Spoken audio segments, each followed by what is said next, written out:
We're live? Yeah. Nice. Where's my... We're live? Yeah. Nice. Alright. Posted in Discord. Now let's jam some keys. We gotta queue up for some 18s on the Paladin. The Paladin is fresh for the week. We have no keys on the Paladin yet. So we got a lot of ground to cover today. Um, we may not be able to get a full 4 keys on every character because today is the last day before reset.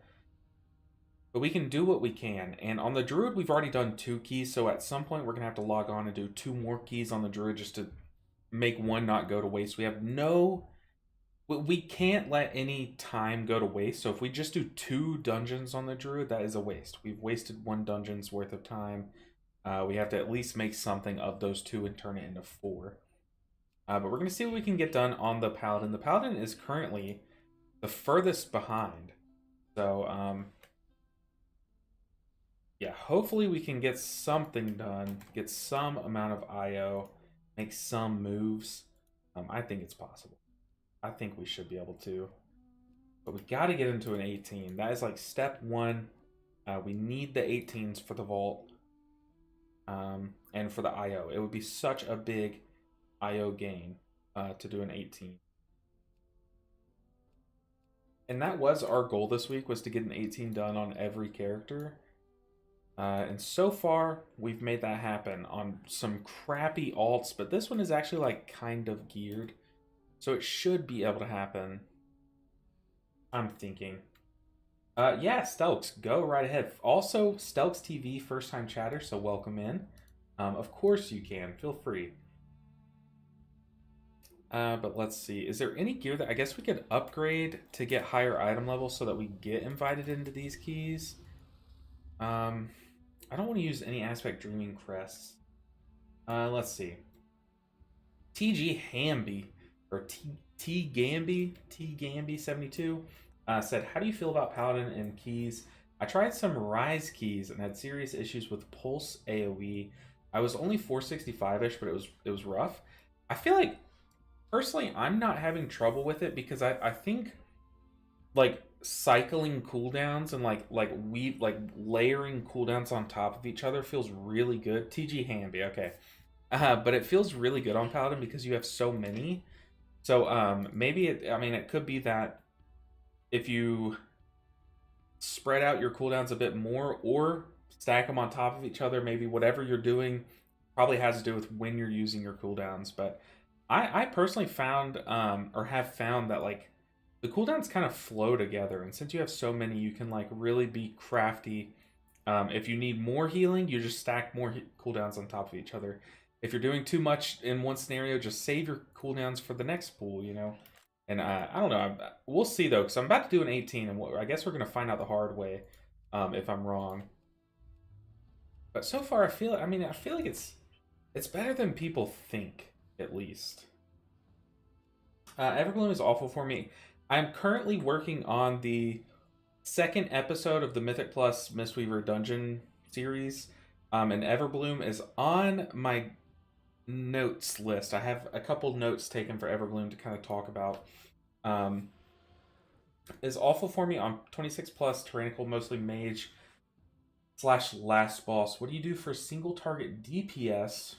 And when do you spam Soothing / Vivify into targets for splash healing with Renewing Mist? Your TG video helped me a ton, but it's not doing it for the damage in the last boss of Everbloom.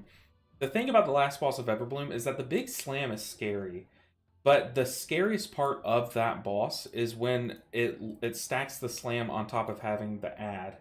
So a lot of times what I was doing... Oh, okay, we got into an 18, nice. What I was doing and why I was personally failing as a healer of that boss is when the boss would do the big slam, the big frontal, I would use Shayloons, or I would use Chi-Ji then. And then when the ad spawns, then I would just have like if I use Chi-Ji for the big slam, I would just have Shayloons for when the slam happens while the ad is out. And that is the scariest part. So what I do is I try to just use Shayloons on the slam. And then always save Chi-Ji for when the ad is out so that you get more value out of your Chi-Ji. And it might seem like less, I mean, it might not seem that important, but over the course of a fight, say that you summon Chi-Ji 20 times. This is a theoretical example. You summon Chi-Ji 20 times and you Shaylun's Gift like 30 times. If you only Chi-Ji during the ad phase versus Chi-Jiing outside of the ad phase in like two hypothetical examples, you'll get a lot more healing over the course of the fight if you do Chi-Ji while the ad is out, because you're getting more mastery kicks in because you have two targets. Can you elaborate on CDs? I don't know what I'm missing. Wings, Daybreak, and the 5-shock Divine Toll. Outside that, it's just Flash Procs with Spinders sucking so bad. Yeah, the Spinders do suck a lot, honestly. Where are we going? But yes, I will elaborate. I'm trying to figure out. I want to be moving. Waycrest Manor. If I was in Waycrest Manor, I think I would be this one. I'll learn these one day. But I have like a little. One of my bars is kind of like what I call all my cooldowns on Paladin, and you'll see. But yeah, you have Divine Toll, which pairs really well with the Snap, Daybreak. Divine Toll and Daybreak are two that I usually pair together a lot, whether it's one before the other or the other before the other one. Like, it doesn't matter which order you use them in. It's great. Also, yes, TG Hamby said, Tears and Light's Hammer. I don't use Tears and Light's Hammer. I do use Tears Deliverance, though. I think Tears Deliverance carries a lot of pools because it just makes your healing that you're doing a lot more. I do use Tears Deliverance and Hand of Divinity. Those are, I count those together as one cooldown, and it can, honestly, it can carry a pool because you're doing more healing with your Holy Shocks. Everyone's taking more healing. I mean, it's so good. And you have more on-demand healing with Hand of Divinity. It does suck to have to stand there and cast 2 spells in a row. But, yeah. I personally do run Hand of Divinity and Tears Deliverance, and I think that they are insanely good. But I also count Aura Mastery as a cooldown too. Yeah, I count literally everything on this as like a cooldown. This one, Light's Hammer, I kind of just use as like for big AoE packs, and it kind of just like, it's not a cooldown, but it can keep you from having to use 2 cooldowns, 2 of your other cooldowns, and make it to where you only have to use like 1 on a pool. You know what I mean? Like, it just does extra healing. But yeah. But for the most part, yeah. I mean, like I said, I haven't gotten into the bigger keys yet, so yeah, but I mean, I have pushed on Paladin in the past. It does seem worse, obviously, than it has been in the past, but I feel like it's in a better spot. But Tears Deliverance, I have felt like it's very good, but I felt like it's boring. I feel like a lot of people don't like it. I mean, it's really strong. Yeah, I mean, it just slams healing. Your Holy Shocks are just going to do bigger healing. Like, it's a good cooldown. It really is.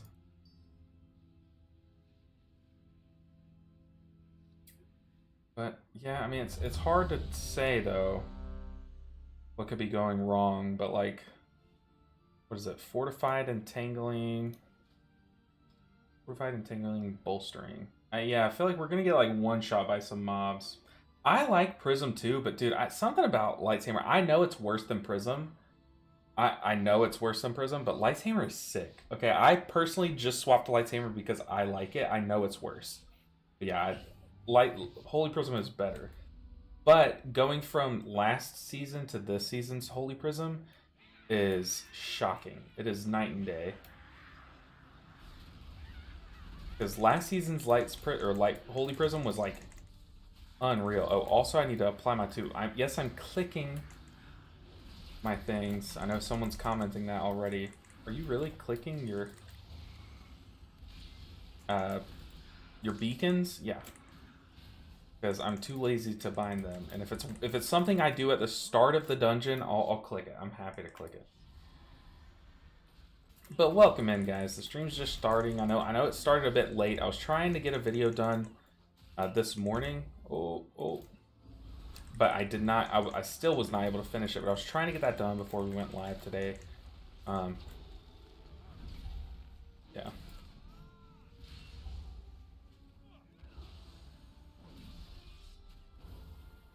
This guy has a lot of text above his character.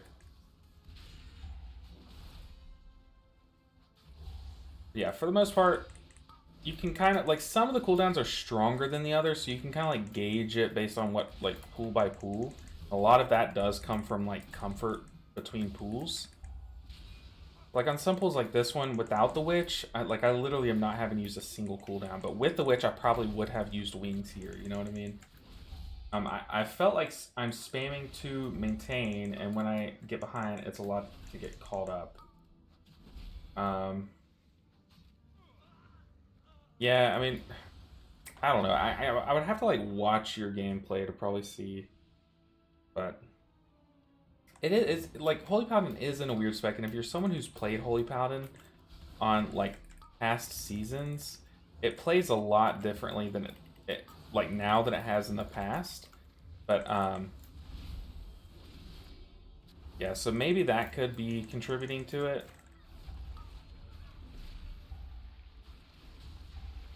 Oh, oh.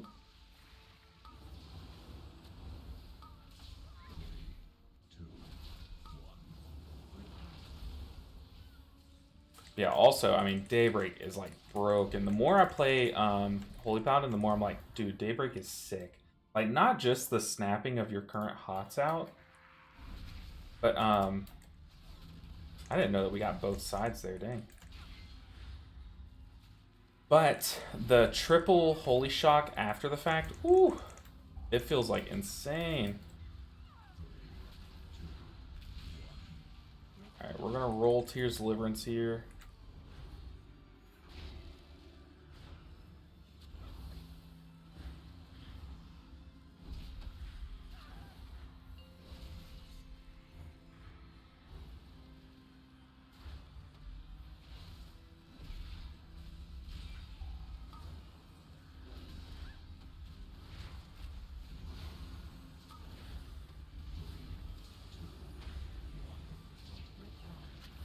It's like there, I held my cooldowns during the phases that aren't scary, and then once the marks go out, oh, chill. But once the marks go out, then I'm not afraid to dump some cooldowns. Look, I dumped a lot. I probably dumped too many, but I'll take it. I really don't care. But also a big thing about Paladin is using your like utility. Like there, I got targeted by Jagged Nettles, so to save myself from having to use a cooldown to save myself or something like that, I straight up just pop Divine Shield on myself. Just to reduce, or to negate that, you know what I mean? It's like, it seems lazy, but it makes it better in the long run. Come here. Bruh.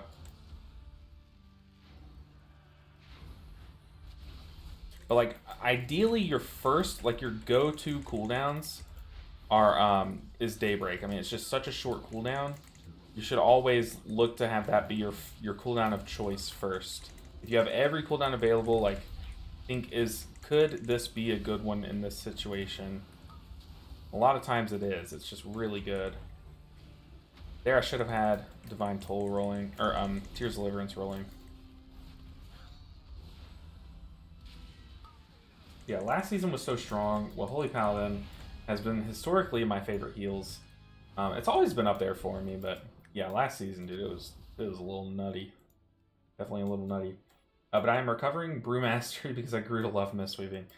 Dude, Brewmaster's crazy right now. The amount of buttons you have to cycle between is like unreal. Uh-oh. I know some people, so like right here, this is a scary pool, so I am just going to roll Tears Deliverance and it will sit there, this whole pool. And just make it more manageable. Also, we are forgetting stuff upstairs. Or at least we got to be careful about it. Damn.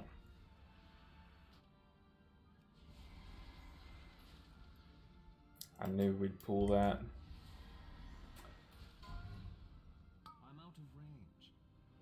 I'm out of range. Okay, we're gonna just aura mastery until we can get there and help heal.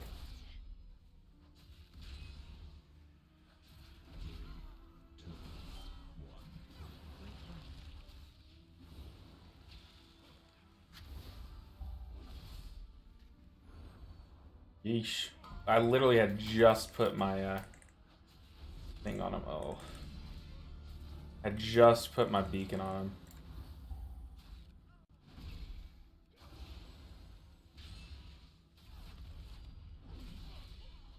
We got a little spicy.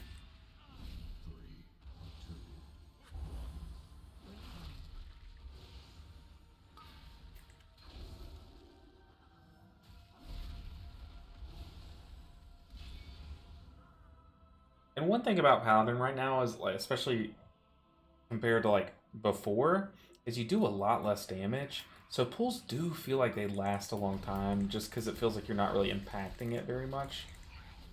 But yeah. Come on, team. Stay with me.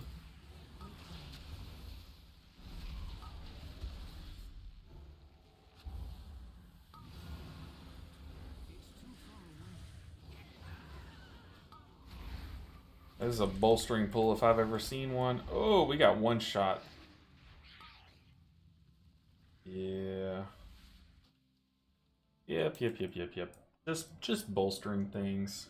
Hey, good morning, Froshington. First time catching you live. I think that's what that means. Good. Guten Abend? That's morning, right? I don't know. I could be totally wrong. But good evening?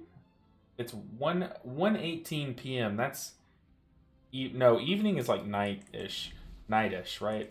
Right now for me it's afternoon is the right thing. I feel like I'm stupid. Am I wrong there? It is yeah, it's afternoon, not night or evening.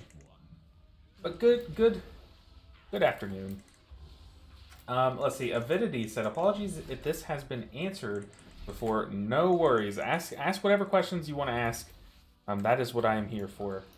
Let me not die really quick, and then I'll be able to answer. Don't chain pull. Do not chain pull here."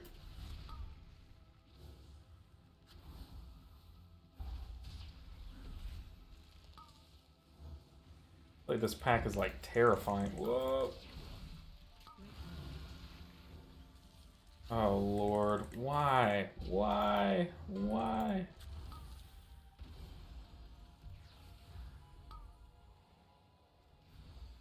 Why would we pull? It's bolstering. Oh god, she's terrifying. She's terrifying. We're gonna sack the tank. He's about to get chomped up. Maybe I'm wrong. I hope I'm wrong.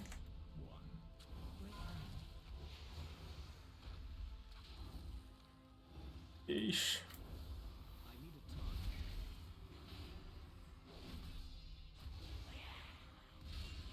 Woo.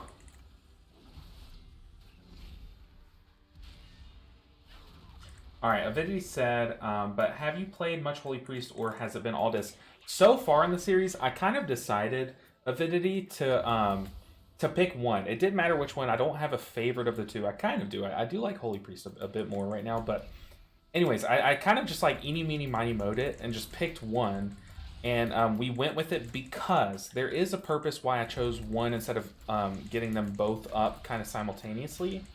And that is because if I were to try to take them both up to 3K at the same time, it would kind of, I don't know, it would kind of slow it down in a way, because then it's like I would have to be like do 2 Throne of the Tides like back to back basically in 1 week, and you kind of just, you'd either kind of like gimp yourself on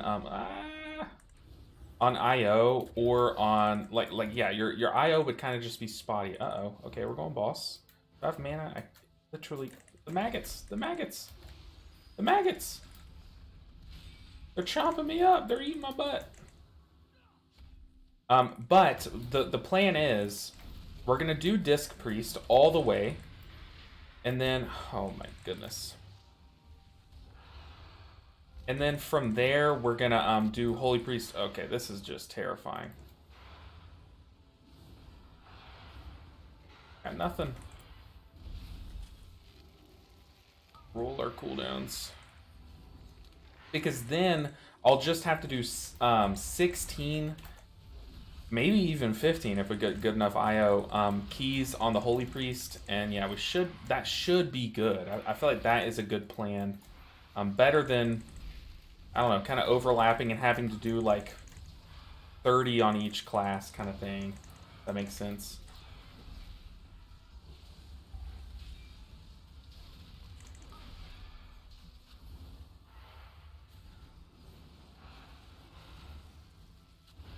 Ooh.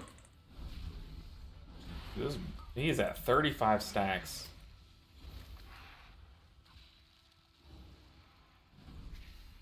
Well, tank, I commend you, sir.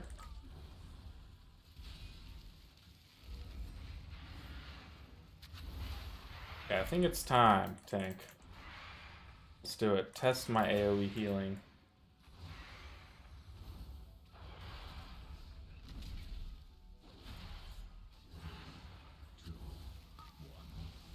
How is this tank alive, dude? 50 stacks. Crazy.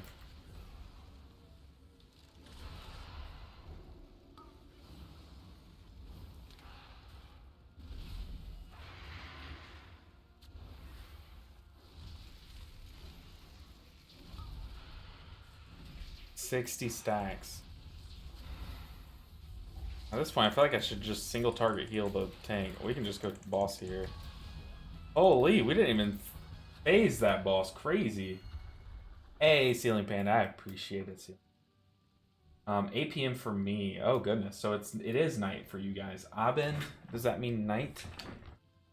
Jeremy's like 8 hours ahead. Interesting.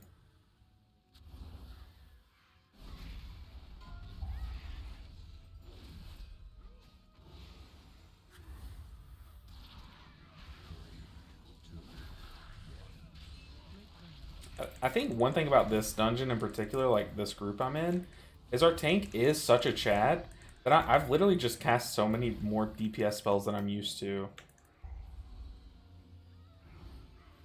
Take it back. I'll take it back.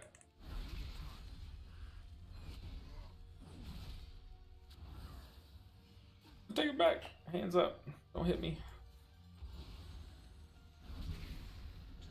I mean, oh, I was about to say, I mean, can I survive until the tank gets here? But no, I probably should just let that dinner bell hit me. Okay, Frost SC2 also has a Mistweaver question. So, in Chi-Ji windows, in dungeons, are you supposed to be able to get off 5 enveloping mists in a single target, or only 4? I'm having trouble getting all 5 people. Frost, I don't think there's a correct answer of how many you're supposed to get off. You don't have to blanket everyone with enveloping mist. Ideally, you can, but don't think that that's your goal, because like a lot of times you'll blanket 4 people, everyone's gonna be at full health, and then at that point it doesn't even matter. A lot of times in my Chi-Ji window, I'll basically do the optimal rotation until people are full health and safe, and then like you'll see me maybe just sit at 3 stacks and just keep kicking and stuff. Because like a lot of times the optimal thing is to not do like the theoretical optimal rotation for while Chi-Ji's out, and then to just swap back to doing damage, you know what I mean? But it is possible to get 5 people coated with enough haste, but it's not like necessary, I should say. But we're gonna beacon these friends. I hope you don't mean 5 in one target but rather 5 different people. Yeah, that's what they mean in single target situations. How do they coat 5 people? But the best way to do it, to have 5 people coated at one time, is so summon Chi-Ji, obviously with all of your blackout kick stacks, like always, because if you're not doing that, that is step 1. Make sure you have all of your blackout kick stacks before you summon them. And then, so your first global is blackout kick, enveloping mist. There's 1. And then you rising sun kick. Or I'm sorry, you Tiger Palm, Blackout Kick. That's 3 more stacks.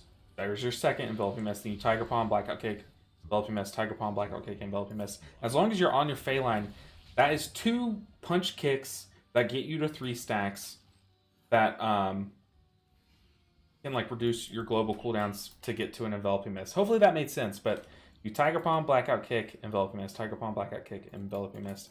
And that is the quickest way to get up to 3 stacks in single target, if that's what you're asking. But a lot of times, it shouldn't be necessary that you get to 5. Unless you're going for like an internal achievement. You're like, I kind of just want to get to 5, you know? Yeah, my best tips for you if you're going for that are Once again, stack up your blackout kicks before you summon. We need to target the steward. We should have learned. But yeah, stack it up before you come into it, and then Tiger Palm, blackout kick while on your Fey line. That Tiger Palm will hit twice, giving you 2 stacks of your blackout kick, making it hit 3 times, and that's your fastest way. But that also does mean that you're not pressing Rising Sun Kick in that scenario, which that would extend all of your Envelop Mist, thus probably like equaling more healing in the long run. So once again, that kind of goes back to like coating all 5 targets in Enveloping Mist isn't really the main goal. Now, coating them in Enveloping Breath is a lot easier, and that's kind of what I go for more, is instead of worrying about getting all 5 people with an Enveloping Mist on them, that's just like a task that is, it's a lot of work for probably not even a better return. But if you like cast 2 Enveloping Mists, like one on a melee, one on a ranged, you should have everyone coated, everyone should be topped up, and from there you can like start cycling in Rising Sun Kicks to kind of give you more healing value from your Chi-Ji and make those hots last longer. Hopefully that was a good answer. It's kind of like a whole lot of nothing, but hopefully you're picking up what I'm putting down. And if not, feel free to keep asking questions, because that is what's fun about streaming, is like talking about this stuff and being able to talk to you guys. But I do know a lot of times, like, Mistweaver is kind of complicated. There's like a lot of different like branches in the tree of what spell you can press next, and it's hard navigating that, and it's even harder explaining how to navigate it. So yeah, hopefully that makes sense. Hopefully I'm not talking gibberish to you. All right, coming up on this boss, I probably don't like have much sweet tech other than like freedoming when we get into the phase of like moving side to side. That way I don't get like accidentally slowed and messed up. But I wonder if I can use any of my CC for the ads. We'll see. I'll try it. I have C6. Oh no, I was looking at my bars. C6 is so far the only one that I see.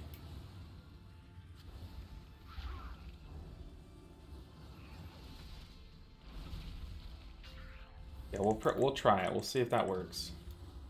We'll see if this spell works. Repentance. It does. Okay. That means that Turn Evil probably works as well, but I don't think I have that bound right now. But Repentance is enough. Then we can use an offensive Divine Toll.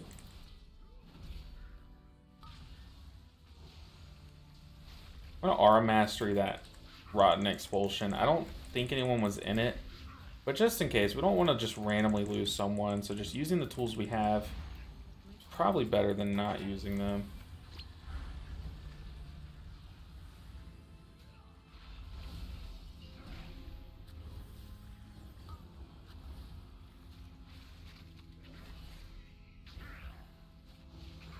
Let's see if I can save my trinket for an AoE scenario.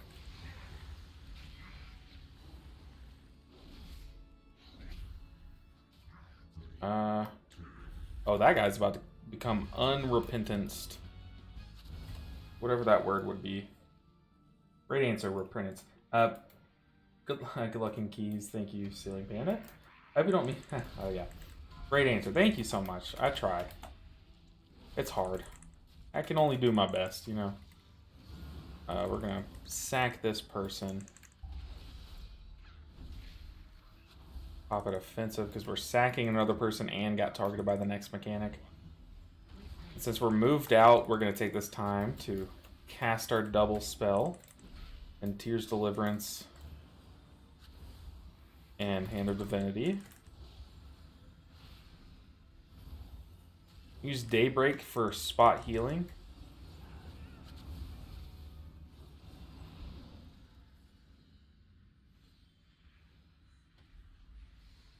See, look, I used like 5 cooldowns there, and I still have like 3 up for this next pool. That's kind of what I was like trying to talk about earlier.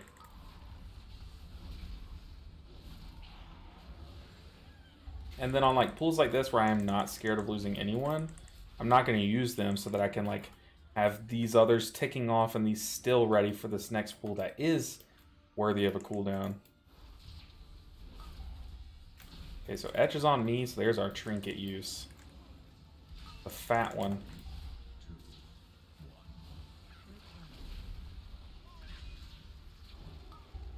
Now we can Daybreak. We don't have a good Holy Shock spread, but it'll help our spot healing for when people get selected. That kickoff. Pop it offensive. I think our defensive's down. I think I just... Oh no, it worked. It worked. Aura Mastery. I don't have kick. Oh, I do. Nice. Came up just in time. We're gonna go ahead and Tears Deliverance.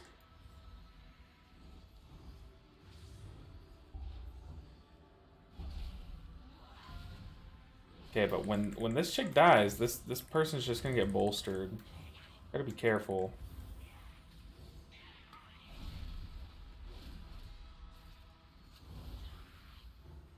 Whew, clean. Yeah, I'm a huge fan of Tears Deliverance. I think it's really good. Frostington said, I started healing 2 seasons ago, and I'm new to Mistweaver this season. Just want to say, oh, thanks.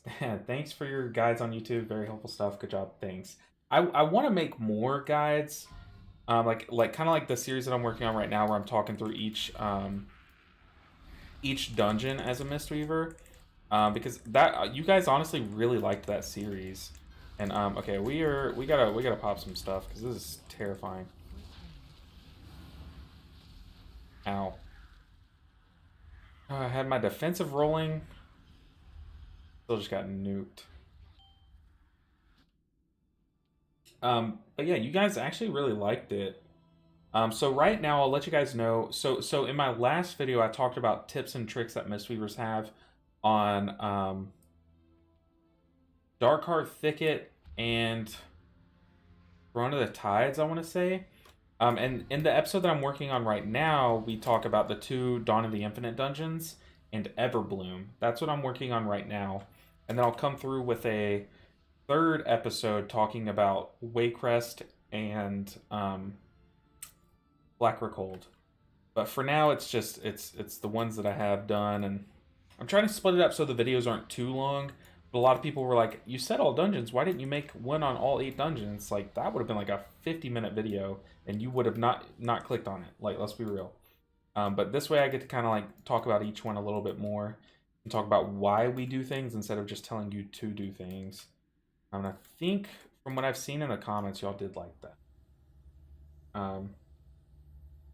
Live commentary is almost more useful than the actual guides. TG Hamby, I agree. Oh. I agree in how I like to learn, but a lot of people do learn more from guides. And I think it's more like it's just I like to cover all bases. You've probably noticed this about me, but I like to make different kinds of videos. So like in a series, I try to do like, instead of every video being just like the last one, I try to make every episode different, you know? So I like to make a guide video. I like to also have commentary. That way, since I'm only one guy that, you know, like I try to help as many people as possible. And I think the best way to do that is to kind of like teach in as many different ways as possible. So, doing live commentary plus a guide plus this plus that plus like little walkthroughs and stuff, like I don't know, I feel like it kind of helps more people than just doing one way, you know.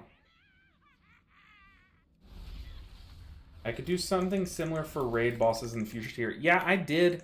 I have the stuff to make the episode 2, so I did do episode 1 and talked about Mythic Gnarl Root. But it's very late in the season. Not many people are progging the early bosses. So then I went back and just did Tendril. So I know that's where most people are. We gotta get kicks. But yeah, in future tiers, you absolutely can expect a series a lot like my Tendril video. And a lot like my, kick it. And a lot like my Gnarl Root video, but for every boss. So you guys can expect that. It's just like this season I didn't like think to do that, or my guild just progged really slow. compared to last season's. But yeah, you guys definitely can expect more raid healing guides in the future. Ooh, this hallway was a slog, dude. This pool. Very tough on bolstering to kind of like stack those guys on top of each other. Oh. Need a beacon before I forget.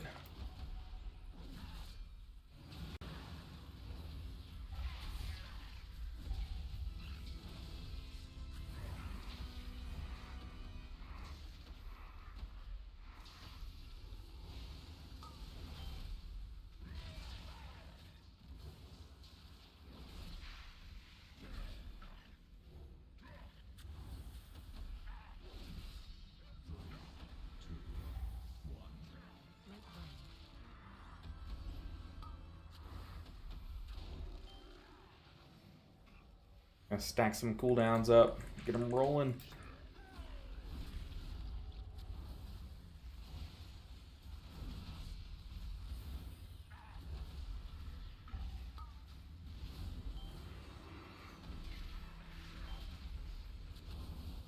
Come on, Lady Waycrest, show us your moves.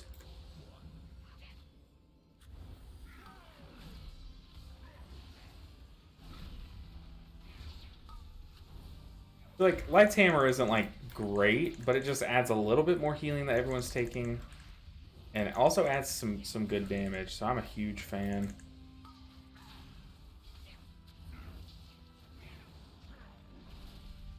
We're gonna just Daybreak for damage here.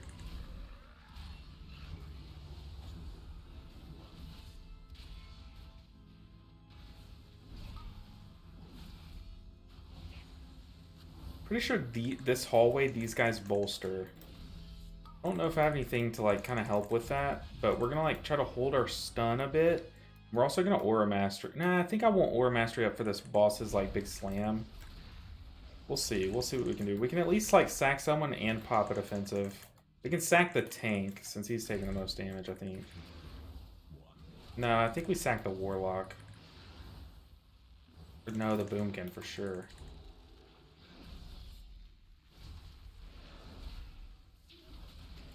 Yeah, we're getting ready. Sack the Boomkin.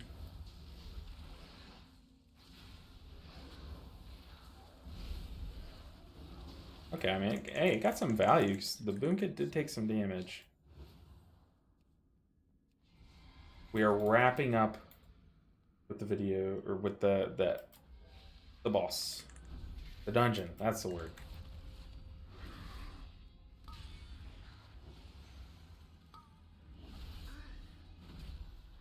The tank used Black Ox statue. That's funny. Oh, I wonder if that makes the little slavers like jump to it. Maybe that's what they're doing it for. Because we're gonna Aura Mastery this.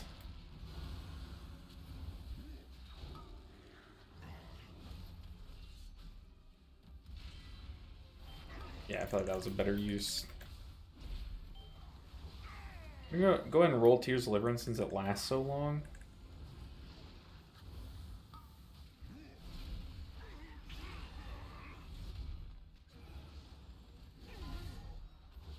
Oh, we already got cooldowns rolling.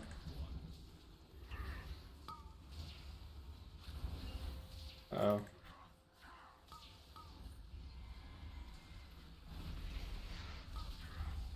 I saw the Boomkin get it, but I didn't know they didn't know what they were doing. Where is it on my bars? Oh no, swapping characters. Okay, I did it too early, so we're gonna have an extra one, but it's better than two. Yeah, we can just pump damage here. We can... It's Daybreak just for the single target healing side, no Holy Shock spread. Easy. And we get... Oh, a cloak! That is huge, right? On this character, it's huge on all my characters, but all of my characters are in desperate need of a cloak. There we go. Good stuff. Alright, let's see. Good afternoon, Tatsa Tate. Hopefully you're doing well.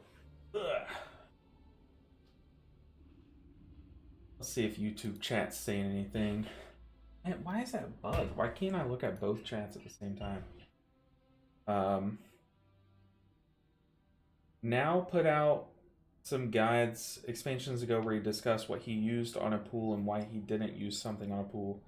Yeah, and that's kind of like what I'm doing with this series that I'm working on now. Is a lot of the pools you'll notice I'm saying, hey, just try not to use this on this pool because you'll want it on the next pool, kind of thing. Like if you watch my last video, you'll see that, especially in Throne of the Tides. Like I say, like try not to Ring of Peace or like sweep this pool because you'll need it for all the casters on this one, and like try not to revival. Don't be baited into revivaling this first sweller because the next two are the scarier ones, kind of thing. Also, Loose Theron coming back in. Welcome in. You see what we're doing? We're streaming. We're using it. I promise. We're streaming on YouTube and Twitch, and it's awesome. Such a cool feature. Thank you so much, Loose. Let's see. Avidity said, I'm completely new to healing and am loving the series so far. Awesome. The 3K series, all healers to 3K, because I am loving it as well. I think it's such a fun series to make. It's it's a lot. It is a ton, like so stressful, but we're doing it. D2 Eris, good evening, sir. How are you doing? Okay, our first 18 done. That's gonna be a fat vault slot, but do we do any more keys? Do we want to go for the second vault slot on this character? Let's see. Here we don't have a fortified Blackrook. We don't have a fortified Galakrons either. So yeah, it makes sense that we do go to 18s on the Paladin. Or we do go to 4 dungeons on the Paladin. TG Handy said, I do appreciate your content. You're easier to relate to than some of the others. I hope it's not just because I'm like new to the scene. I mean, I've been making videos for like probably 4 years now, so I guess I can't really call myself new anymore. But I'm trying my hardest not to be a different person on screen than outside. Like, I think my wife notices it that I kind of act the same on camera as I do in real life. I think that is a big part because like I've never met anyone that does YouTube or anything like in real life, but I've heard that they're completely different people, and I don't know. I kind of look. If I were to have like sold out and done like the big YouTube stuff and like be a completely different person on camera, maybe there's like a universe where I have like triple the subscribers by now. But honestly, I feel like that would lead to like a less happy outcome. Although it's like instant gratification, I have no idea. But the point is, I try to be myself on camera at least. I hope that comes across. Because I think I personally learn from people who I relate to better. And so I try to just talk as if I try to make every like guide video as if I were watching it. Like, what would I want this guide to be like if I were watching it? And that's kind of how I go off things. But yeah. What's the best way to gear quickly? I think like reverse engineering it. The if step 5 is to be fully geared, then step 4 is to be able to do plus 18s. And then steps 1 through 3 is to be able to do 18s as fast as possible. So I think we did a good enough job where on any characters that we crafted gear, and then we just did the highest next threshold in the Great Vault that we could that week, and then tried to go up every single week until now we're trying to do 18s on all our characters for Mythic gear. Because Mythic is end game. But yeah, just each week taking it to the next little threshold. So that was like, we try to do like 11s and then 13s and then 17s or 16s and 18 or something like that. You know what I mean? The more genuine someone is, the better the content. I agree. I think that's why when I was only watching videos instead of like before, like pre-making videos, I really did relate to Mad Skills. And all throughout my YouTube journey, Mad Skills has like, every time I have a question about YouTube where I'm like lost, like the other week, I got my first sponsorship request ever. And for me, I mean, that is huge. Like, it almost brought me to tears because it's like, it's such one, it's like it's a step. It's kind of like shows that I'm making it, or I'm like close to making it. But it's like it's financial stability. It's basically guaranteeing that video that gets sponsored will be successful. So to me, I was very gullible and was like, yes, I'll do it. I'll sponsor your thing. But then I went to him in his Twitch chat and was like, hey, just be real. Would you accept this offer? And he was like, absolutely not. Like, it'll do more harm to your image than. And it's something you just don't think about. You know what I mean? You're like, I guess that, yeah, that could be an outcome. So it's like, I don't know. He's just like very real to me. And I kind of like, I have a lot to owe to him because he has given me a lot of advice. Exactly. He seems genuine. Ooh, okay. Nadrasil said, what is better for us to watch, YouTube or Twitch for you as a content creator? Asking in regards to streaming. I prefer streaming on Twitch, but if I could go back to like day one, the first time I ever started streaming, I would have streamed on YouTube because it just makes sense. It's like I make YouTube videos. Why would I stream on Twitch? You know what I mean? Like, why not just why ask my audience to jump to another website? But I think Twitch is just so much easier, and the chat I think it's just like a Twitch chat talks. Like Twitch chat is good about talking to the streamer, and I feel like YouTube chat it's you're used to watching a YouTube video, and they're just not used to chatting. You know what I mean? So we need a Waycrest. We don't. We don't need a Waycrest. I am so sorry. But you know what I mean? Like I feel like Twitch chat is easier on the streamer because or Twitch is easier on the streamer because Twitch chat is used to chatting. Whereas like YouTube live, people are less used to talking while watching, if that makes sense. I have no idea. But TG Hamby, if you're talking about me, then I really do appreciate that. And I feel like a lot of people like see me making videos and think that I'm someone different. Like people when people send me messages and stuff, they're like, I know you're probably too busy. Like I know too many people are probably responding or messaging you. I promise you not. Like like one person messages me a week and says that. Like I'm sure you get a lot of messages, but no, I'm literally just a normal guy playing World of Warcraft. I just record it and put it on YouTube. You know what I mean? We need Galakrons and Blackrobe. Galakrons, Blackrobe. I'm gonna put it here.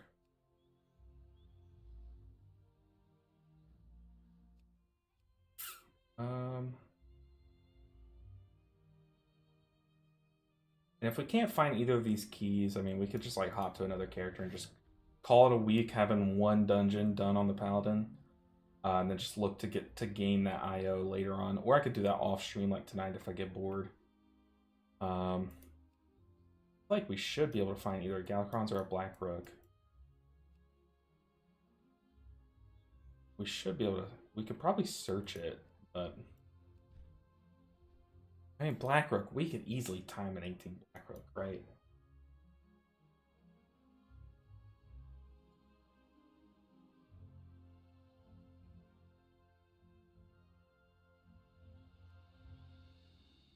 Blackrook or Galakrons. But also, I do think it being like I am very small and still like I'm not early based on time in my journey, but I'm early based on growth. Like 6,000 YouTube subscribers is like early for a YouTube career. So I'm early in that sense, and I think that does help me a lot talk to you guys. Like my Twitch chat, if you go and watch like Zaryu, for example, I don't know the last time he's read a Twitch chat. You know what I mean? That's not saying anything against him. It's just like, how could you?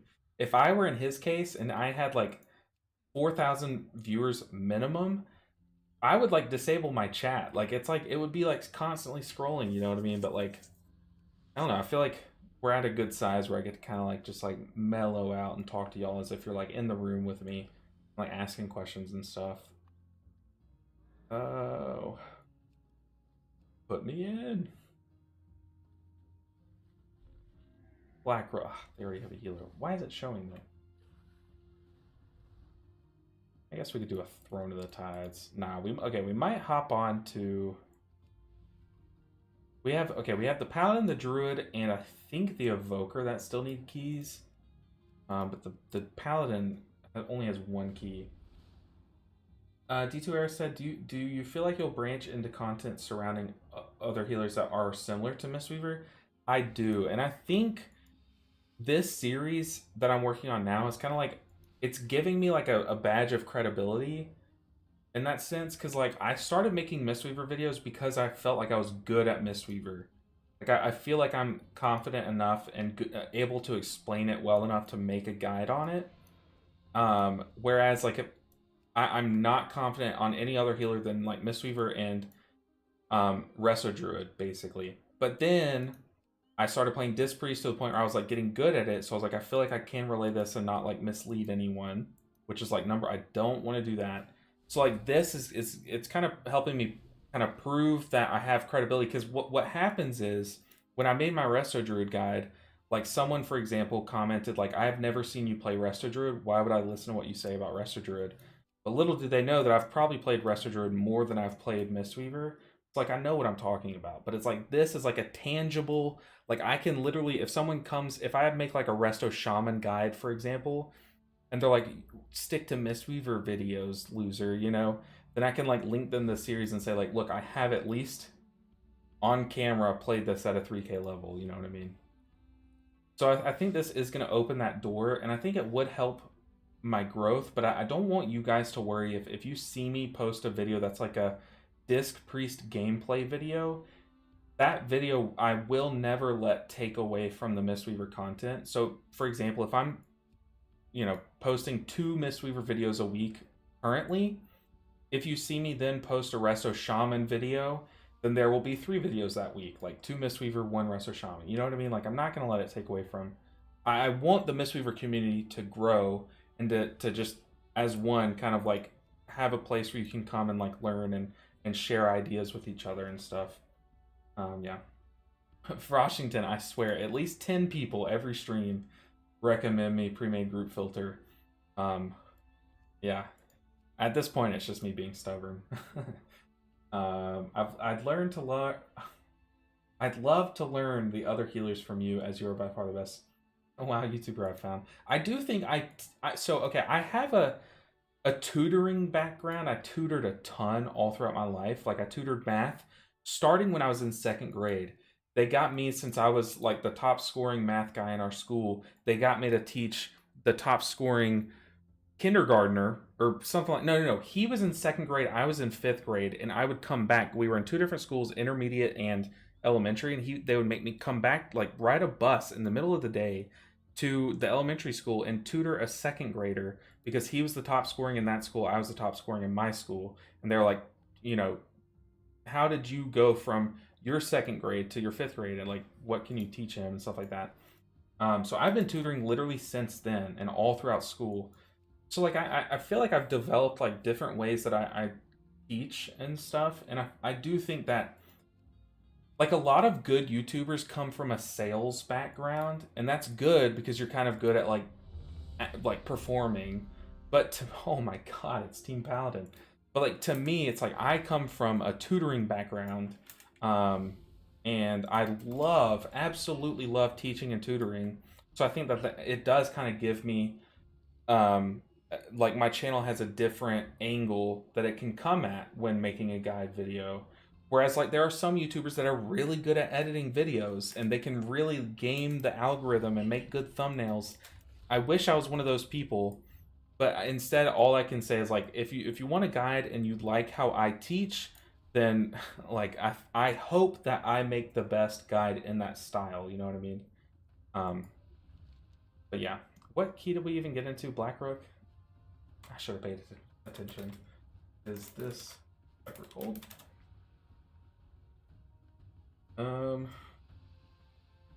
No, you're good, Washington. It's at this point, all I can say is you guys are right about the add-on. I am just stubborn, and like at this point, it's like I like the pain, I guess. But imagine not being a Race World first level Resto Shaman loser. Yeah, imagine.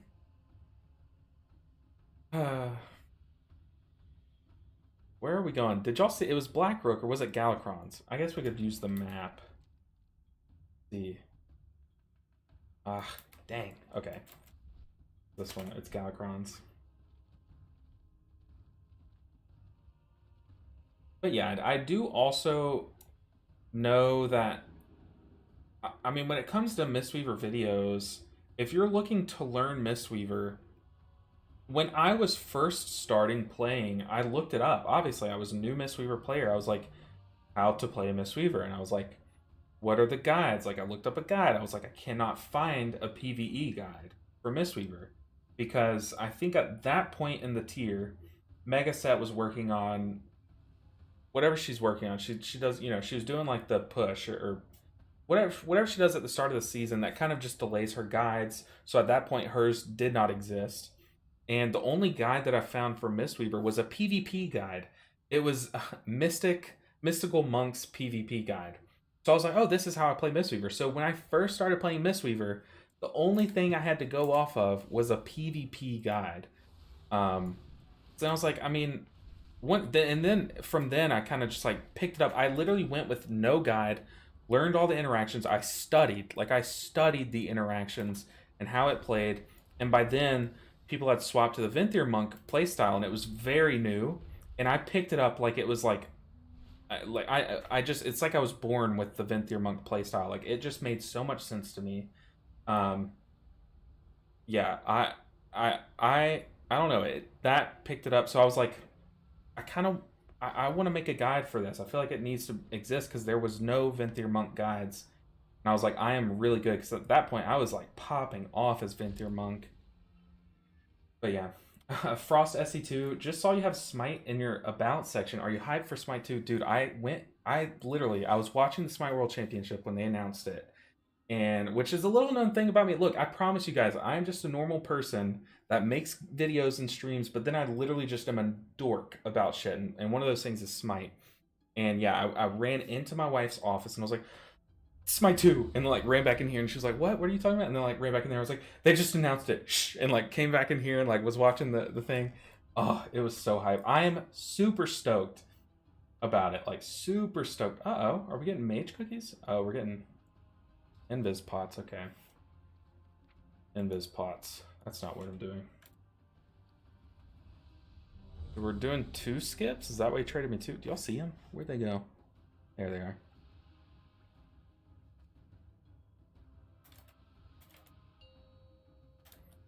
We'll just look at when they press their buttons. But yeah, I'm super stoked. I actually have a second channel, a second YouTube channel. Oh my gosh, a second YouTube channel where I was like, I do want to make videos on other games that I enjoy, but I don't want to post them on this channel. So I kind of had like a catch-all channel where, look, you can cringe all you want, but I have posted Raid Shadow Legends videos. I enjoy the game, hands up, call me crazy, I enjoy it. So I have made Raid Shadow Legends videos on my second channel, but I am hoping that I can make it into Smite, like a Smite-centric thing, because I have played Smite since Season 2, and I absolutely love the game, and like, with Smite 2 being announced, I'm like, if I were to ever have 2 channels running where I make like videos, I could easily make a good, oh gosh, we forgot to apply these, just on 2 people. I could easily make a Smite video. So I have posted some Smite guides. If you're wondering, look up my second channel. It's LBN, just those 3 letters. Kind of like my this channel. It has like no subscribers, so don't worry. But ooh, hate to see it. I kind of don't want to be the one to be res.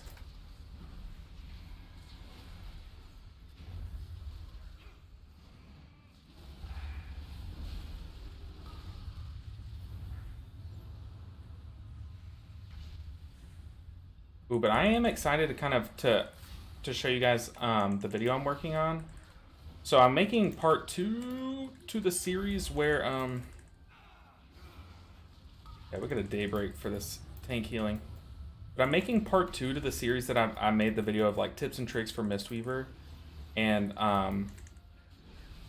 we are talking about Galakrons, and I do have a tip. I have 2 tips, but one of them is like, I think a lot more useful because people just randomly die on this fight to ticking sand. And I have a tip for that Mistweavers have access to. And I'm excited for you guys. The soak. Oh, we have 4 melee and a hunter. And the hunter ran it out.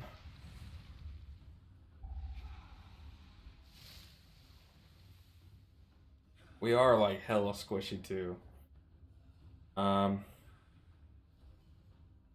but yeah, I love Smite. I'm super stoked about Smite too. Um, apparently it's gonna come out like late March, April. I would love to like stream it, but I don't want to. I don't know if I should then make a second Twitch channel that I stream things to, or I just kind of like post on my Discord, hey, I'm live, but I'm streaming a non-World of Warcraft game. If you want to, my chair will not scoot up. But if you guys want to hang out, I'm streaming Smite too. You know, like I might do that, but I don't want to make anyone mad by not streaming WoW. My chair is like being weird. We just sit back and relax. We got one shot.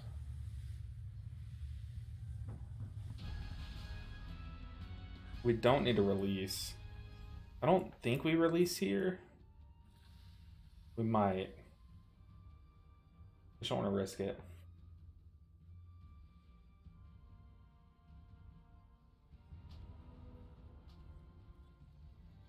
Did he just B-res me?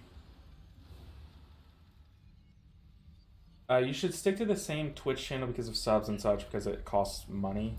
Hey, that is true. Like, well, yeah, but I wouldn't expect, like, if I'm streaming a secondary game, I don't think I would expect anyone to come and, like, subscribe to the second channel kind of thing.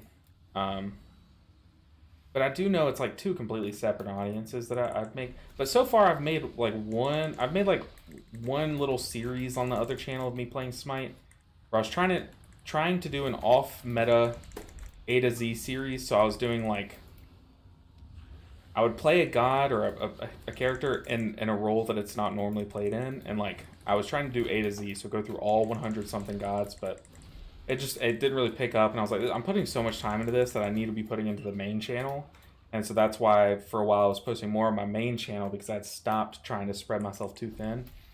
But it was fun to make. But then I've also made a guide video for like two of the gods in that game. And one of them did pretty well because it's like a more popular god. The other one, not so much, which is fine. It's to be expected. Oh no, he hit an interval. But I love that game. It's like I played it for 10 plus years, and a lot of mornings before I turn on my stream, I'll play like one ranked game of Smite, because I love the game so much.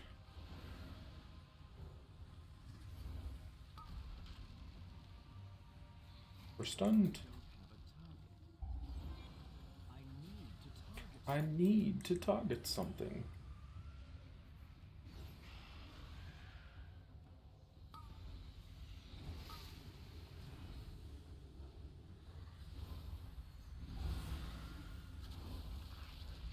Ah.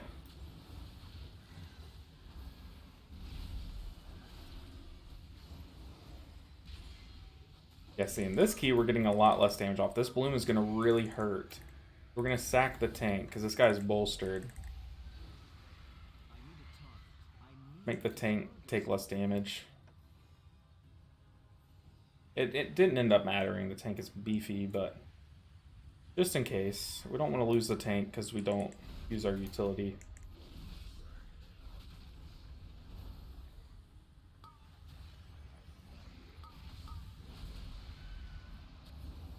That's awkward. You hate to see that. Ugh. Yeah, pulled the patrol. Lots of people stream off games on Twitch on their main channel. I've seen it. Like, I even saw the other day, the healer content creator Growl.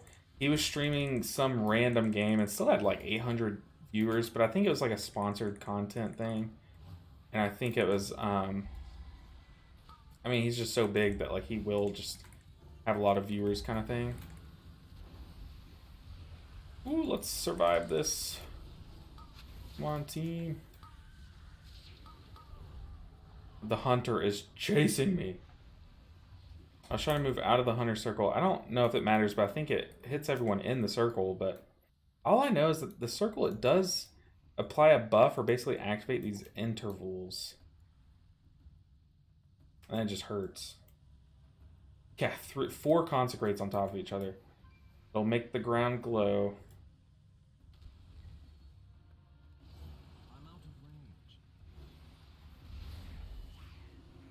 stay with me.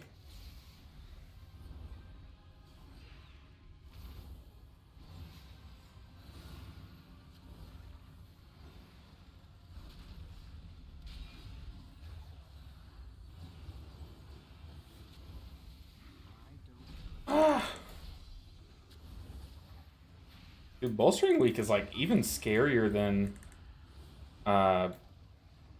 bursting week, I think.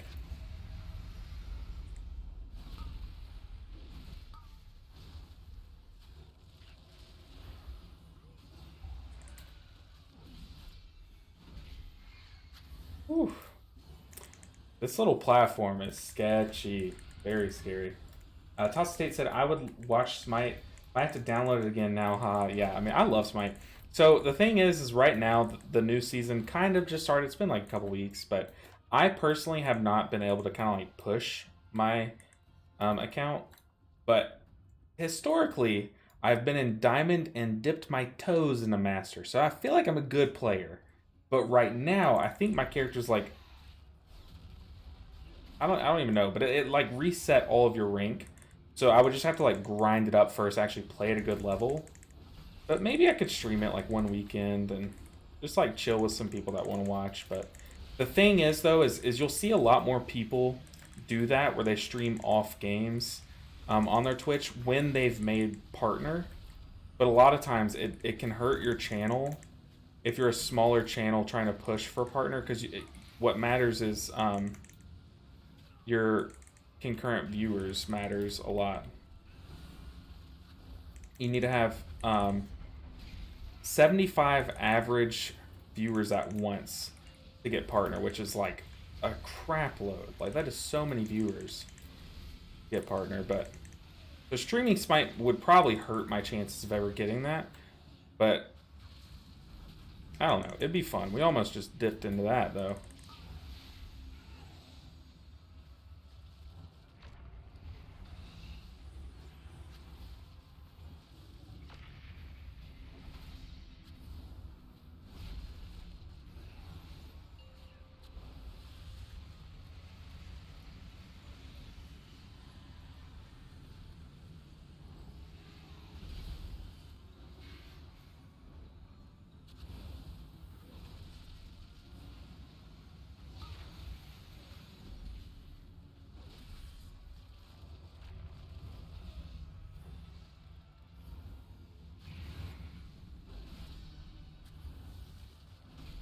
Whew. Goodness. I wish I played more than Achilles and Chalk. Oh, Lord. We have a degenerate. No, I'm kidding. They aren't even like that bad, degenerate characters. But they're fun, dude. Achilles can surprise you. Like, the thing about warriors in that game is, like, when new players first start the game, this is going to chomp me up. Hold up. Those Enervate casts are ridiculous. But when new players first start playing Smite, warriors just, like, don't seem as appealing. But the better you get and the longer you play, warriors are so much fun. Because you just, like, exist and, like, kill people. It's just fun. Hey, LB, hope the keys are going your way this week. Oh, yeah, they've been pretty chill. So last week, our episodes were crazy and wild. But this week, the dungeons have been pretty chill for the most part. But welcome in, Tweedle. Hopefully you're doing well. Are we pulling this guy?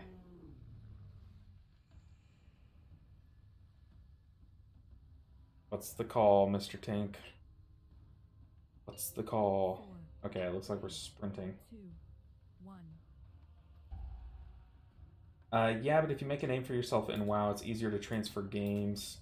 Because on Twitch, a lot of people follow for your personality, not for content, unlike YouTube. That is true. That is true. And I feel like that's why a lot of like your XQC type can like just do whatever they want, like Asmongold and stuff. But when you're as small as I am, the thing is, like, you have to be financially stable. Like, when you're as small as I am, I'm still trying to get to the point where I know I can do this long term.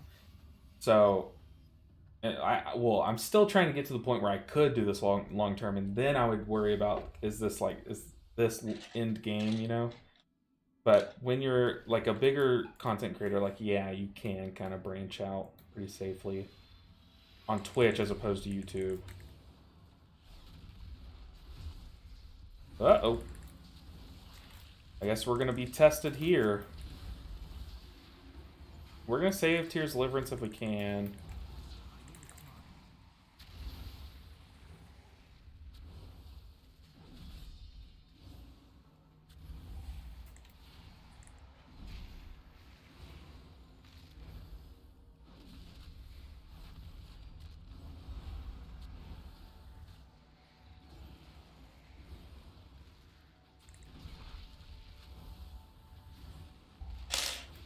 I am so focused right now.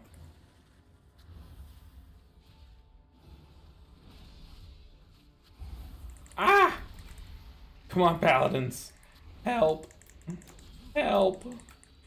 The pool lasted just a bit too long. Ah. Oh yeah, they're up there. They're fine. But now I have bigger cooldowns. We saved our mastery. We can do another double dragon pool if you want, tank. I think.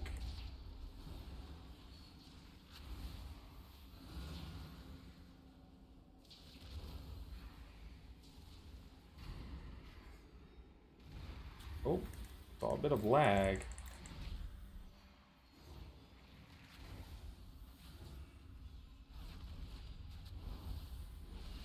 But one thing I've liked about streaming is that I get to do events and stuff. And I do also, like I say it all the time, I don't talk in real life. Like, I don't have anyone other than my wife to really talk to. Like, I don't have, like, a friend group or anything like that. So it is really nice to kind of, like, be social again. And, I mean, it is kind of lame calling, like, talking on Twitch social, I guess. Like, I guess y'all could see that's a lame thing. But that's how I see it. This is my social interaction. But I also, I love doing events, or like being able to do events like the 12-hour streams and stuff. And yeah, and plus like when YouTube's ad revenue, which sucks, YouTube's ad revenue system is god awful. When it like starts to shit the bed and like advertisers are paying YouTube less money to advertise, it sucks. Like the ad revenue sucks. So being able to like then kind of like fall back on Twitch more is nice, and like I'm learning that now. Even though Twitch, I mean, look, Twitch sucks ass. Twitch needs a competitor. There, I said it. Hopefully, no one from Twitch is watching, but Twitch needs a competitor because Twitch sucks, honestly. But I would love to stream Smite though. I really would. It was the first game I ever streamed. I used to stream it for like my friends back in the day, but nothing ever came of it. All right, let's do it. Let's jam.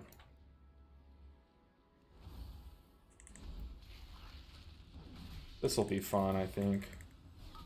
4 melee and a hunter. We're gonna beacon the hunter for sure.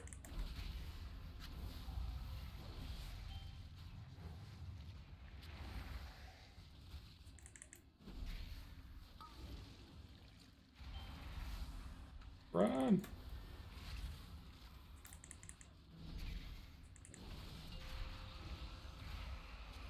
Okay, we're gonna Tears Deliverance, Hand of Divinity this.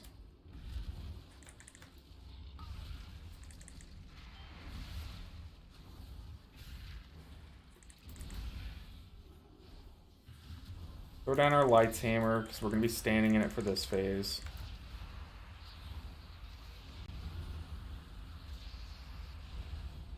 Yeah, I'm not afraid to use cooldowns there, because that's kind of like the hard. The tornadoes are the hardest part of this fight.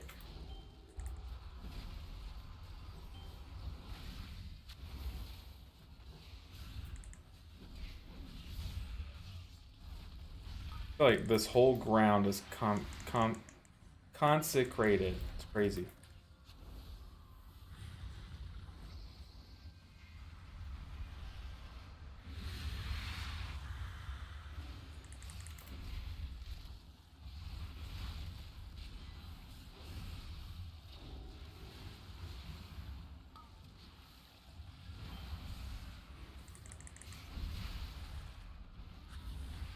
This trinket is so good.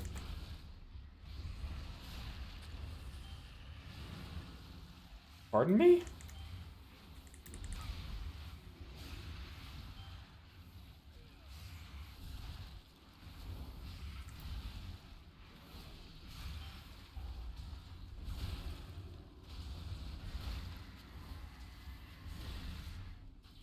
I am focused, guys. I apologize if y'all are saying anything in chat. I am so sorry. I'm trying to focus.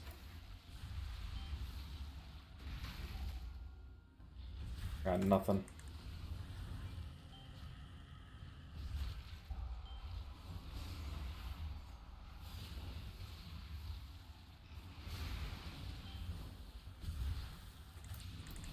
We got 4 paladins. I feel like people aren't freedoming the root. I hit one person with it earlier, and someone just hit me with it, so... I don't know, maybe we all used it at the same time. Uh-oh. It did not help the tank out. Just kill him.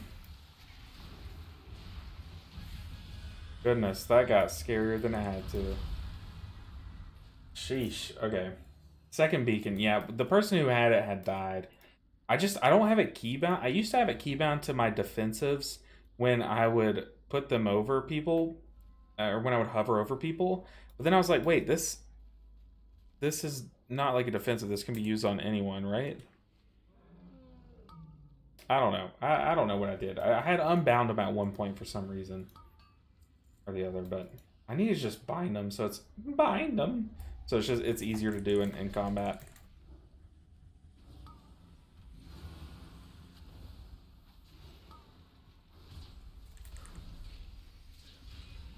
I don't know what it is. I think it's because I'm streaming more often. My voice is like, it cracks more because I'm just talking more. So my throat's like, whoa, what is this thing you're doing, you know? Okay, this guy's bolstered to hell and back. I think we wait till he jumps in like Aura Mastery, and he's just gonna nuke everyone. There we go. There's an Aura Mastery.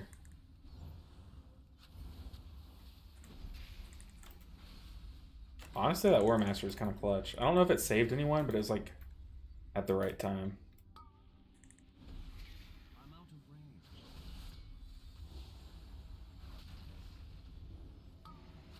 But how's it going, guys? Viagris?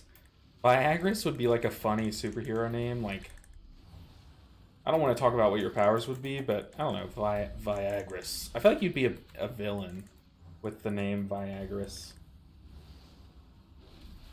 Streamer has abandoned us. Oh no, did I? Uh-oh. Well, okay, so the thing is, ever since I'm streaming on both, I don't catch some chats, I think. Did I abandon you guys? I hope not.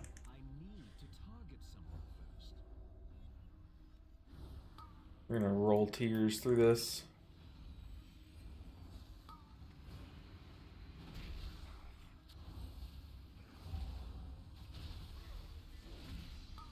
But I'm excited for you guys to see the video, the episode 2 of the series. Now, so most of the Mistweaver cool tech is in Darkheart, and yeah, most of it's in Darkheart that you can do this tier, but there's a little bit of niche applications that Mistweavers have in some of the other dungeons, so I am excited for you guys to see that, the future videos. And I was working on one right before I went live, that's why I went live a little later than usual. Uh-oh.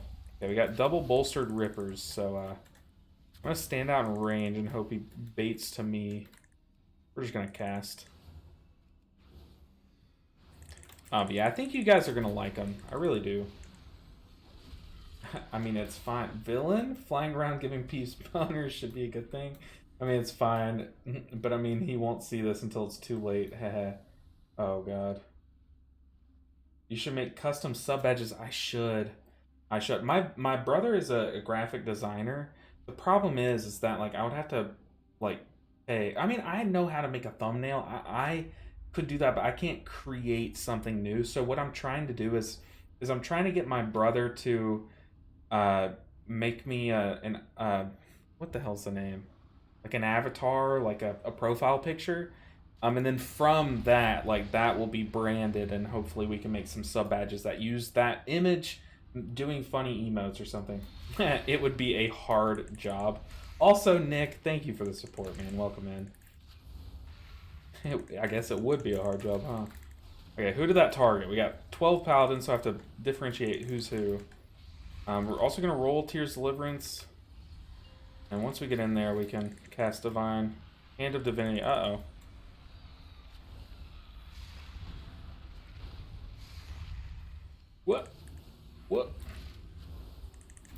Easy. And we can Daybreak and use those machine gun Holy Shocks to just pop Chromie up to full health. Like, really cool. That is one thing that I love about Paladin. I originally was a Daybreak hater. If you guys go back and watch my video where I talked about the new tier sets when they were first announced, I dogged on the Daybreak one. I was like, why are you making this? Like, how is taking 15 seconds off and giving a little bit of haste? I don't even think it did give haste at first, but how is this like a tier set? How? No, it is sick, dude. Daybreak is such a cool spell because it can be an AoE heal spell if you like, as long as you have your Holy Shocks on everyone, it's an AoE heal spell. But then it makes your next few Holy Shocks just like slam single target healing. So I really like it. I think it's really dope.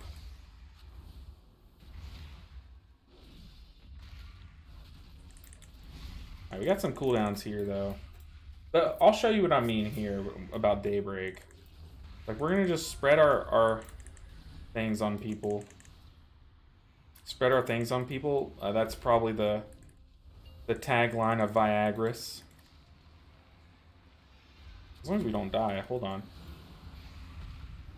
So we Daybreak for the AoE healing, and then from there we can turn the next few spells into single target spot heals. Like, they're just like ba ba ba ba ba ba. It's really cool.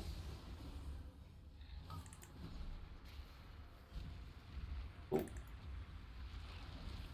But I like spells like that kind of change the identity of certain things, like changing an AoE spell now into both an AoE and then single target heal spell. Or I love that about Resto Druid, how like Wild Growth, for example, is an AoE heal spell, but when your objective is to just heal the tank, like that's all you're trying to do with this global cooldown, you cast Wild Growth to just be another hot on the tank. You know what I mean? Like, just things like that give like creative freedom to the healer, I guess.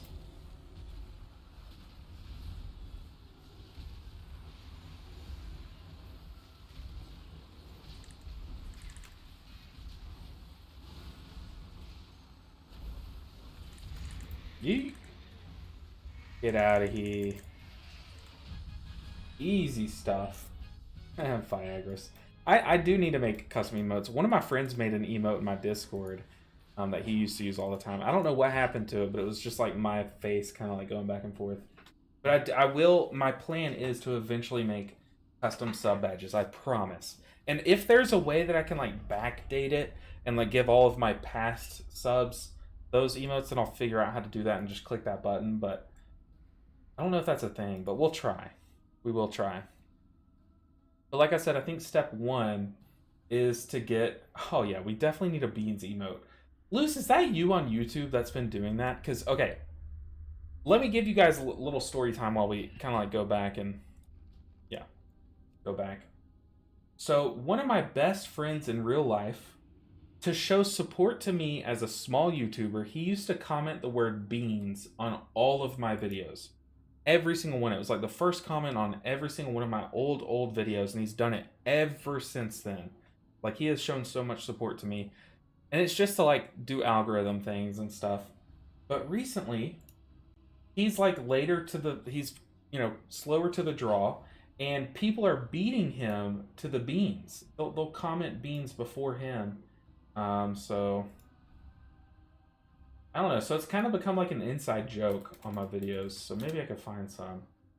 So literally on every single one of my videos, recently, Paul Raccoon has been popping off and beating Big Stupid Bear, who's my like IRL friend. But if you scroll down, every single one of my videos, this guy commented beans. And then now, like, people are catching on, popping off. But yeah, we definitely do need a beans emote.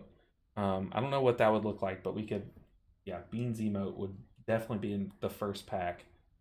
Okay, IO time. We are at 1977. Okay, seeing some growth. And we need a Blackrook and an Ataldazar. Blackrook and Ataldazar are the targets. Blackrook and Ataldazar. Oh. Blackrook, where you at?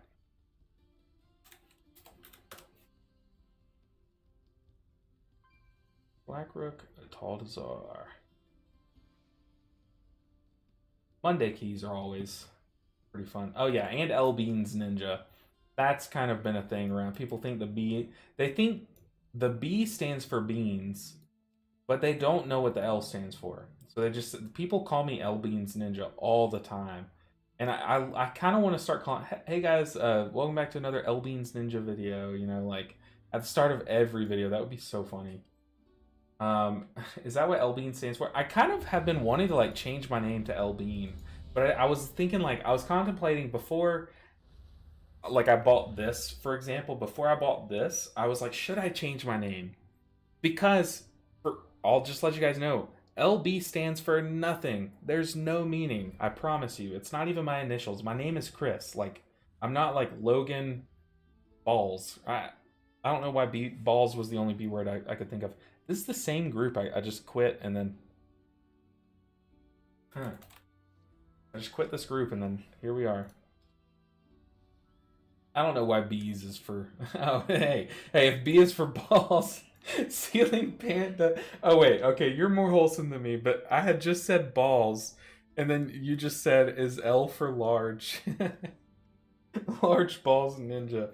Large bean ninja. Either one works. L Chris Beans. Yeah, just forget the ninja. It's L Chris Beans is my name now. That's so good. Oh god, where are we going? Okay, we're going to Blackrook Hold. Oh my goodness. Y'all are fun. Yeah, the thing is, like, I don't have anything. Like, LB stands for nothing. But we're just, at this point, we're just sticking it out. Like, I mean, if Moist Critical, like 9-7 or whatever his name is, if he can have just a random name and become famous, then if XQC can become famous, maybe one day I'll just get like a black piece of paper and cover up the Inja 7, and just maybe I'll change my name to LBN at one point, but who knows? I mean, for now it's like I don't care about getting famous. I just want to make videos that I'm proud of at this point, you know. Brother Bear, Lima Beans Ninja, Pounds Ninja. That's good, LB. I like that. Yeah, we're Pound Ninja. Oh goodness, I don't even know why I'm looking at that. Pound Ninja. Did I take my medicine? I did not.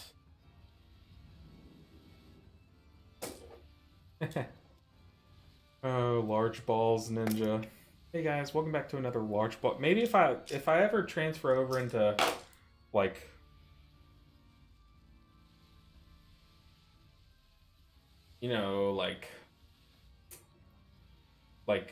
what are they called? The hot tub streams? If I ever do a hot tub stream and become one of those and like get a whiteboard behind me and stuff like that, then I'll be large balls ninja. We can then at that point confirm the lore large balls. But Nick, I was thinking, like, should I change my name to L Bean, like EL space Bean, because I think that's a cool name, but I decided against it. Also, really? Okay, buddy, we're just gonna Divine Shield. Are you done? Really? You done? What a loser.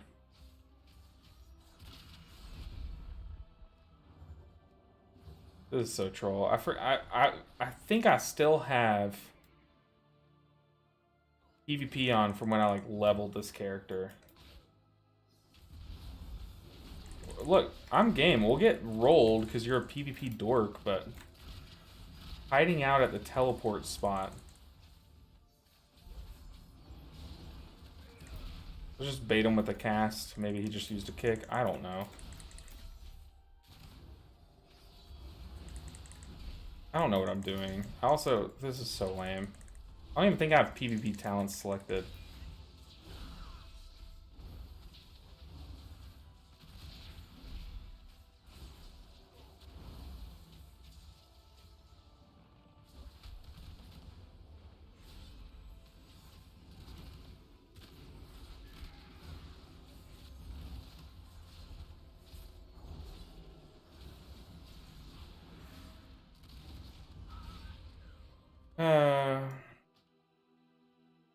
He was not losing. He was fine the whole time.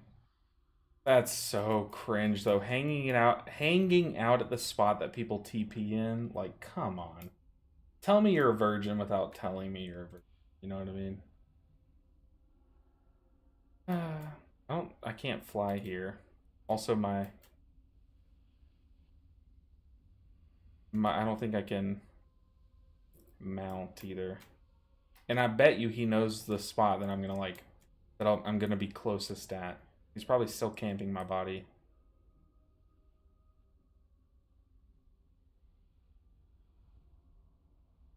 Oh goodness. Wrong dungeon.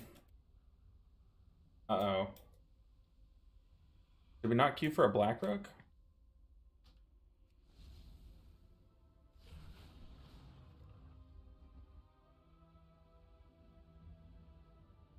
I think we queued for a Blackrook, right?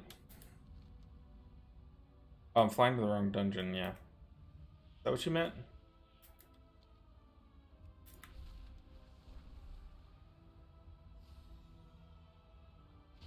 Oh, Silly Panda, clip me if it's good. Make me look good. Just bubble.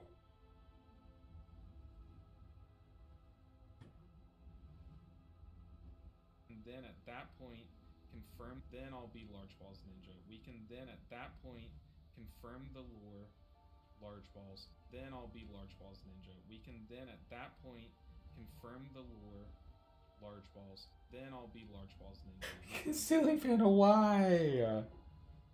Oh. Y'all are supposed to be on my side.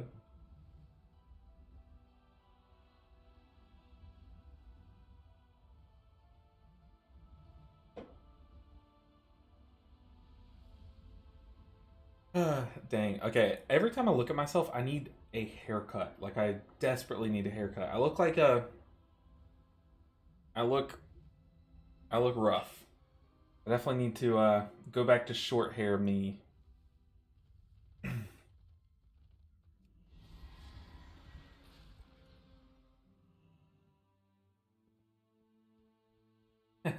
Thank you, Ceiling Panda.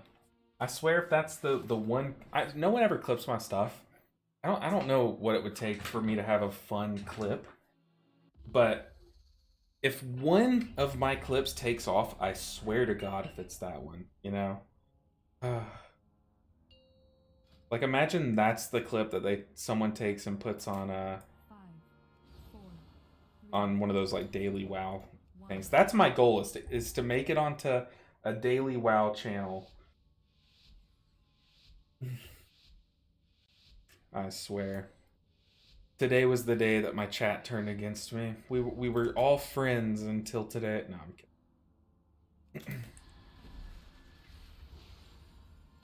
Let's go.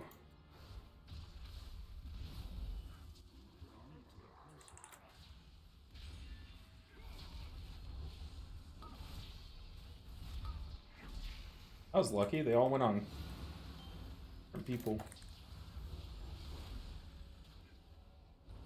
Kick with repentance.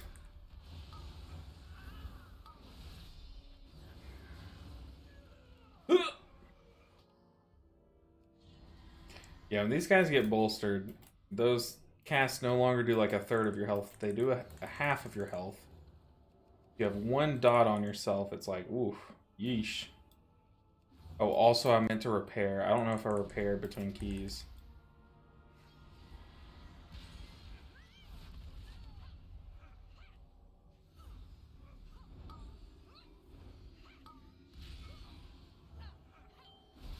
Where's the tank?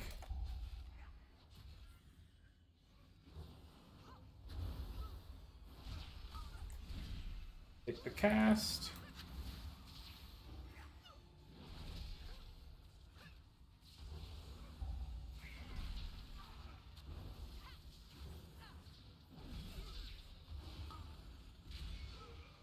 Definitely gotta watch the frontal. Guy's bolstered.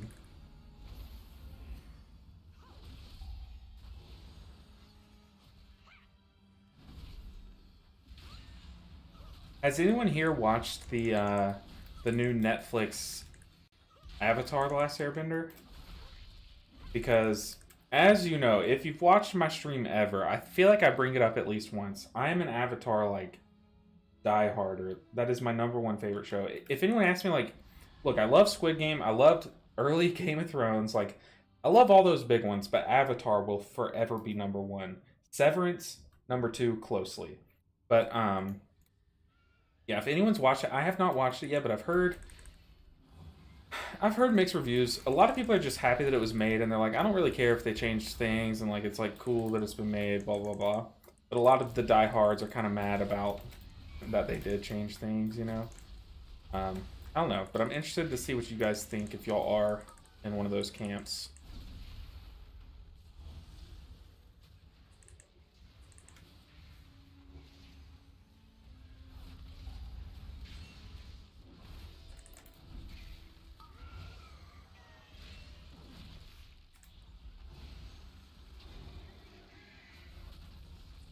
I love the audio, like the sound effects of Holy Paladin, or just Paladin in general. Like they have some of the best. Speaking of Smite, since we've already talked about it, I don't feel bad about bringing it up. Bellona, if you play Smite, you know Bellona's sound effects, her hammer. Oh, it's so good. And this Paladin really makes me think of Bellona. We're gonna Daybreak to snap all the dots that we have. Okay, this is gonna absolutely nuke us. I think what we're gonna do is we're gonna Divine Shield ourselves.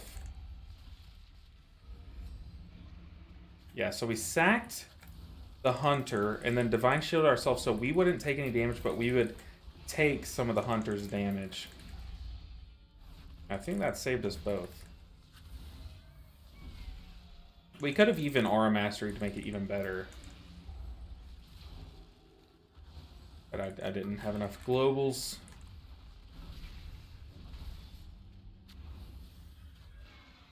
Yeah, I hate to see it.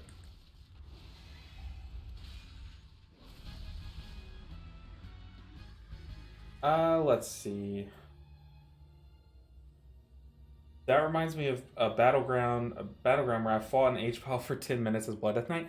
The other day, I queued up for my first ever PvP Dragonflight experience, and I was on Mistweaver, and I queued up for Brawl. It was a Brawl, and it was the one where there's like all these mines that you have to go and do. I don't know the objective. I don't play PvP. I was like, I'm just gonna like mess around, have fun. There was, I kid you not, there was an entire 10 minutes where 5 people, at least 5 people, chased me around and tried to kill me. But as a Mistweaver, I was able to keep myself up by keeping Jade Serpent Statue, Soothing Mist on myself. I would use Transcendence Transfer to like juke them out, and I had like rolls every now and then. Like, it was the most fun. But the thing is, I could only take a clip of like, I only know how to take 30-second clips. So it was just, I wish I could have clipped the whole thing, but I can't reach you, dang. But man, it was so much fun. But yeah, it literally 10 minutes straight. It was unreal how long these guys chased me around and could not kill me. But it was on like an objective point, so I don't think they got anything done. We still lost, which how we lost, I have no idea, since I literally distracted half their team for the entire round. But it was so much fun. H-Pal is my jam. Well, you came to the right place. We're on our, I think, 3rd out of 4 Paladin keys. So you're at least going to get C-Smith. You're at least going to get some this and another Paladin key after. So strap in, buddy. And then next up, we're going to do an Evoker key, and then maybe go back and do some Resto Druid keys. Just try to get as much as we can before the reset tomorrow. Oh, yeah, hate to see it. I knew if anyone was going to die to that, it would be the Hunter. We also need to do that.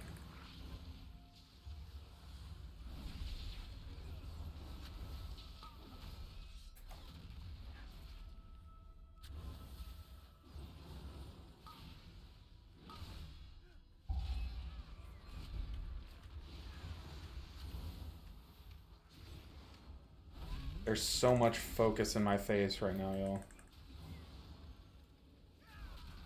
Oh, by the way, good news. We're starting back raiding tomorrow. So hopefully we can get Tendril down. Pray and cross your fingers it's this week. But within the next 2 or 3 weeks to get Tendril down, I think is realistic. Apparently they nerfed it too. I need to go and look at the nerfs, but hopefully. Oh my god. Strap in buddy is another catchphrase of Viagra's, right? Honestly, that's so good. Strap in, buddy. It's Viagra's. Yeah, that's horrible. Maybe I shouldn't say that on the internet. Maybe I shouldn't put this person on the internet. This version of me. Oh. Trying my hardest to kick the knife dances.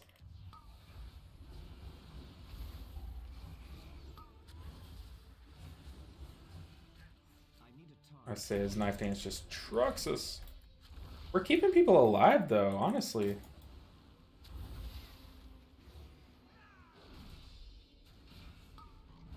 Okay, this knife dance is gonna hurt. Yeah, we definitely need to stop that. He is bolstered. Bullying. Stop that. Viagra's, I am currently taking notes here. Look, if y'all start seeing... If any of you guys start hearing on the news that the Great Viagra's is terrorizing any cities or anything like that, do not bring my name up. I have nothing to do with this. I don't want to be affiliated with Viagra's in any way. Oh, that's embarrassing. We just got trucked. But I had to sit there and cast to stop the knife dance. But if you do end up becoming a super villain, I do not want to be your origin story. I don't want to be the guy that gave you the ideas. Dude, Repentance is kind of sick. It's kind of like Paralysis. You can just like use it to stop casts and stuff. Alright, y'all. We're about to blast. Jimmy Neutron style, baby. Let's go.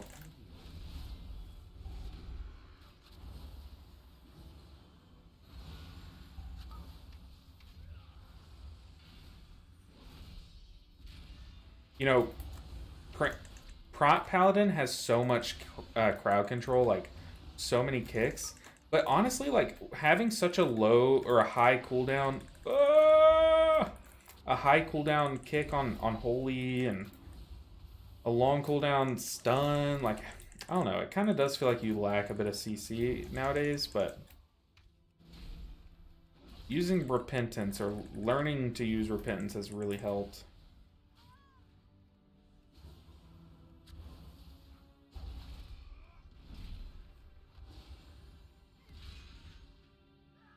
Whew. Oh goodness. I have great memories of watching Avatar growing up, but wouldn't consider myself a diehard. But I'm 3 or 4 episodes deep, and it's been fun in my opinion. Very nice. Okay, I definitely am excited to watch it. Like ever since they announced it, like I feel like it's all I talk to my wife about. But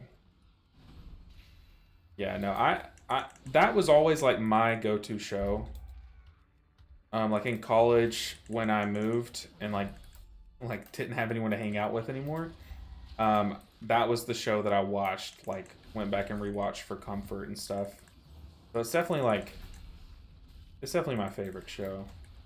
But I'm glad that they made it. I don't really care if they changed a lot, but apparently the things that they have changed are very were very integral to the story. Like for example, like Sokka in the show, he started out kind of sexist because their little village was kind of sexist, you know? Because it's like, I don't know. But then his like first or second girlfriend was supposed to like teach him how not to be.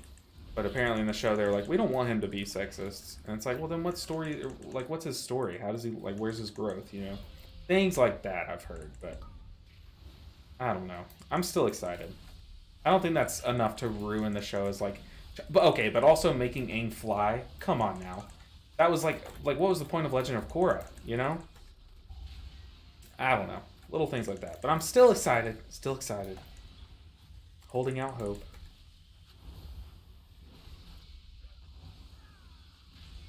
Yeah.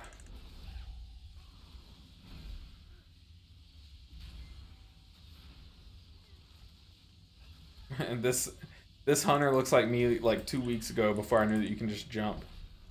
Look at that room. It's beautiful. What do they draw off? Did they write something? Does that say NCCKA? Huh. If that, Nick said, if they're terrorizing cities for longer than 5 hours, call a doctor.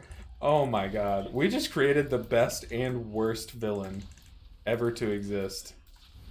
The Great Viagrus. Dude, that is so good, Nick. Oh god.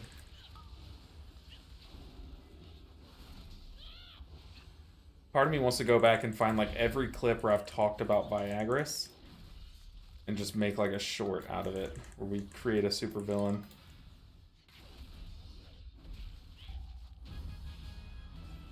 Easy. Terrorizing the world with bean bombs. Gotta figure out my costume next. I think we know your costume. I think we know where the hole would be. Oh my god. My guild keeps having recruitment issues. We've delayed Smolder on Prague for like 3 weeks. Yeah, our guild, yeah, has taken a week off to recruit because we had a Holy Paladin quit at the beginning of the tier before it came out. And he's been like a long-standing Holy Paladin that's like so cracked at the game. Like he is the best healer I've ever come across. He quit, and then our replacement for him just quit after we killed Smolderon. And then we picked up another guy, and he quit during Tendril Prague, and it's just like, we keep losing Holy Paladins, and like that is a very important role for the fight. But we've been recruiting. Me and a couple other guildies were kind of on like, don't die. Me and a couple guildies were focusing on recruiting. Okay, Chamberlain is not it this week. Yeah, we're starting back today. I got my each pound of 2,700 this season. Highest I've gotten in Mythic Plus, dude. That is awesome. Congrats, C. Smith. I don't think you have enough pallies. Yeah, we're like one shy of the Exodia comp. Figure out my costume next. Terrorizing the world with bean bombs. Oh my god, is that what we call them? Call them your bean bombs? Disgusting. Thank. What have we learned?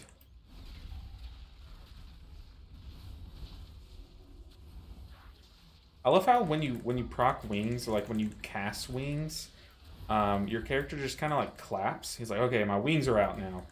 But it kind of reminds me of like old like Fortnite default dance, you know? And I wish that your character, like whenever you summon Chi-Ji, like as a Mistweaver, you just default Fortnite dance. I feel like that'd be fitting. These guys are just trolling us. At least those frontals aren't hitting us though. That one is though. I could not tell you what's going on. I've like dissociated from this pack or this pool so hard.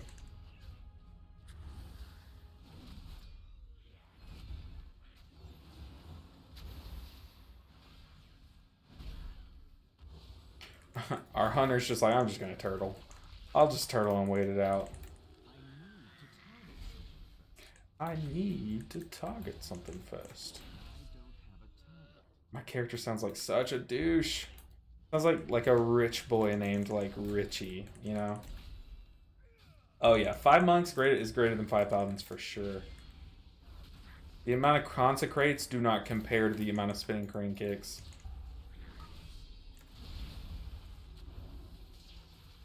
Oh.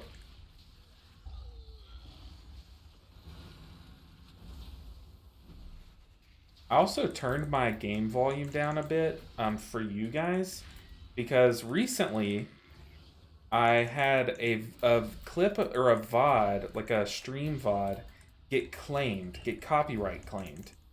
And they claimed it was a 3-hour stream. It was the one I did literally last Friday. A 3-hour stream got claimed, which means that someone is saying, hey, this person is using my content and I deserve the revenue instead of them. So they said, I claim this whole stream because in 2 minutes you used my stuff. So I was like, okay, I don't know. I don't remember playing like a song or a video during my stream. Let me go back and watch it. So I watched the 2 minutes they claimed. It was literally me sitting there in game deciding what dungeon talking to chat, deciding what dungeon to run next. Like, unreal what they claimed. And so then I appealed it, and all weekend I've been like upset about it. Like, it's probably they probably stole like 3 cents from me, you know, like that's all they took. But it's just the principle behind it, you know. It really upset me this weekend. But I just got an email this morning that they were able to the people. What I had to do is I had to appeal it with the people that filed the claim, and I had to say, hey, I think you got this one wrong, buddy. And they looked it over. Oh, they looked it over and they basically said they were wrong and took it back. I don't know what it's called, but I don't know all the terminology yet.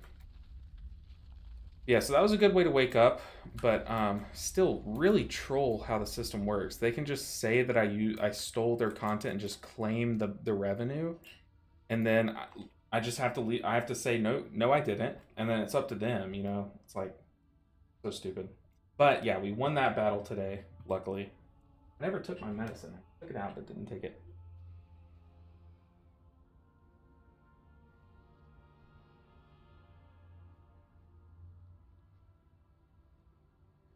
In classic WoW, repentance was the capstone ability. Was Rhett's capstone? Oh, that's horrible. That is so bad. Why? What about that screams Rhett? And did it do the same thing? Because that is so bad. That's like comical.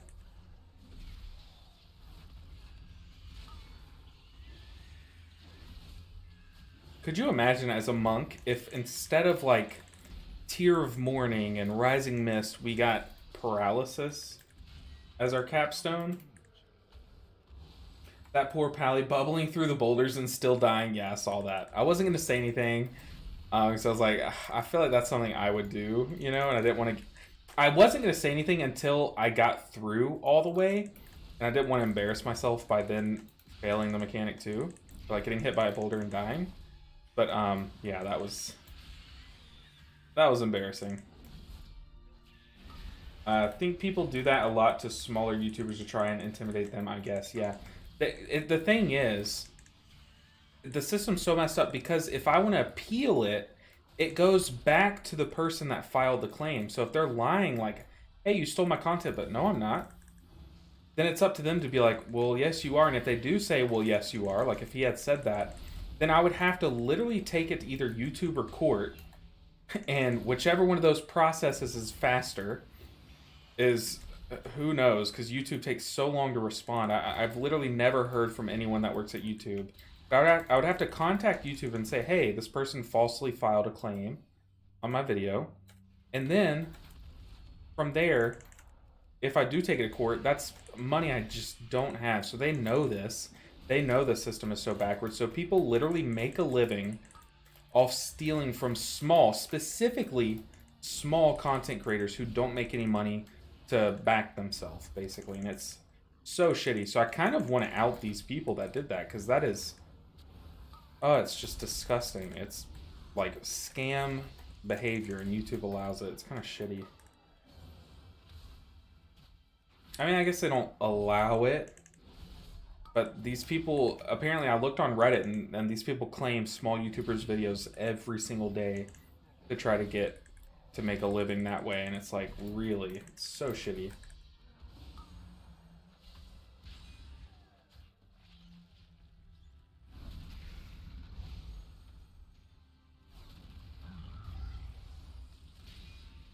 We'll let him tank it.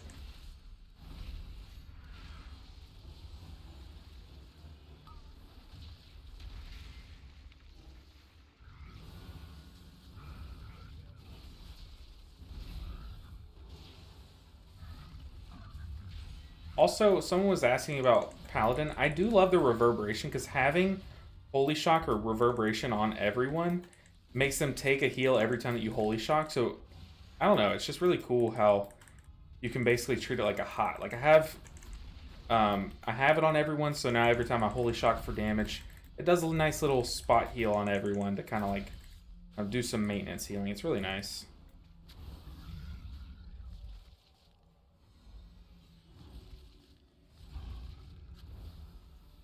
We'll let them tank their own.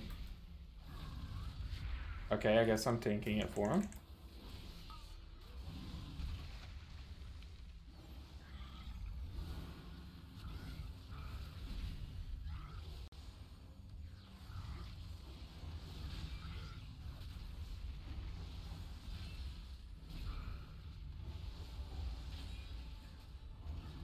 Dude, we are absolutely smashing these dungeons.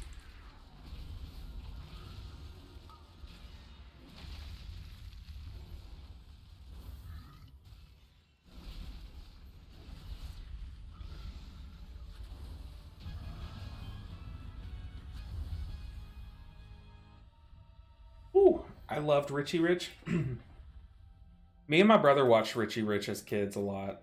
It was a good one. It was like a nice little. At that time, it was a good watch, you know? Kind of gave like similar vibes to like Home Alone, just nowadays it doesn't have that much nostalgia.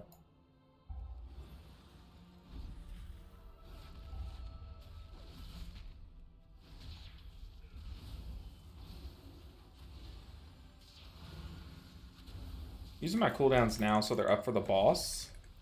And to do big damage. I'm saving Daybreak because I can use it on this next pack and still have it up for the boss.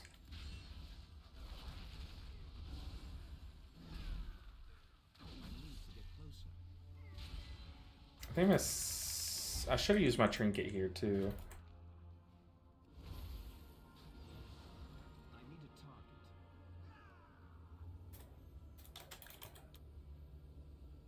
Yeesh.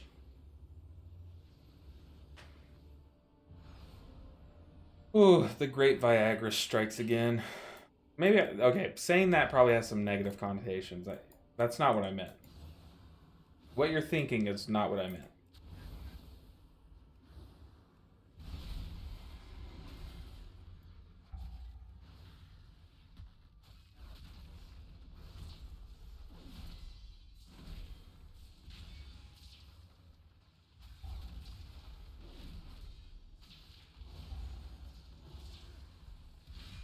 Yeah, forget these guys bolster. I mean, that Raven's Crime does half your health anyways. You're likely dead from it if you get hit by it because you get stunned into the next one, but these guys get bolstered. That is terrifying. Like a one-shot death trap.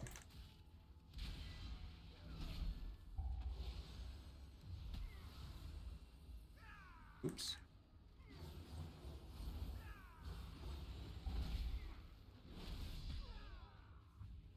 I can't even see it.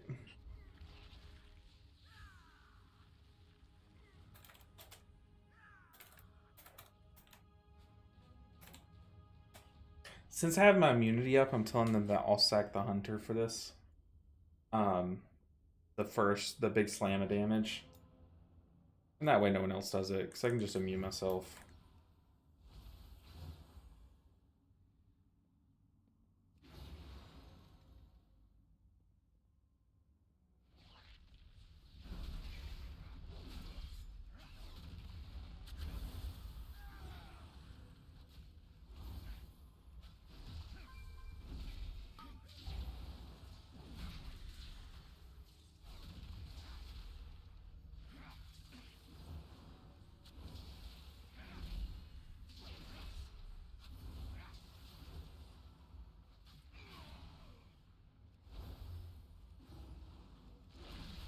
Alright. New boss is gonna spawn. I'm gonna cast Here's Deliverance, Hand of Divinity. I'll save my Hand of Divinity a bit. Okay, we're gonna Hand of Divinity.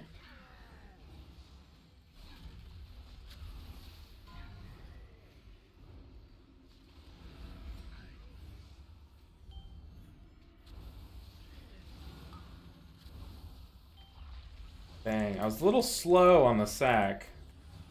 That's okay. We made it work.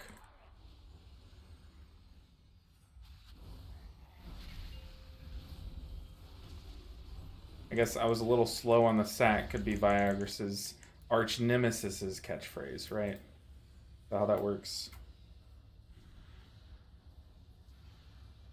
Dang, I had just used cooldowns too. I'm literally in wings right now. Oh, Oh, oh, oh.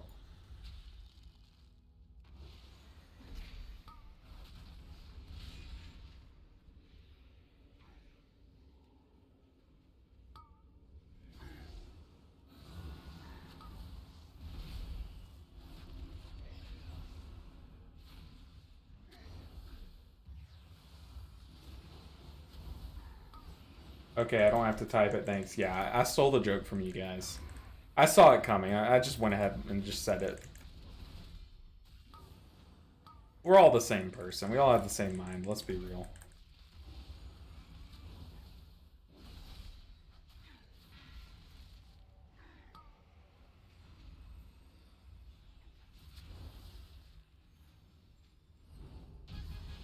A Dragonflight Master. What does that mean?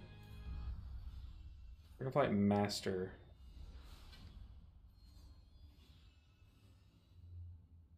Interesting. Keystone Master. We're there.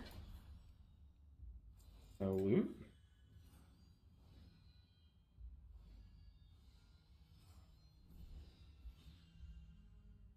I'm gonna say need legs. I don't even know if I do, but they have avoidance on them, so I'd take them.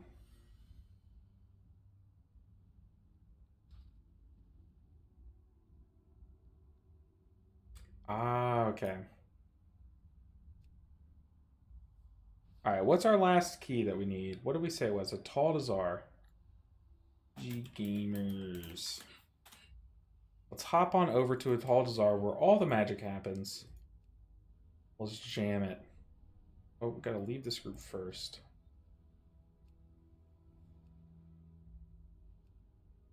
Alright, a tall 18 through 18. See, who needs an add-on? We can just put filters. Ooh, Keystone Master should be higher than Keystone Hero. I would agree. But yes, to master something, it kind of like implies greater skill.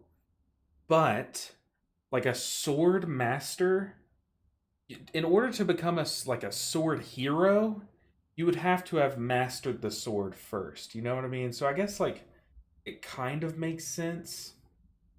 You know, like I guess like what's a good superhero? Viagris.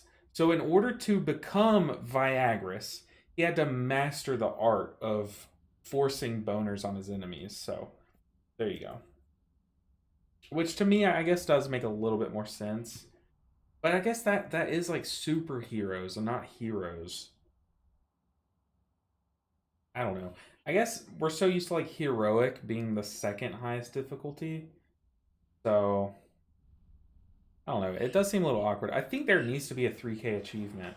Because this tier, the two achievements are at 2,000 and 2,500, which to me, I don't know. I don't know if you guys noticed, but I did have to Photoshop the achievement to have 3,000 for my thumbnails. But we made it work. We made it work. I'm a bait master. Yeah, I bet you're probably your guild's best member because they can rely on you to bait constantly. Viagris, you were the best thing that happened to the stream. Like, thank you for joining. Thank you for being in my chat. You make every joke happen. But a Tal'Dazar does not look like it's going to happen. Let's go and while we wait, let's take notes on these last few keys.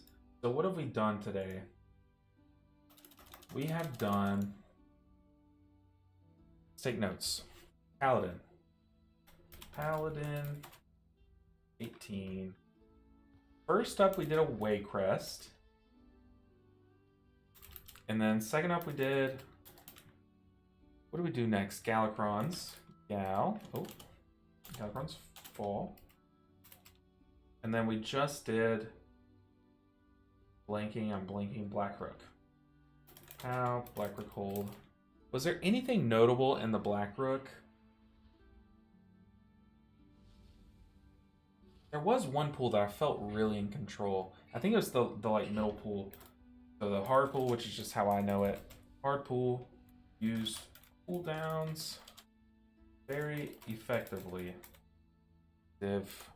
Honestly, I don't think there was much else in that dungeon worthy of like a video. The Galakrons Fall though. Dragons. Dragons, the double dragon pool. 2 drag pool, which is also one of your finishing moves.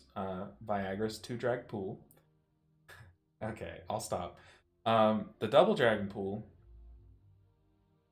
Cycled cooldowns well. Cycled CDs well until pool lasted a bit too long and I ran out of healing. Now the Waycrest Manor. Check to see if anyone else has posted a Tal'Dazar. They have not. The Waycrest. What happened in the Waycrest? Oh, one thing that was fun to show is the tank didn't go over fire. What a Chad. Like, was there anything notable about what we did in the key? I'm a bait master, hero baiter almost. Yeah, I guess. Good point, Frostington. Honestly, it doesn't make sense now that you mention it. Dragging these nuts across your face. Okay, you're banned. Mods, get them. Sick them. I don't even have any mods. I appreciate becoming a meme with very little effort. Yeah, I guess this nowadays you just have to be lucky and in the right place, and you can become a meme easily. But what a chad. What else happened in the Waycrest Manor that we could like that was like good? Like any like good moments that you guys remember where you, like the play was good or it looked like I'm starting to learn the class better or there was like a funny moment or something. I think oh, okay, hold on. Going downstairs. First time I saved CDs for harder pool. I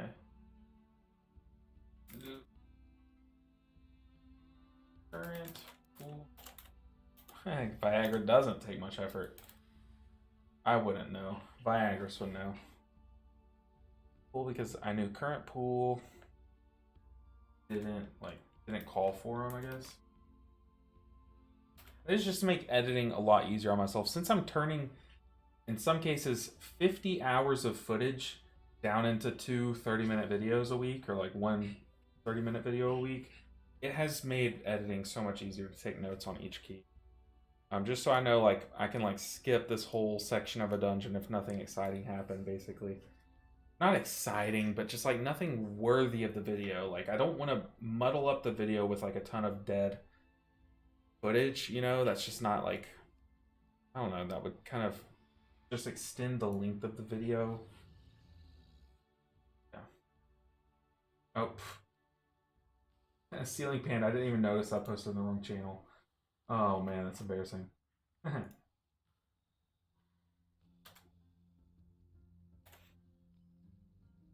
Oh goodness.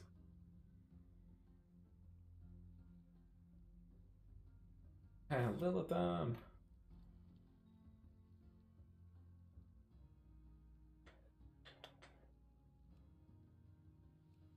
Dang, these are Tal'Dazar queues. No one is putting up a 18. I mean, we can search for like a... Let's go a little crazy today. What do you guys say? 18 to 20. Let's see him. Go for 20. Let's go. Go for the 19. Let's do it. Another 20. Put me in. The reason why we're going after a Tal'Dazar is because it is... It is currently our lowest item, or our currently lowest IO fortified key. So we will gain the most, we will get the biggest return on this time investment by doing an Tal'Dazar. Yeah. I wish there was a rogue healer spec that was an apothecary who heals by throwing potions. Yeah, there's this game. Hold on, let me find it. So it's an old MOBA. It's an old MOBA that just didn't really take off, but recently they've worked on it. They took the servers down and they've put a lot of work into it. And they're someone, I think someone bought the rights to the license and stuff, and like was like, well, I'll keep the game going and we can like relaunch it and stuff. But it's called Gigantic. I'm sure you've heard of it, but recently they just held their open beta. This dude was so much fun. He's like a big fat uncle dude who just like laughs and like talks in a high pitched voice. But he is a tank who is like a support guy who uses potions. And one of his potions, like his potions do like different things. One of them puts a little healing field down. And it's really cool. And then one of his potions, you throw it down and it basically turns the ground into like a trampoline. So your group can like jump away really quickly and be safe and stuff. Things like that. So he's really cool. He really is. But that's kind of like what I'm thinking. But also, if you've never played Heroes of the Storm, which is it's Blizzard's game where they kind of pull characters from all of Blizzard games and put them into one MOBA. Lily Stormstout is in it, and she is a Mistweaver healer, but it's back before like the whole fist weaving lore was a thing. So Lily Stormstout throws her bruise, kind of like throwing a potion, and that's how she does her healing, in a lot of cases. So I do, yeah, HOTS is goated. I play it almost every day too. Like I play it and Smite, like just back to back, when I'm not like editing or doing anything. But one of these days, I do want to make a video series where I kind of like compare all of the Heroes of the Storm World of Warcraft healers to their World of Warcraft counterparts. So comparing Lily to Mistweaver and saying like what's different and what it could, like what Lily does right that could be transferable into the game. And like Yu'lon is one of her spells, it's not called that, but she summons Yu'lon. How could that be like kind of made then into like a WoW thing, or like stuff like that? Like I think that could be cool. Or also just talking about like if they were to ever kind of like put more love into Here's the Storm, what could be like a cool Fistweaver character? Because there is a character in Heroes of the Storm that's a healer who does his healing based on like punching and kicking people, but he's from I think StarCraft or something, like another game basically. So he's not a Fistweaver, although he plays just like one. You know?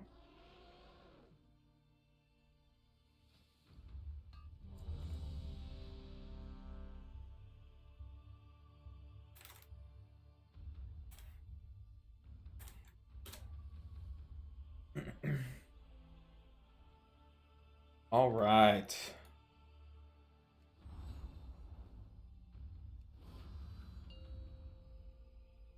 I guess Shaman can like bait with totems, but in a +20, I don't think they would. Okay, a Taldazar, we gotta think.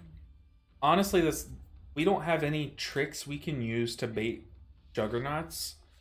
We just have to pocket heal those who are going to. So that's why I have my beacons on the two like potentially ranged people. Ranged and squishy with the Shaman. Other than that, it's just going to be doing the dungeon mechanics.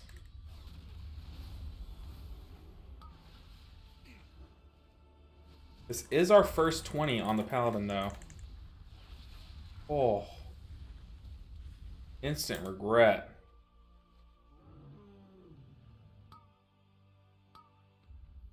Oh, that was bad. I died as I was casting Divine Toll, but I literally don't think it makes a difference. I'm Fortified Bolstering weak, dude. I just take every pack as it comes and just do each pack individually.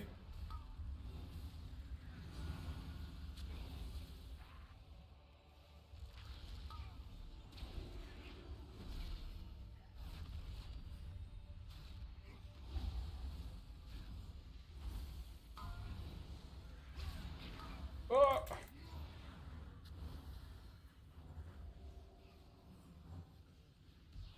Goodness. Yeah, whoever he dashes to when he's bolstered, he will be killing. You have to be moving. In fact, we'll try to bait it. We can. Whoa. Oh, nope, he went to them. I guess this is something I can do, is I can just try to bait to save a life. But wow, that was a tough pool. And we're still going down to Razan. Okay. He probably just did that for percentage. We're probably going to go right first.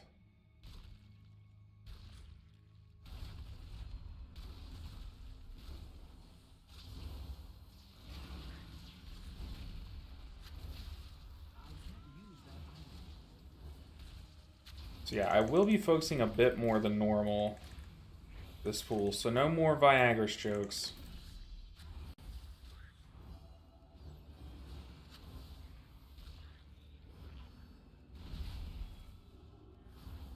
It would just be too hard to play with Viagra. I'm sorry. Let's see. I was gonna say use Blackhawks and forgot you were on HPAL. Yeah. Sorry, buddy, can't do that. I mean, he could have. The tank could have used Blackhawks to bait. But we need to stand on this inside so that if we need to run, we can just run straight across. Because I hate running them around this corner. Uh-oh. Why me?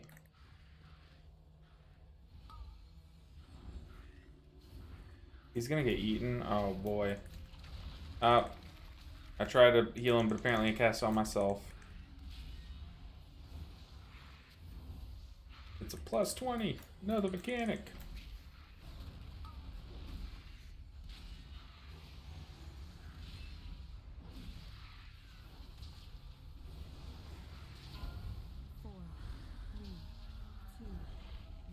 I think I beacon myself. I'm just beaconing the tank for this fight. But I think I beacon myself just because I feel like I'm the squishiest one here. See, I hate when they run along that side. Oh my god.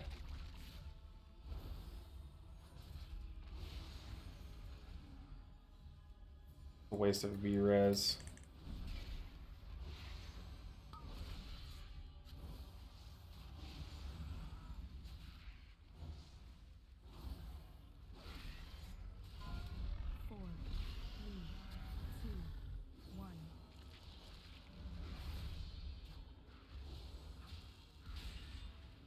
You stand on this side so you can just run this way. But even as a hunter, getting eaten is like crazy. You have like so much to deal with that. No, don't turn him. No. No. You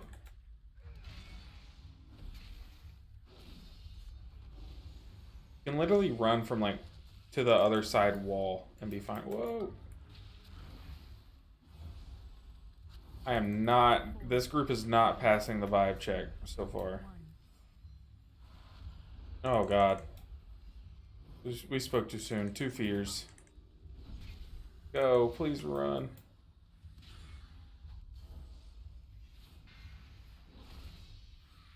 After last week, if you have not seen the last episode of my series as of now, Ataldazar is the worst place for this series to exist. So every time I come to this dungeon, I am terrified of what it has to offer. Ugh. It's not a whole lot of damage my DPS is doing, lol. Uh-oh.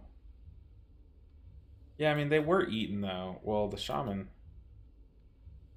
I don't know, man. I'm not going to get trapped in another hell. Y'all haven't seen me leave a key. I try my hardest not to leave keys and stuff. Like, I never leave a group. I always give them the benefit of the doubt. But I am not going through what we went through last week again. That was just... I haven't slept since. I'm kidding. But it was bad.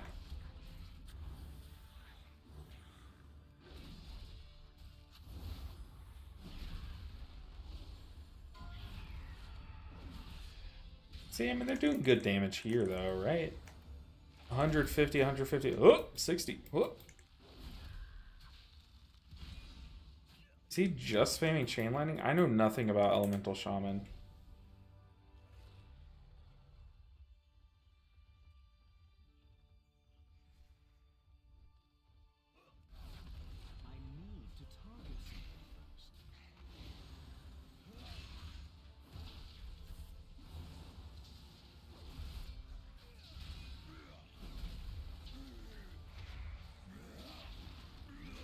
Trying to get my casts off before he starts spewing out decay.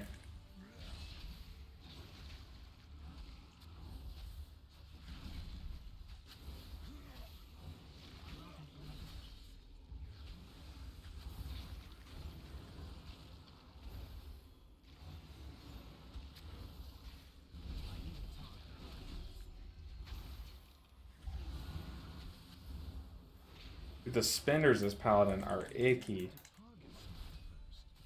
What is the shaman casting even? Is he Resume maybe? Based on the name? Bandages? Probably. That's probably it. He's casting Lava Burst. Yeah, he's casting... It looks like he's doing a Resto Shaman rotation.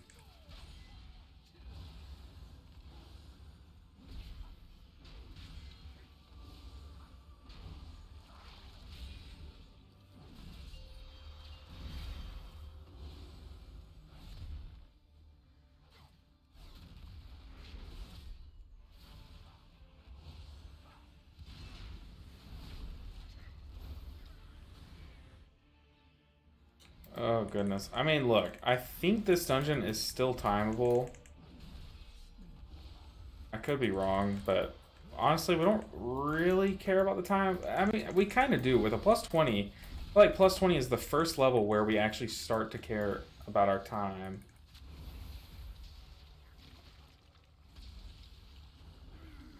Just because it equates to like so much IO.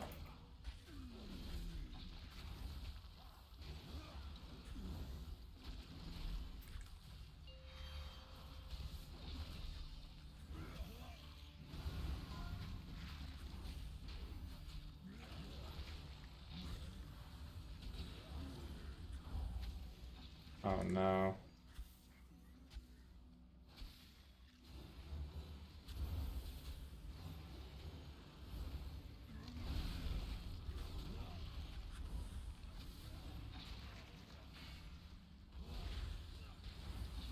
Ah!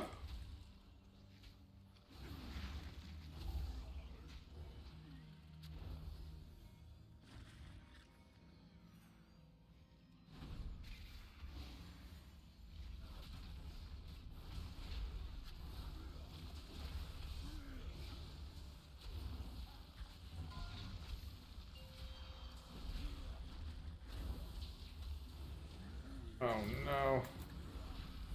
Yeah, land hands myself.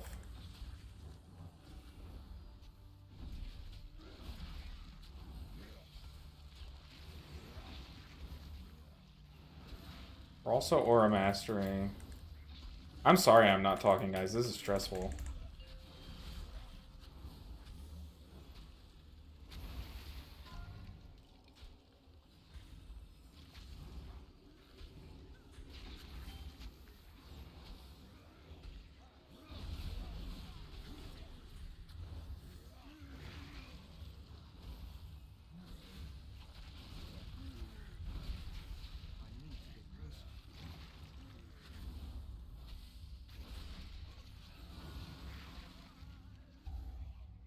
Eh. Let's see. Yeah, oh, you think, the healer I was talking about is Karazim? You think he's from Diablo? Honestly, I have no idea. I mean, I'm doing big healing. I'm out healing a 483 Brewmaster who's pumping.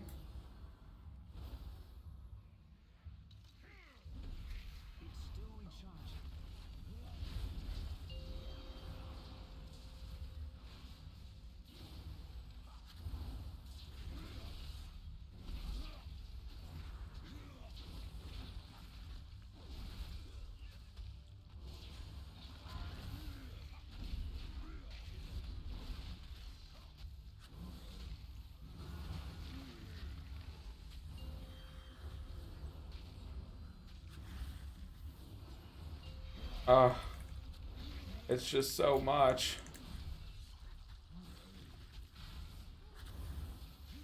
These kicks, or these, like, yeah, kicks are not happening.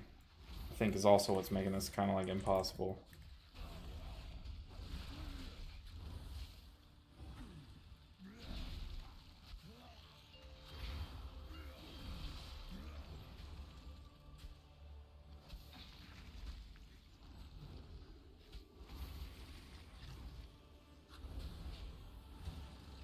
I'm healing my little heart out, though.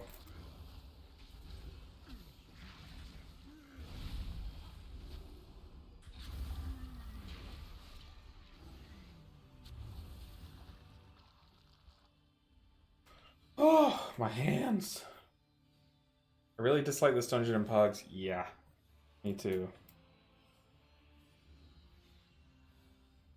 And this guy his name is Bandages, and he's from the realm Blackrock. Y'all could probably look him up and see if he normally mains Resto Shamans. I think that's what's happening here.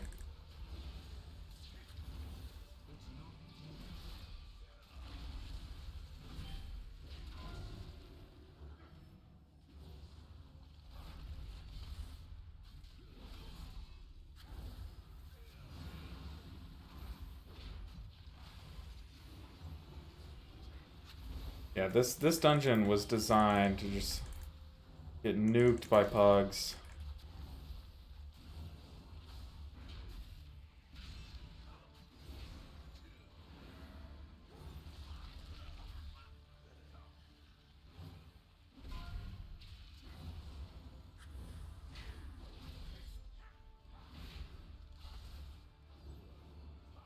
I mean, as long as this shaman knows what to do on Yasma, I'm fine with it, honestly.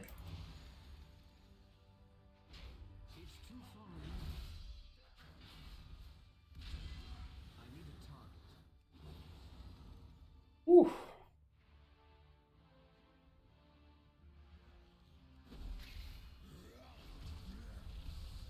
I think we just sit on the shaman's totem here. The shaman does less damage than the tank, so.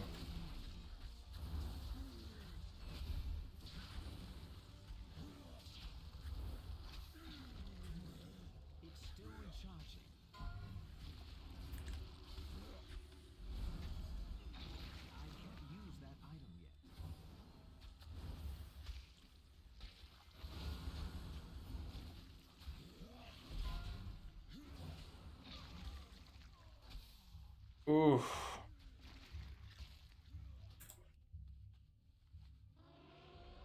Can't tell I'm having a really good time. Somehow actually a DPS main? Oh lord. U20s as Ellie, but barely played the character. He must be getting pushed by his friends. Brutal. Yeah, the hardest boss is the last one, so that's what sucks about this dungeon, because like you never know if you're gonna succeed until you get to that final bit.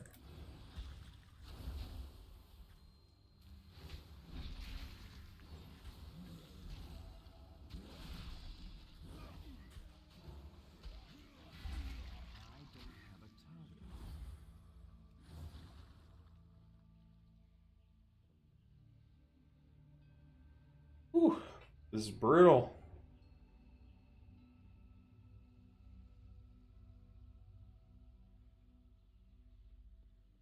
Yeah, we're definitely coming.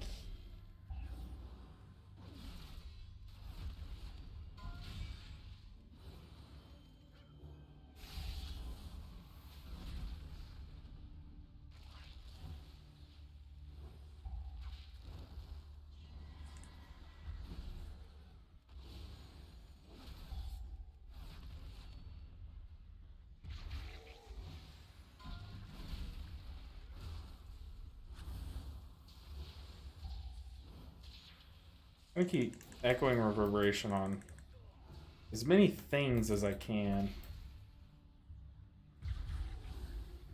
I'm gonna roll Tears Deliverance.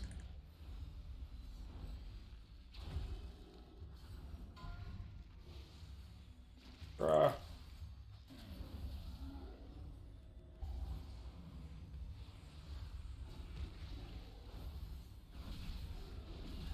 Also, my DPS are standing on the outside of their totems, which is making this really tough for me to heal them.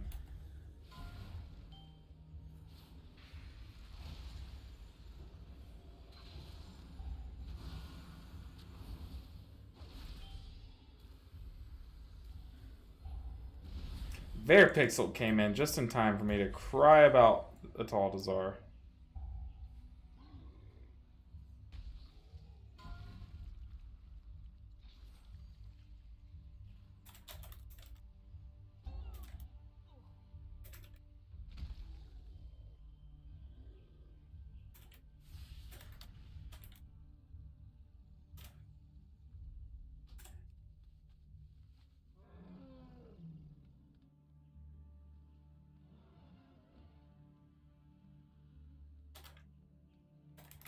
I hit him with the and we chillin'.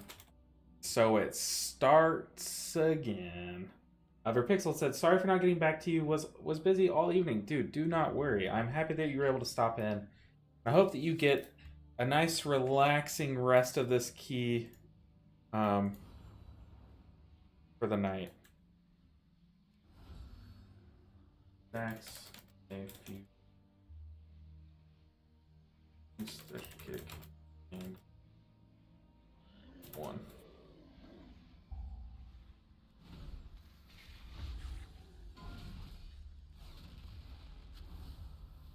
Like, I'm not trying to be rude. I'm just trying to say, hey, here's what we did wrong. Let's fix it, and we got this. Like I said, I always try to, even when things look pretty hopeless with a group, I try to still have a good outlook and try to fix things and help them.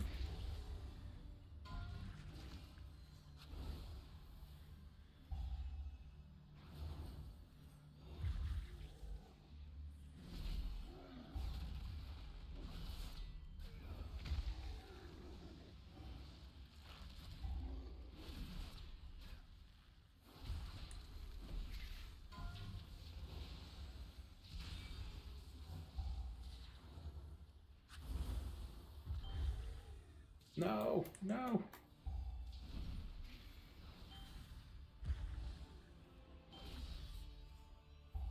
Oh, boy.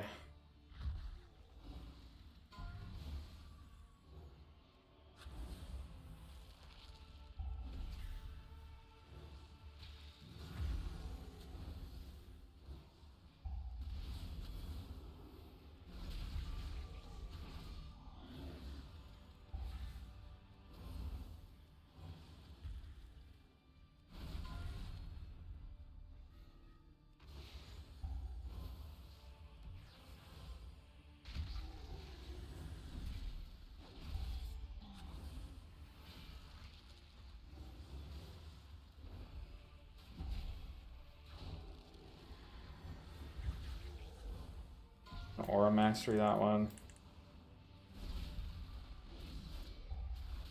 Dude, they're killing that totem. Bruh.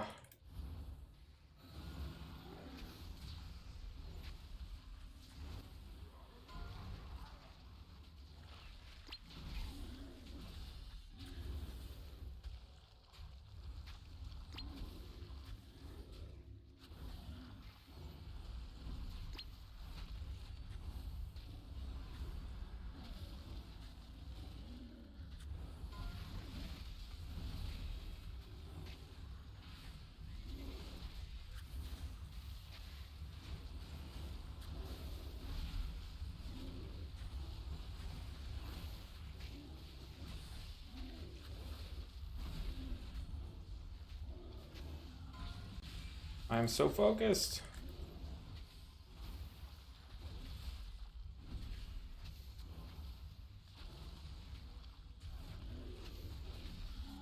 Also running low on mana. This has got to speed up.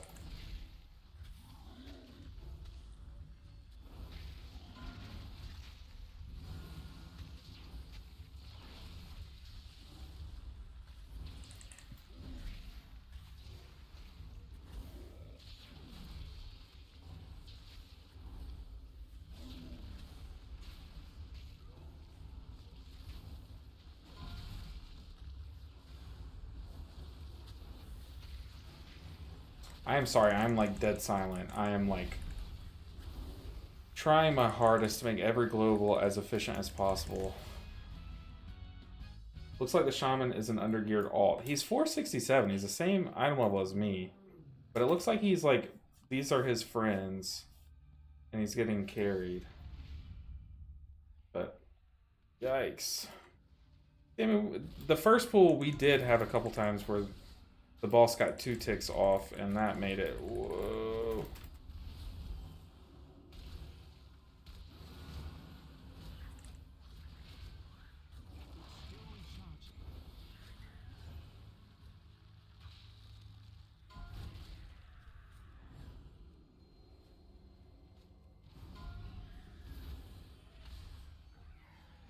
Goodness gracious. I'm so tense.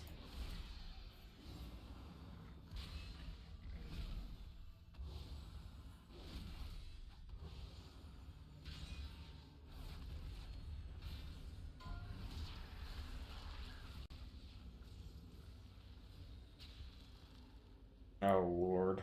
Yes, please skip this. Thank God.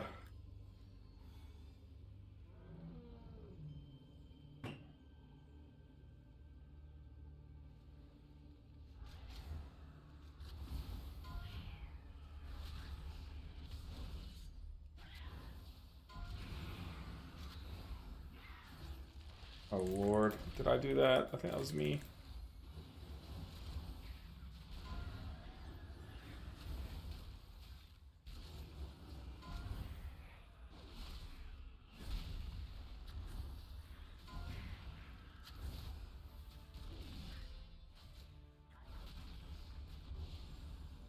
I don't think the small guy's bolster, but we need to kill this full health one. Don't loop it downstairs.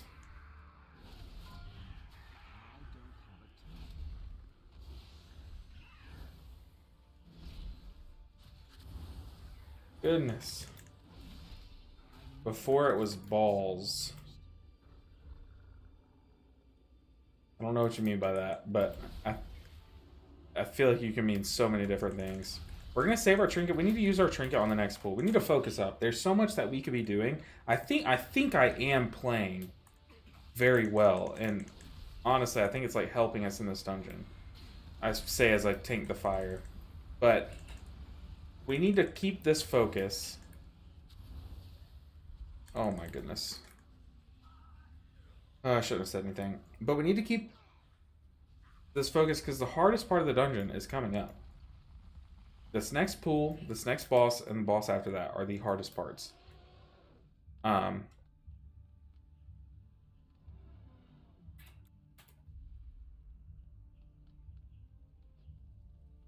Albion hates me. He doesn't say good evening back. Oh no, Few Socks. I missed it. I missed it. I see it. Oh, dude, I promise. I missed like a couple chats because we were focused. I am so sorry, Few Socks. Welcome in.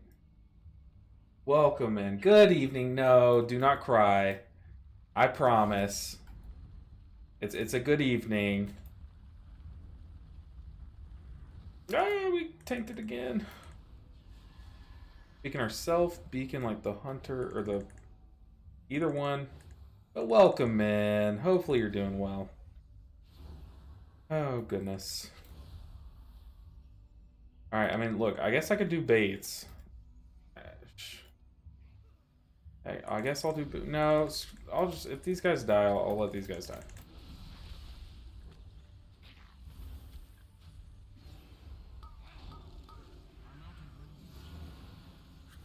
Transfusion.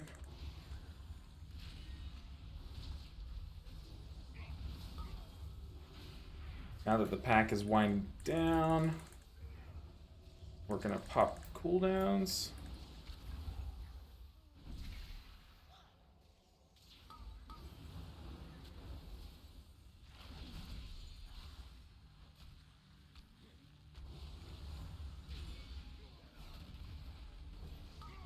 Oh no, my entangling. Oh lord. I'm gonna sack the hunter because he's about to get dashed on, maybe. Yep. Ooh. It wouldn't have mattered. How's life? It's going good. I mean, we're in a Tal'Dazar. We're not going to time it.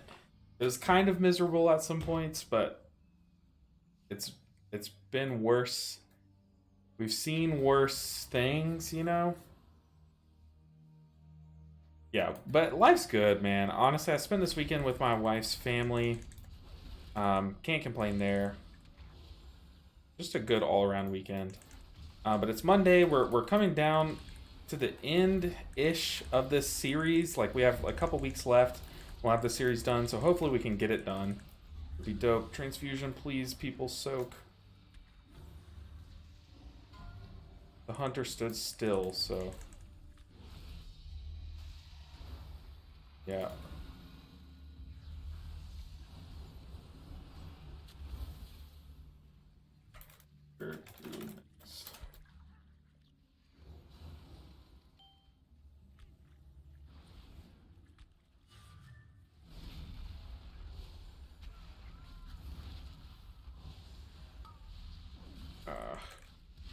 stun. Please help me with stunning.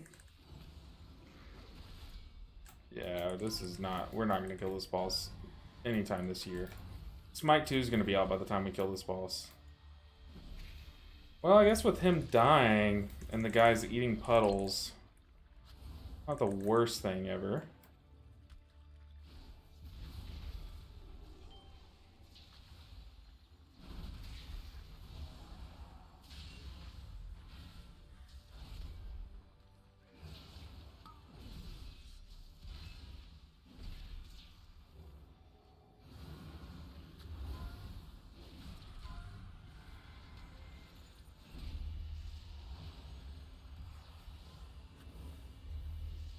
Boy.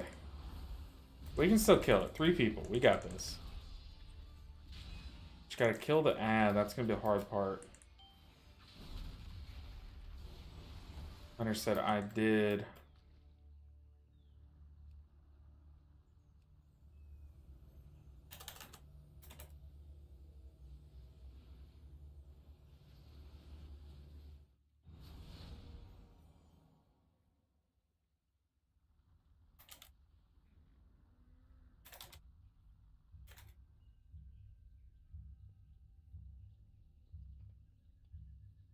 This guy said, Hunter's Tard Trap and Shami's Totem can both slow the ad. I know what he meant. But yeah, the Hunter did not soak the first time. He just stood still and shot. But life's good. We're in a Taldazar. Look. This is horrible.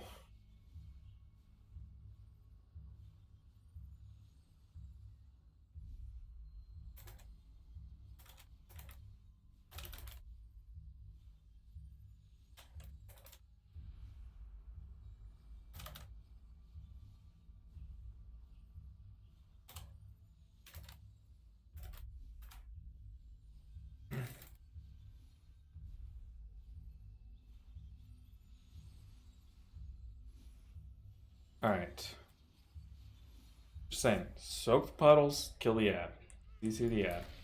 Things we were not doing last pool. I don't know why they're getting mad at me. We're just trying to say what to do.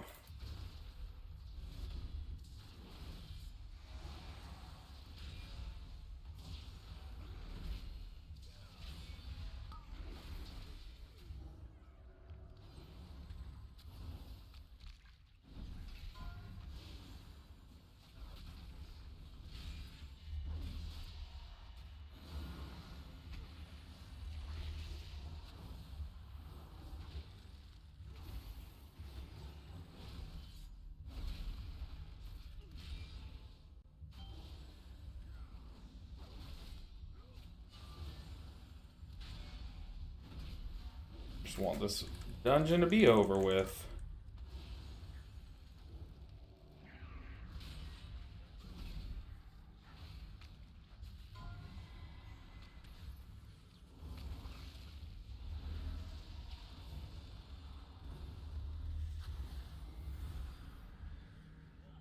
Oof.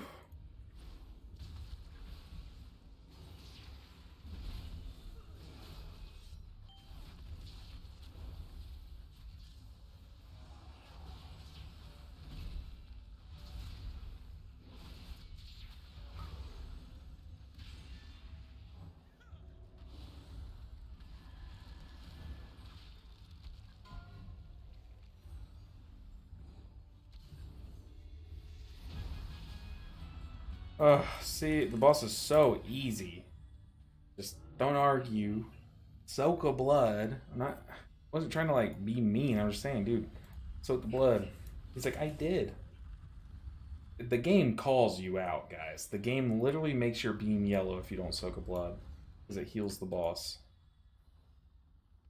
Some time ago, I watched some episodes of the Gauntlet on your channel.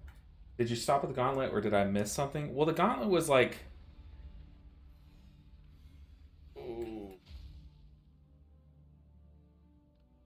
Sorry, the Gauntlet was like kind of while I was focusing more on pushing my Mistweaver. But I'm really not like pushing the Mistweaver while I'm doing this series. It would just be like I'm already playing this game so many hours each week trying to get the series done. But it's kind of just like, it was kind of to help people progress while watching me progress. You know what I mean? Like, kind of show them some mistakes that I make and stuff, and how I go without it. Stack with me so spiders move to the same direction. Yeah. And play monk.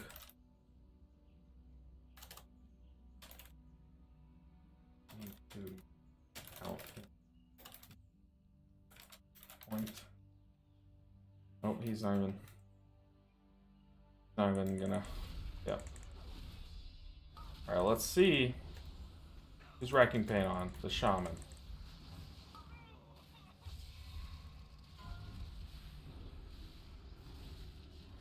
Oh, dude.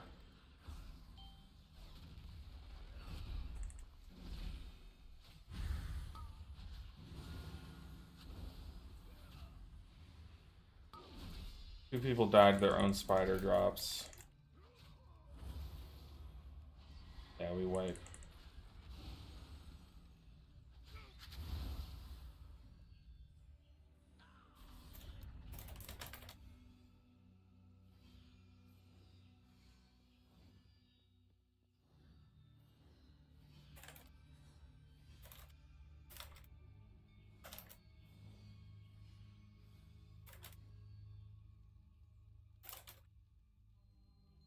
Someone just left. Oh my god.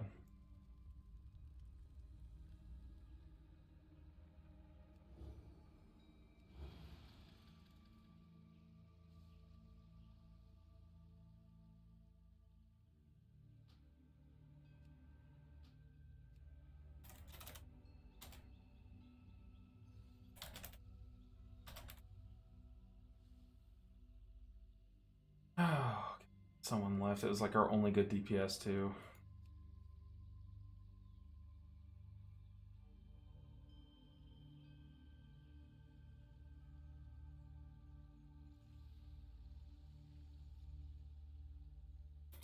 Can't even solo tank ads. This boss is solo double ad mechanic doesn't happen.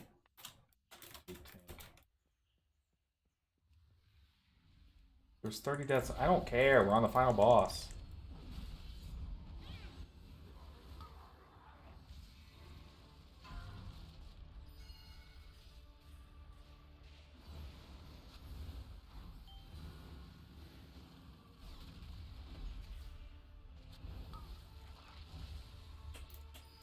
Kill the ads. They're focusing the boss. You need to kill the ads.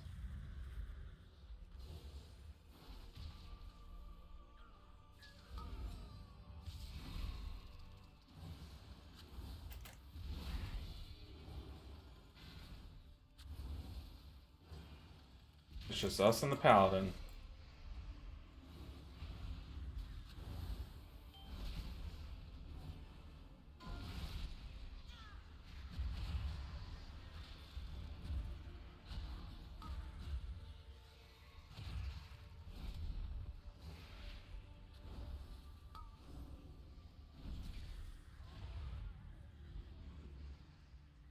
Oh god, there's just no way.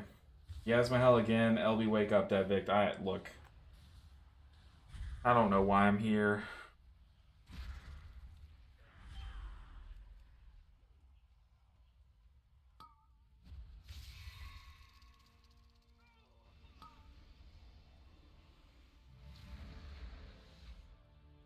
Oh, brother.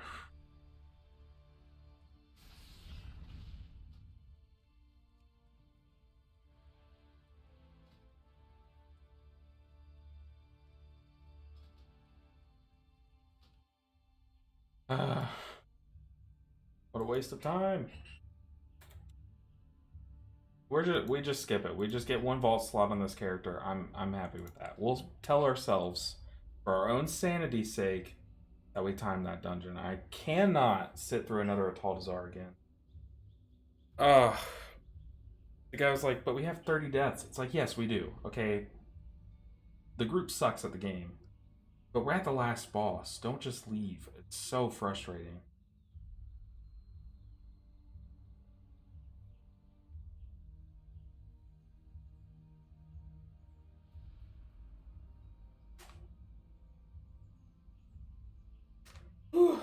You socks, I'm gonna join you. I guess I'm gonna go cry myself to sleep again as well.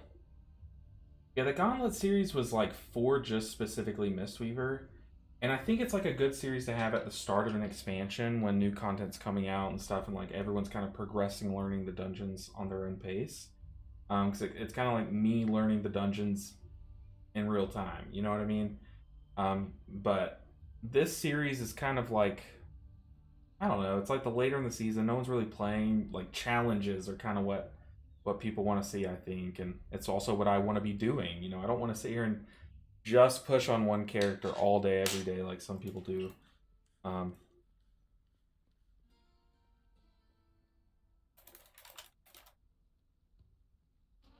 oh goodness. We're done with the Paladin. We're gonna hop on Evoker because Evoker's always a good time. Shake it off, not your fault. You got this next time. Shake it off, yes sir. I wish I could like stand up and do like a dance. Do y'all remember back? I don't know if anyone watched Ninja Carvin. You gotta hit him with it. It's the only thing to say in that situation. This guy left after one wipe. Look, I say after one wipe. Yes, he clearly had a point to leave because we should have left once that dungeon started and we saw the shaman's damage. But yeah, you got to hit him with your mom. There's no point in arguing. Hit him with your mom, ignore him, move on with your day. But y'all remember, I don't know if anyone watched Ninja. I never did, but obviously he was everywhere. So he used to do that like dance after every win. Do y'all remember that?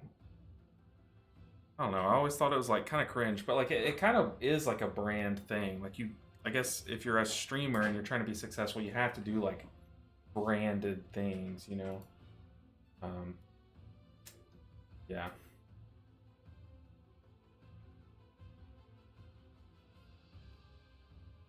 Dang, dude. Been streaming for 3 hours. Didn't even get all 4 keys done on the Paladin, but moving on to the Evoker. What do we got? Murazon's Rise could be good, and Throne of the Tides. Yeah, we got some stuff to do on the Evoker. Murazon's Rise, Throne of the Tides, Galakrond's Fall. Murazon's Throne, Galakrond's. I don't remember that, but I guess it worked for him. Yeah, I think they ended up making it like a Fortnite emote. Yeah, after like every win or every something, he had some kind of goal. He would stand up and do like this thing, where he would do that or something. I don't remember. That's all I remember about it. Maybe it was a fever dream. Maybe it's just the Yasma talking, but okay, Galakrond's. It is also 100 degrees in this room. I gotta like open the window or something. There needs to be airflow after that because it is painful in here. Where's Hans? I never watched Ninja, neither did I. Hey, Parky, welcome in the YouTube chat. I never watched Ninja. Yeah, I mean it was cringe. Like I would never do like a I don't know. But one thing that I did like about what he did, like his brand or whatever, like things that and by brand I just mean things that you do, and like it's just something you do, like you do it every time. But like after every win, he would put on his bandana and then he would wear the bandana until he lost, which I think is like a fun way, kind of like show your chat or like people who are joining the stream, hey, he's on a hot streak. You know what I mean? So, but there's no way that we could. I guess I could. I don't know. I don't know. Just I don't even know, man. If just after every Ataldazar key, just like write hell on my forehead, and then y'all know. Okay, am I joining the stream post Ataldazar or pre Ataldazar?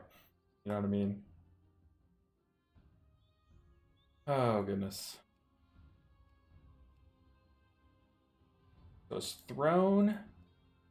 We're also gonna tell Throne and the 2 Murazon's Rise, or the 2 Dawn of the Infinites. Okay, while we're sitting in these queues, I'm gonna open the window. Wow, it is hot.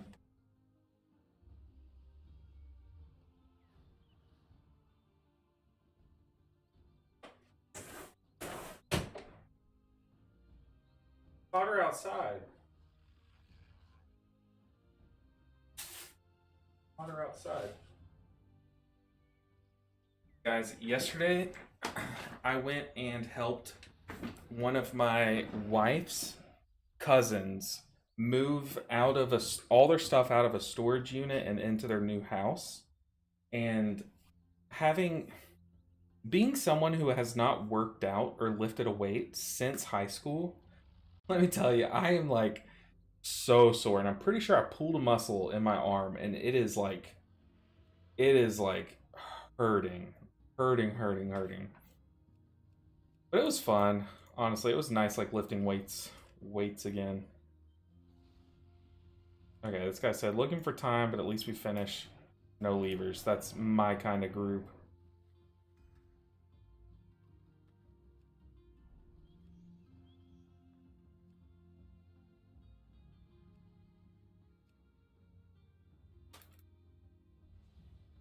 I'm also gonna tell him I don't leave group, which is true. I sat through that one. Y'all know this about me. I will sit in a group until it rots my brain. Whew. That scared the crap out of me. Thank you so much, Fusocks. You got a good jump scare out of me. But thank you. That was loud in my ear. We are also. I don't have it showing. Give me a second. We did also cross our subscriber goal. So there is going to be a 12-hour stream coming up on one of the weekends coming up. So stay tuned for that announcement because it's just gonna be a lot of fun.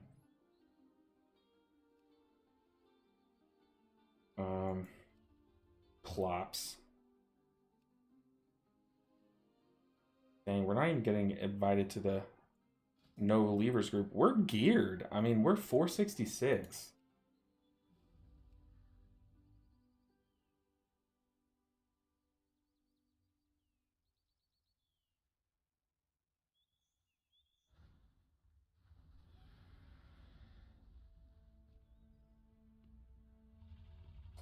Let's see, where's our Blackrook? We've already done a Blackrook 20 on Tyrannical.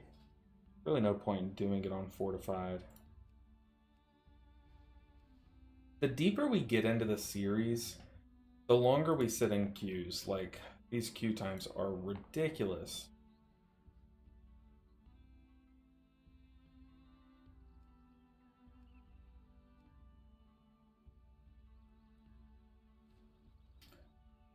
Throne and either Dawn of the Infinite.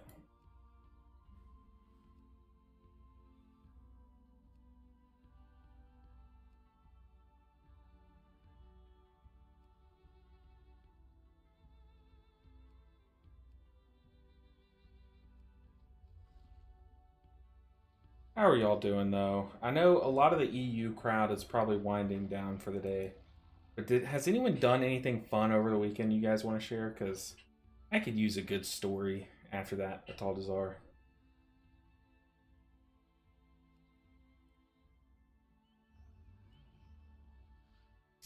I would like to hang out longer, but it is late here. I know a few socks. We're honestly winding down the stream too. Like I do want to get like at least one more key in, but this is about the time. I mean, like I don't fault you guys for going to bed. Do not let me.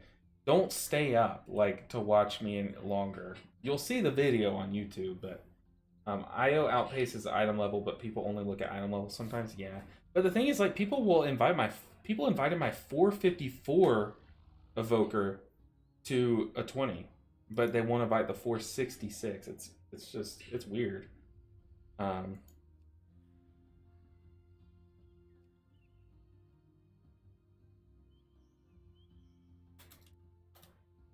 Person says need heals, buddy. I'll heal you, and I'll heal you good too. Oh my gosh, Luce said, I played a 9-hour board game on Saturday. That's about it. Jesus, was it? I don't even know what game that would be. What game was that? 9 hours long? That's crazy.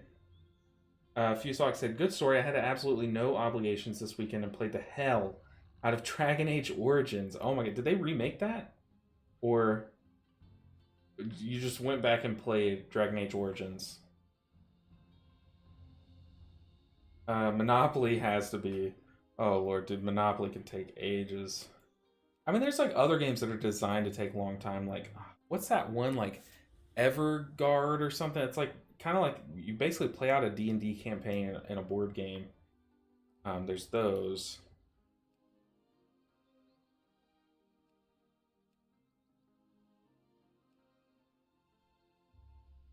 Like, we have to be adamant about getting into these groups. No remake, but just went back. I do that sometimes with Minecraft and like Skyrim. I play those two games as like a chill, like go back and play thing. I could play Skyrim all day. In fact, I have probably listened to um,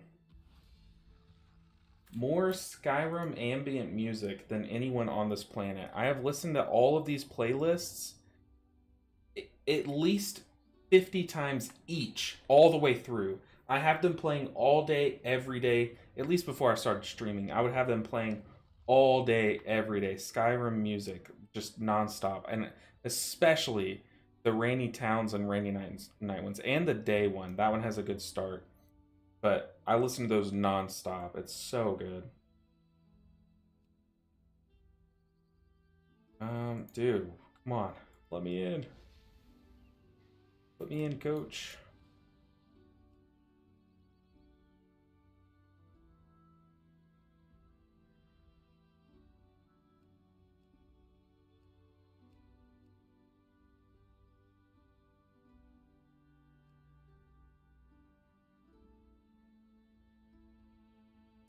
Alright, we'll queue up to 3 more dungeons. There we go. I was about to say, but if we don't get into one, there we go. We got in. We're in. 20 throne. Yo.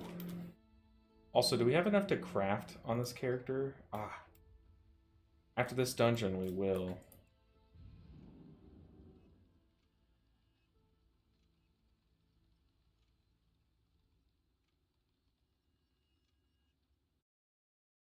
Yeah, Viagra's, it's crazy. It's ridiculous.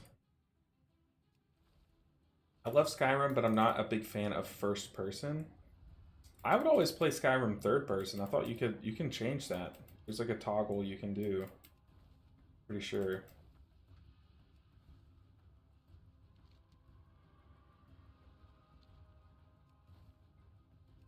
Not enough second person games out there. Okay, first person is, hold on, let me see if I remember. Yeah, you can change it.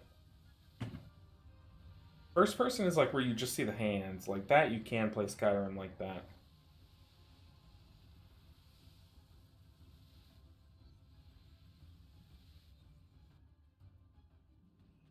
So like this is first person here.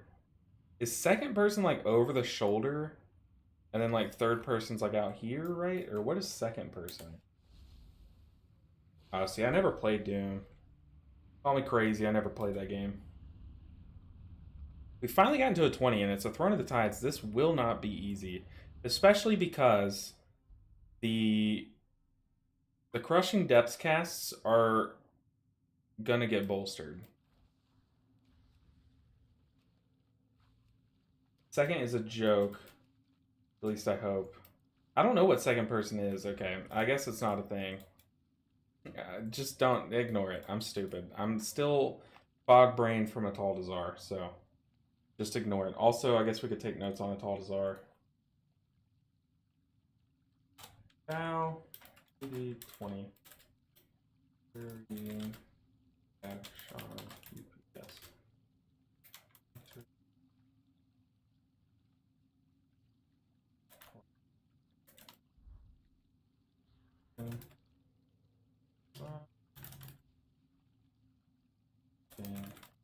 Spider. Bud. Yappin.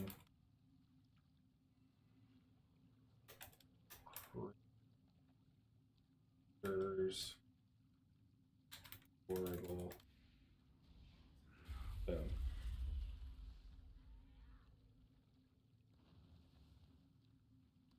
Ooh. Just winding down. Hopefully everyone's having a good Monday. Mondays are always...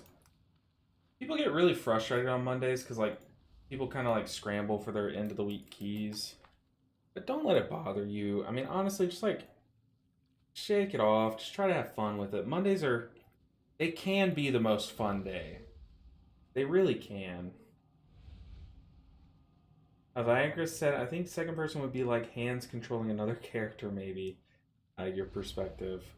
Oh, that sounded mean. Now that I read about it, no, it wasn't mean. But I know Skyrim, you can also play third person. The game feels like it's not really made for that. Yeah, your character does move weirdly in third person.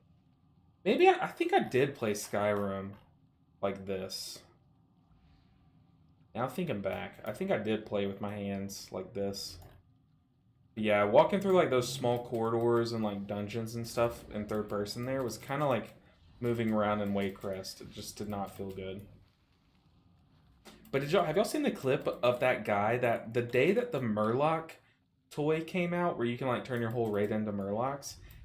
He bought it, put it down on the ground, turned like the whole group like clicked it to become a Murloc, and then he killed Tendril in first person. Have y'all seen that as a Murloc? It was on one of the daily highlight videos. I could probably find it. Let me try to find it because it's like the only highlight video I've watched this month. Um, weekly. Wow, I don't know what this channel is called. What's the like weekly WoW clips thing called?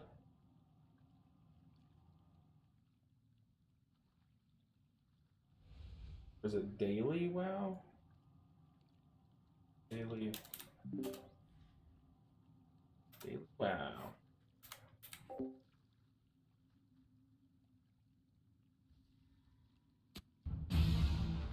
Yeah, this is.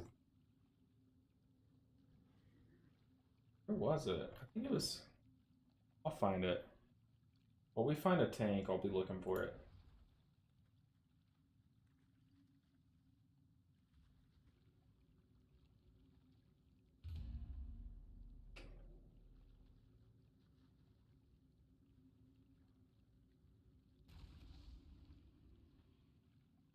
Made it to a PvP clip and I'm not seeing it. Yeah, this guy killed. Maybe it was on like TikTok. Oh, here it is. Okay. Let me show it to you guys. I don't know. I'm hopefully this is not content theft. Okay, Daily WoW. This is their video, but technically this is a clip from Blood is Spick. Okay, in fact, we're gonna. I feel like I should just go to that guy's Twitch, but I feel like that clip would be deleted by now. This guy literally does first person on Tendril, Mythic Tendril, which looks as a Murloc. Everyone in the guild was Murlocs, and he's first person.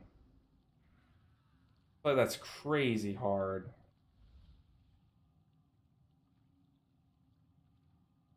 Like, that has to be ridiculous.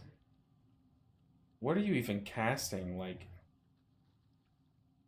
you would also have to know this fight like the back of your hand, like the movement. That is ridiculous. And on the meters, on the HPS meters, he's like the top by a lot. That is crazy. That's miserable. We still don't have a tank. Uh-oh.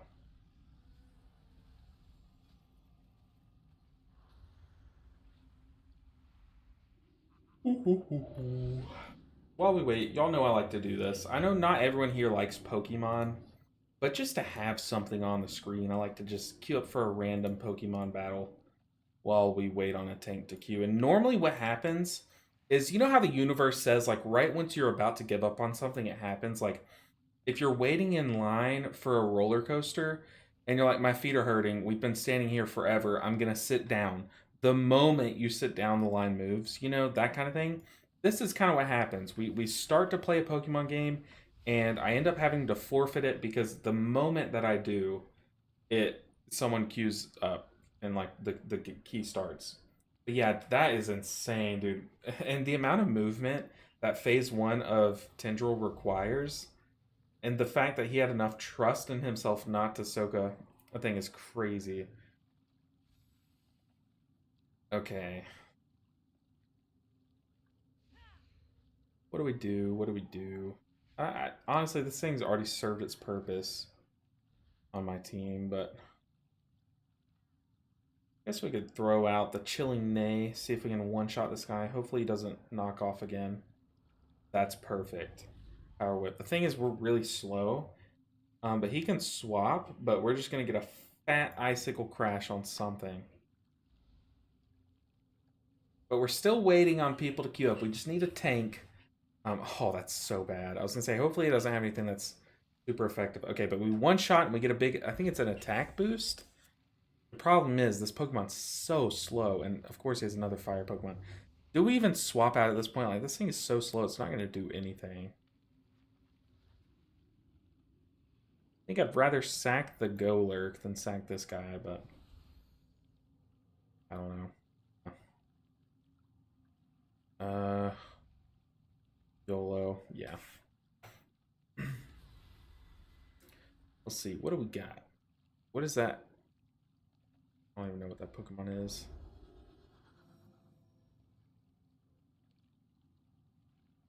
We would get knocked off. I don't want to throw out Dunsparce yet.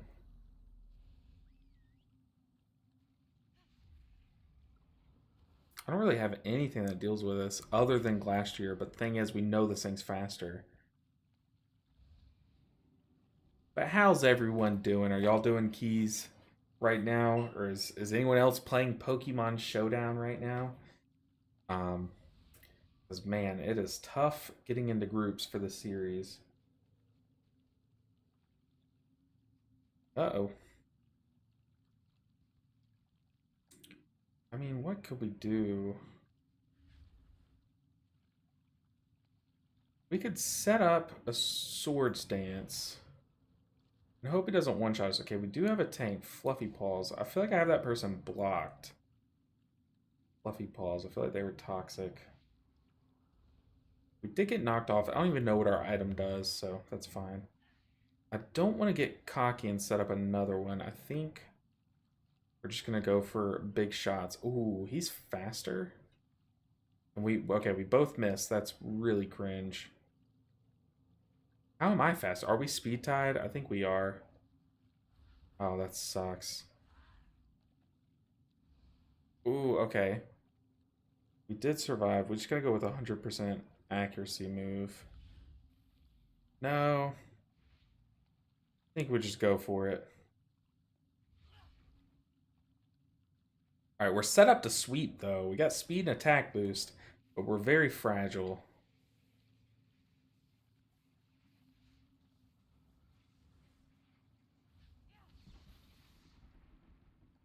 Let's see. What is this? Water Ghost.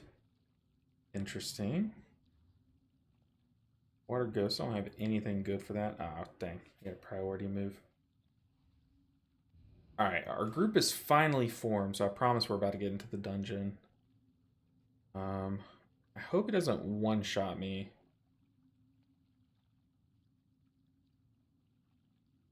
Ooh, he swapped. Perfect. He was expecting an electric move there. This thing has Volt Absorb. He's fighting though, so he's about to get nuked by this. Yeah, very nice. He played himself. Fusock said, I'm on a WoW break at the moment. I'm in Brewmaster Monk, but waiting for the new season. I feel that. Brewmaster looks fun too. I mean, we don't know anything about the talents, but when you share talents or a talent tree with Windwalker and Mistweaver, it's gotta come out good, right? I would at least hope so. Give me one shot. Dang. Okay, this thing might stop it. Okay, we gotta hit a third hurricane in a row. We can go ahead and move into the dungeon, by the way. Did we hit it? It looks like we did not hit it. Uh-oh. Come on. Give me 3 out of 4. Very nice.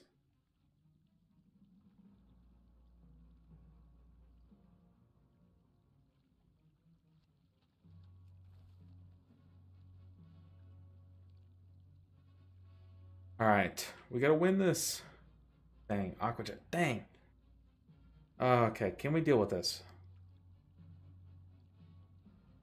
Probably not. This thing's probably gonna kill us. Bascu Legion. We don't have enough time. I think we get 1 shot if we... Or 2 shot if we set up. Oof. Maybe we should have set up. No. Okay, okay. He has Life Orb. We're good. What's your last Pokemon? Oh, yeah. We can beat this with Dunsparce. We're about to done it up. Horn Leech. Ooh, someone set down a feast. Don't mind if I do. Okay, it's coming down to Dunsparce versus an actual legendary mythical Pokemon.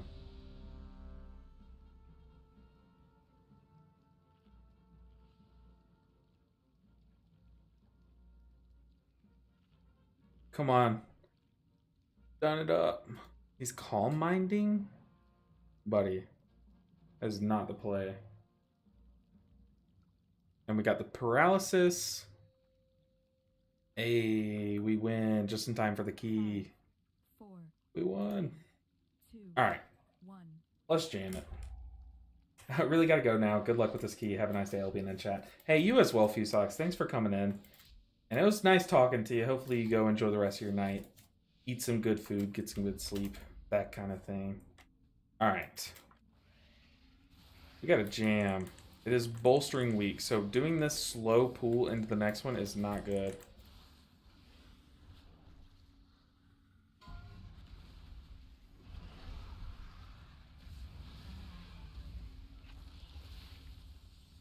You cannot use that item yet.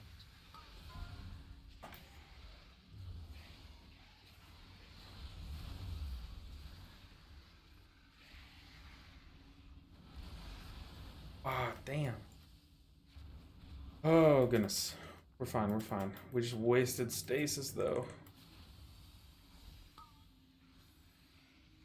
Too far away. Too far away. Shout out to Evoker Range, baby.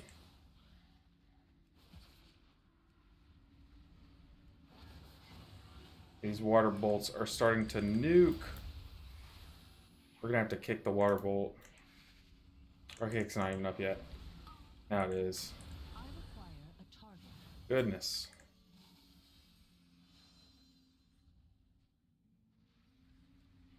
We're gonna wait until the cast to even do our Dream Breath.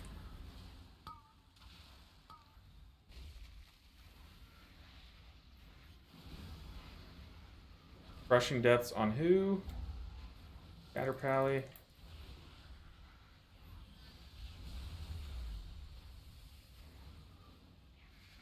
Ugh, I just did not have enough time.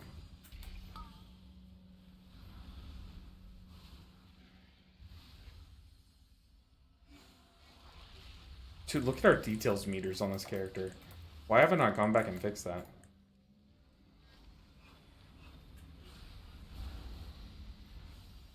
Pushing depths on me. Nice.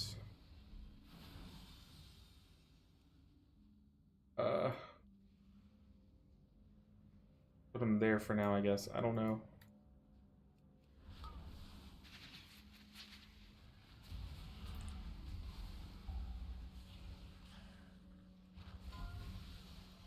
That item is still recharging.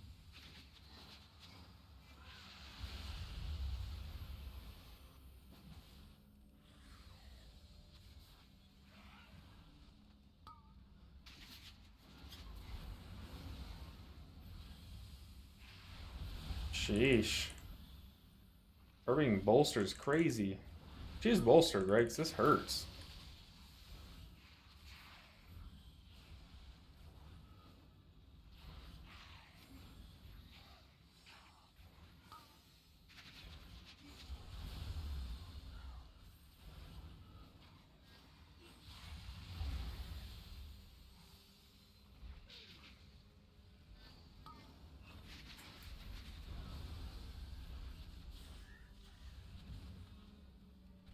Okay, we're making it through. Crushing Depths is no joke, especially on bolstering week. And we're finding out the hard way. We just gotta shape it up. Saucy J, you said when. I'm not thinking of what you're talking about. What do you mean when?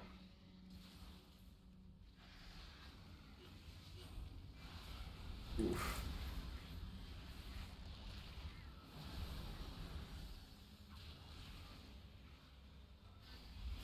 Oh, when it's a 12-hour stream. Oh, I'm still working things out with my wife because it is like I would have to like pre-make food and make sure that we don't have plans that weekend and stuff. But it will be in one of the coming up weekends. So I will be announcing it once we have a date like finalized. I will announce it in my Discord, just like last time. But yeah, I know it sucks not knowing what day yet, but yeah, we're sitting down, we're working out everything, and I'll have a date for you guys eventually. I promise. It will happen because it is my favorite thing to do. I'm nervous watching this. I don't know anything about Evoker healing. Okay, I'll give you the quick explanation. So, just like every other healer, we have a mana bar. But we also have these things here, this number here, and we can get up to 5 stacks. But that's like a secondary resource. And we can spend those things on a couple different spells, but the main one you're seeing me use it on is Echo. This little buff here. So I echo an ally, and you'll see like right here when I echo, that goes down. Okay, Crushing Depths is on Kratos. How Echo works is it duplicates your next healing spell. Okay, that guy's dead. That's so troll. Crushing Depths on me. I literally don't have enough healing. Ugh. But how Echo works, if I have Echo on someone, the next healing spell that I cast will also echo onto them. Okay, next Crushing Depths on the Paladin. So like you see, I'm echoing and then casting a heal spell. Echo, cast a heal spell. And what that's doing is it's basically doubling the heal spells that I'm casting. But it's really cool, honestly, because you can do some cool tricks with it. Like, I have this single target, big single target spell, but it makes me fly to an ally. So if I don't want to displace myself, what I can do is just echo them and then cast it on myself to get the spot heal on them and not put myself in danger, kind of thing.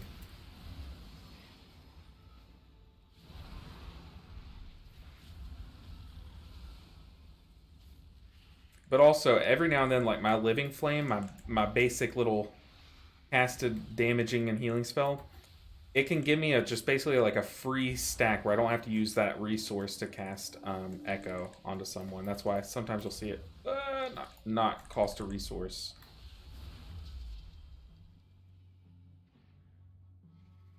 And that's the gist. I mean, that's like explaining one part of their whole kit, but yep, there you go. I guess I could be time dilating when people get the Crushing Depths.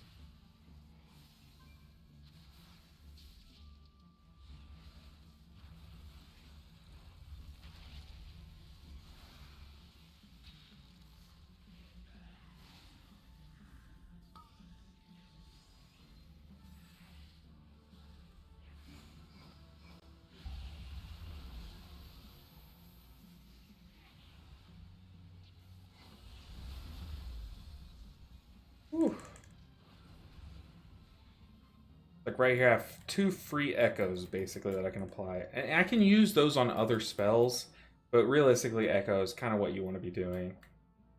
I have a hard time learning when they give you all the kills at once. When they give you all the kills at once. I don't know what you mean by that. When they give you all the kills at once. Oh, skills at once. Okay. Yeah, you have a hard time learning in class when they give you all the skills at once. Yeah, I kind of like break it down myself. Like, yeah, the game gives you all the spells, but I kind of like focus on a few spells at a time, really.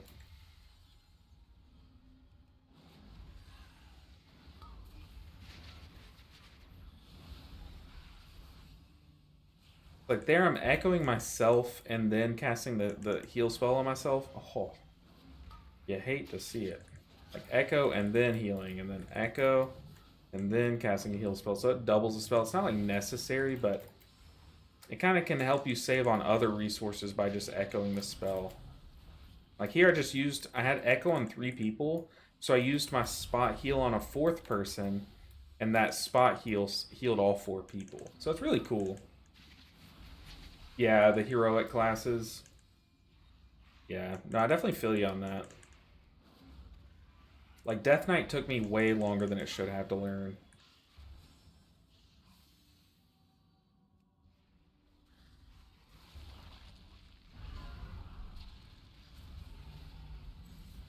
Like, there I have 1 major damage cooldown, which is really cool, because, like, not every healer has a damage cooldown. But you basically fly over things and do a shit ton of AoE damage, and you can take a talent to make it stun them, And then you can also take a talent to make your like everyone's CC on anyone that you hit last longer. So I just used a combo where I shouted at these guys to make them take more CC or longer duration CC, and then I stunned them with my big damage button. And then you have like a mini damage button in Fire Breath, where it's basically just like a frontal, and you can charge it up to make it. It doesn't do more damage, but the longer you charge that spell, the more of its damage happens in the first instance, whereas the rest of it would just otherwise be put on a dot. We gotta start kicking some stuff. Same with your healing breath. You can charge it up to make it do all of its healing all at once, or you can just like press it and cast it instantly to do like to put like a pretty thick hot on people. Far away.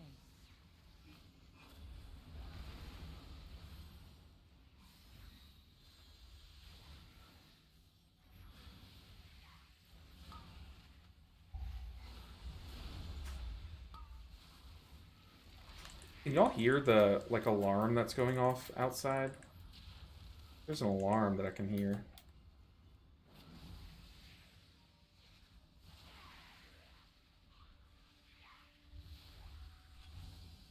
Yeesh. Okay. We got Najar Sentinel here.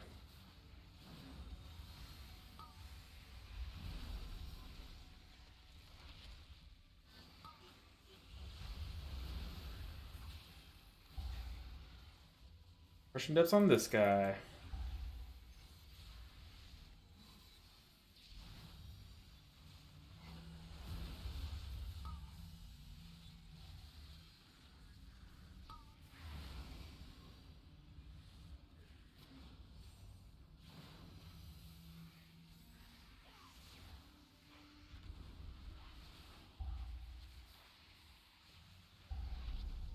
Oh, he's dead. There's no way I'm saving that.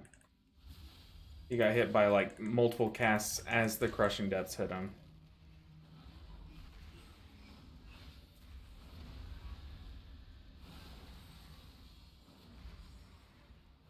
But it's honestly, Evoker's really cool because of Echo. Like it can just like create some cool scenarios. I feel like also since Evoker is such a new class, I still think that they could introduce some different, more cool spells that can work really like in unique ways with Echo.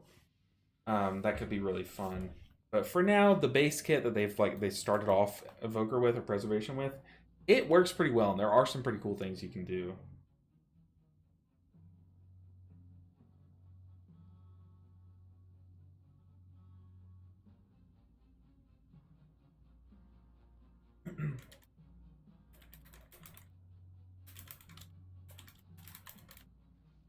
I don't think that was a bolstered one. I think he just got hit by something before, but just to kind of show them that I know what's going on. Okay, hold on.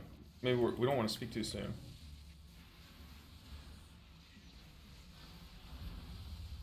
And also this spell, Stasis, how it works is you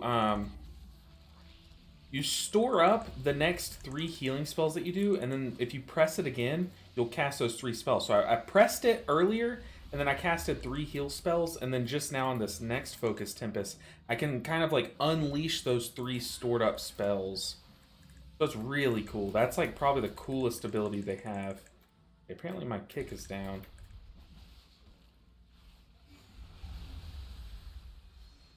I also have aggro on this guy.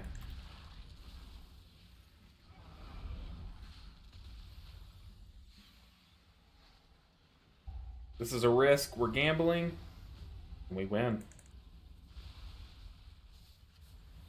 Oh, I haven't lusted yet. Maybe I should lust. Uh-oh.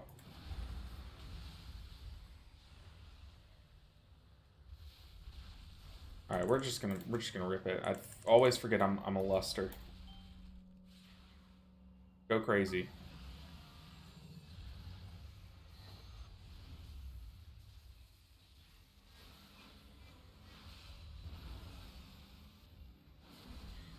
That was a horrible lust. But luckily, None of y'all saw anything.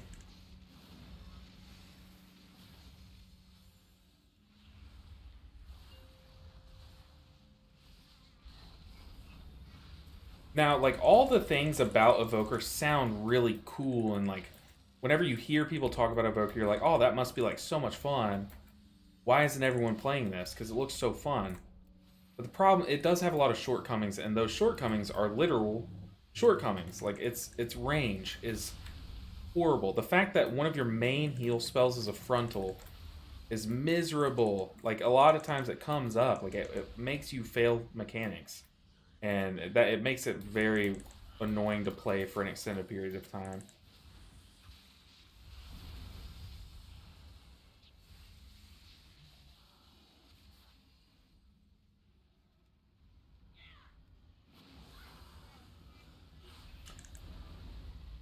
You see there, the dot only lasts 5 seconds, but the initial damage was a lot more because I charged it up all the way.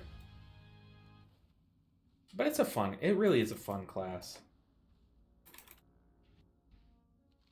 Oh, I was typing.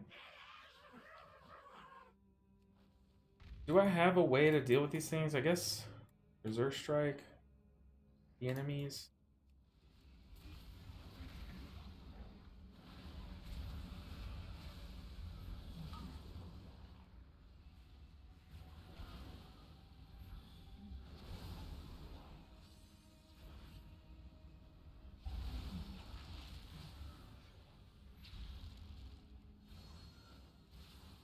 That was tragic.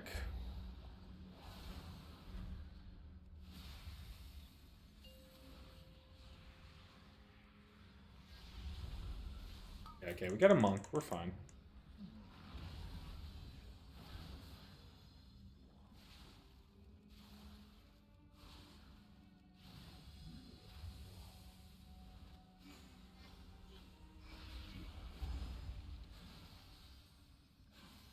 That was like a tragic moment for Entangling to come out, because I think people were like calculating their movement, and Entangling just like trolled everyone.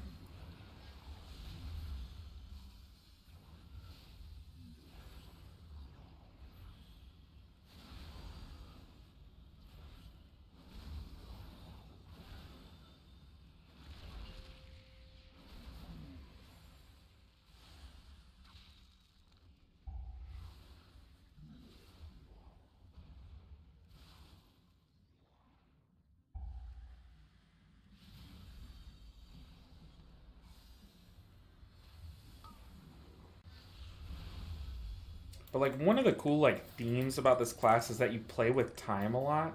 It's like Echo calling back your past spell and like, you know, duplicating it on someone. Stasis does the same thing with 3 spells, that kind of thing. Time Dilation, which is your tank defensive, it's not necessarily a defensive, but it kind of like staggers the damage a bit. Like it slows down how they take the damage. So it's, I don't know, it's really cool. Honestly, I think the lore behind this class is so cool.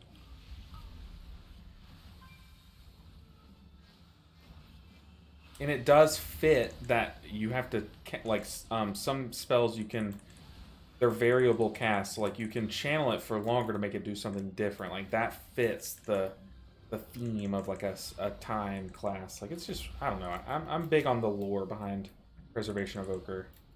The gameplay can leave something to be desired, but it's fun, it's fun. We had a Preservation of Ochre in Raid for Season 1. I think we had one in either Season 1 or Season 2. My guild had a Preservation of Ochre as one of the healers. We haven't had one since then. Because, like I said, it does get old. It really does. Like, the shortcomings are very noticeable. Oof. Hate to see it.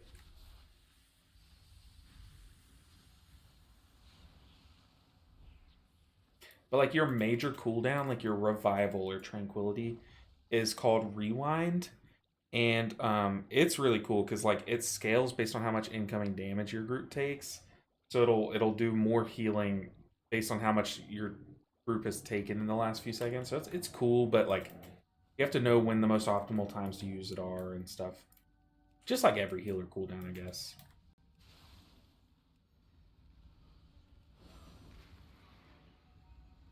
think I lust on the hallway before the last boss, right? On this week. Oh, hate to see it.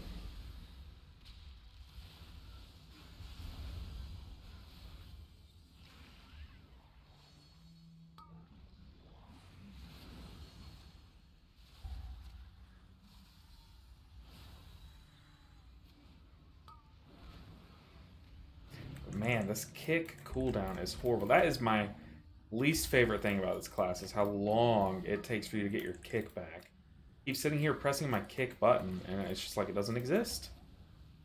It doesn't. Did really well on Taros? Oh, I bet. I bet, like, big slams of damage and then, like, constant damage. Yeah, Mistweaver and Evoker were, like, they kind of share, like, a semi-healing profile in some cases. But that's kind of why you don't see a lot of Preservation Evokers when you do see a lot of Mistweavers. Like, a lot of people, the joke is, like, why would you play Preservation when you could just play Mistweaver? I've heard people say that. And it's, like, it's honestly kind of true. But then vice versa, when Preservation's like really good, people are like, well, there goes Mistweaver, you know? Because their healing cooldowns are both like post-damage healing cooldowns, and they both just have a lot of throughput. But yeah, also Augmentation kind of did change the math there. Yeah, I mean, they're not like exactly the same, but they're probably the closest out of all the heals. Kind of like in the past, like, people thought Holy Paladin and Holy Priest and Resto Druid were pretty similar. Like, they didn't really bring anything special, like neither of them did. But now that they've kind of gained pretty unique identities, I'd say. It's like there, I used my kick as he leg swept. So now my kick is just down for 45 seconds for free. Like, it's very lame.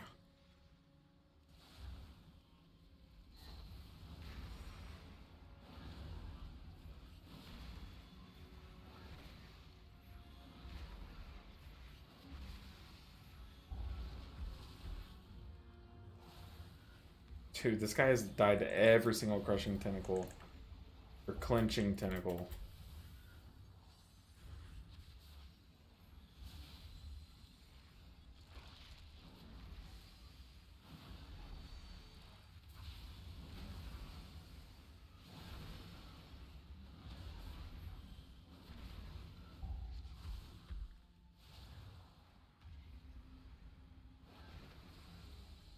I mean, eventually you gotta understand to like move out of it. Do what other. If you die to the same mechanic over and over, like at what point do you just like watch what other people are doing and learn from it?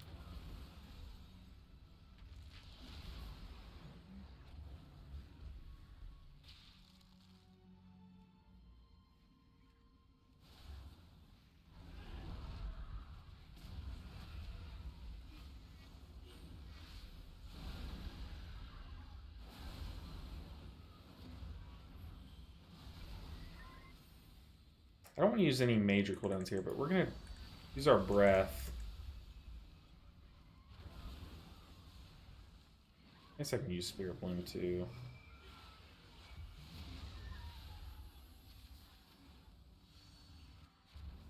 Not bad.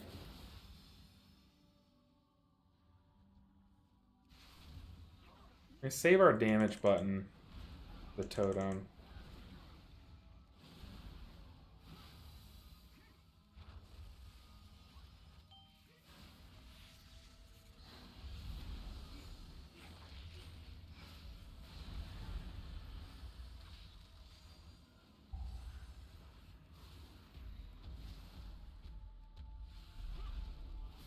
Brother.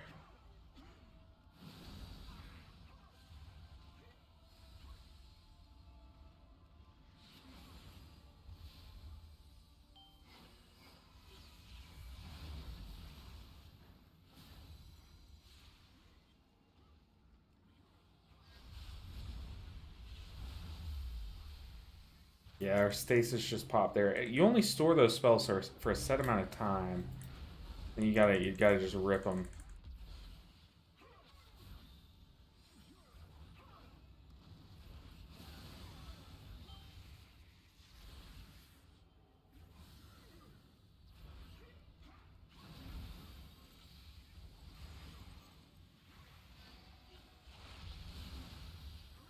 So we defensive the DH because our Dispel wasn't up, so I just decided to hold for the next Dispel. I think it worked out.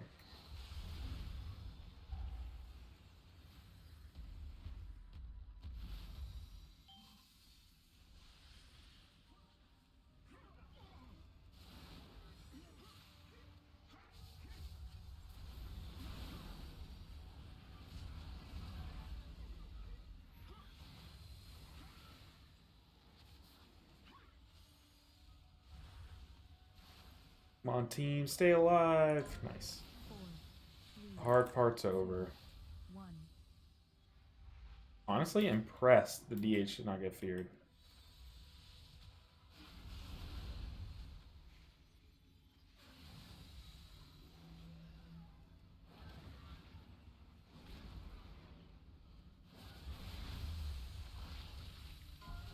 Four, three, two, one.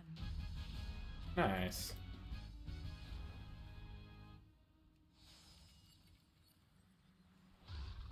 Whew. Alright, come on. Can we time this? Can we time this plus 20? I feel like we can. But also, me not lusting the first pool might actually come back to bite us. Who knows? 7 minutes to do the gauntlet. I mean, we could do like a big pool in the middle of this and lust it.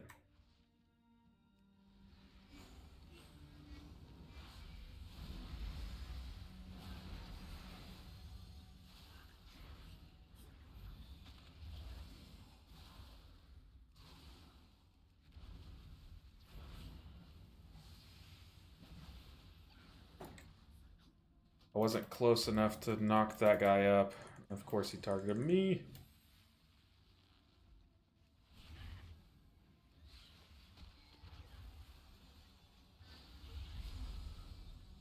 He's bolstered to hell and back. Okay, we're good.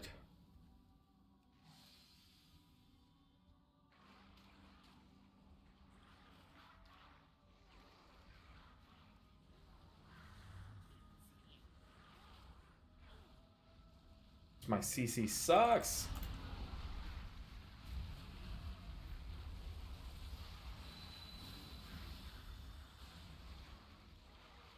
No.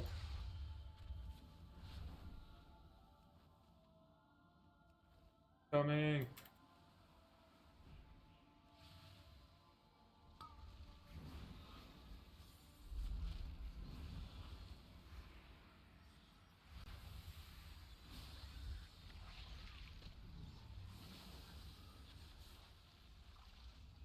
The thing is, my poison. God, I just get one shot. My poison dispel is on like a 1 minute cooldown, so I don't know. I keep having to use that and like panicking to use that. But we have 2 monks. I feel like they could be detoxing a bit better.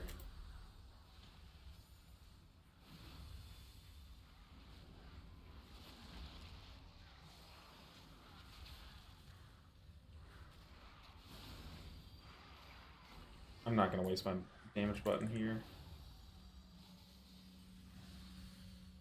What do I have? I don't really have much here. I got, do I have lust here?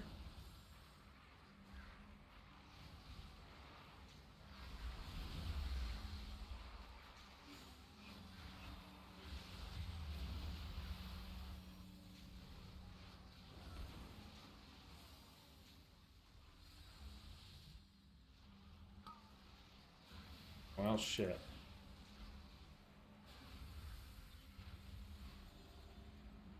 Got 18 stacks there. I feel like saving myself was good enough.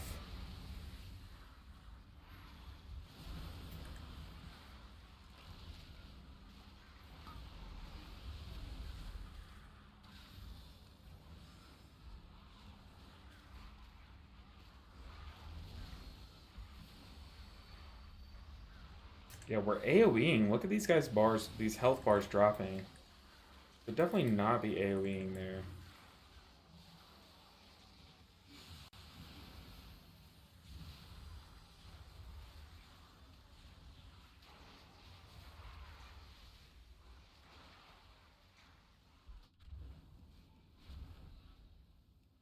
How these guys haven't been nerfed yet, the Aqua Bolters. I mean, I get it. You need to kick and just control those guys, but like, man, it is like ridiculous amounts of damage.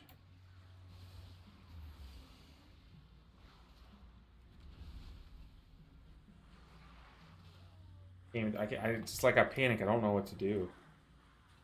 Ugh.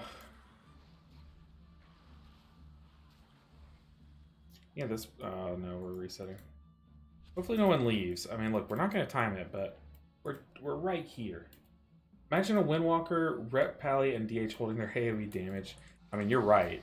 Even nowadays, like sometimes Windwalkers can't even help doing the AoE damage with how strong Blackout Kick cleave is on them. It's crazy. I require a target. Yeah, I didn't lust here, so I guess we're just lusting. Maybe I just lust this pool. Honestly, screw these guys, and they're all casting. We have aggroed them. What are we doing?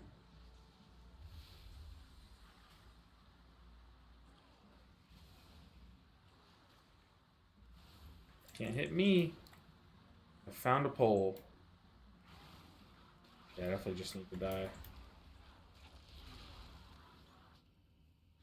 Literally every button Windwalker has is AoE. Even Rising Sun Kick, does that have AoE like value at all or what? Okay, we have both. We have our AoE knock up around us, but we have to be able to get in the middle of these guys and knock them up. Okay, they have been knocked up. Now we can kick them, or we can stun them. They're stunned. Okay, really? Why are we pulling these guys into this pack?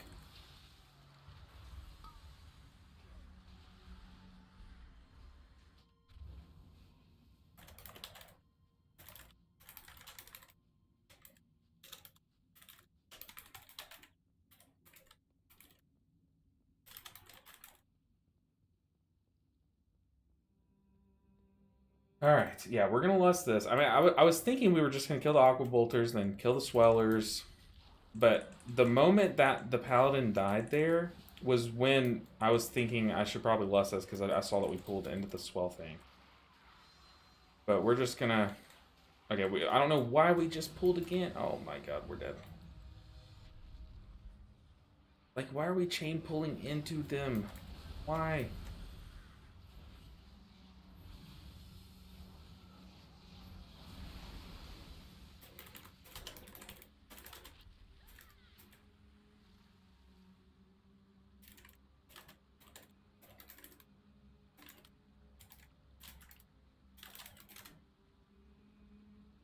Like, we keep just bashing our head into the same wall. Just kill the corruptions and then move on to the casters. We're fine.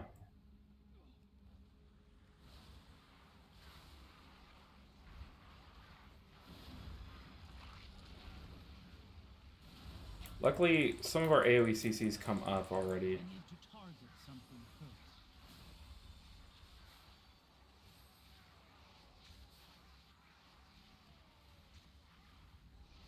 Yes, okay. Now all those guys are out of the way. Now we can look. Pull these guys.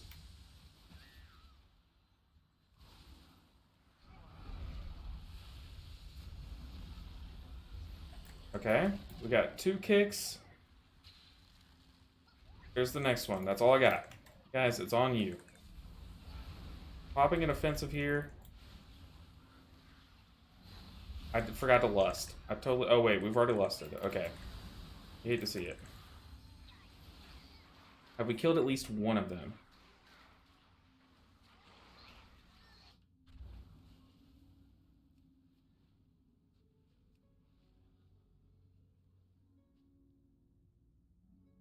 My gear is shot. Look at that.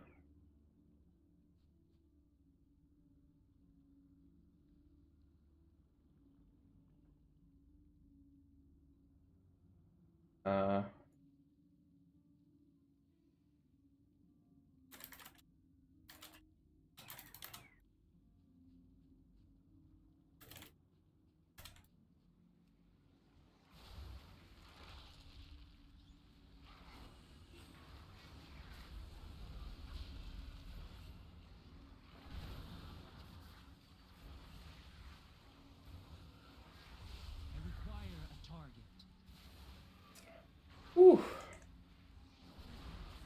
Like a Taldazar 2.0 in here.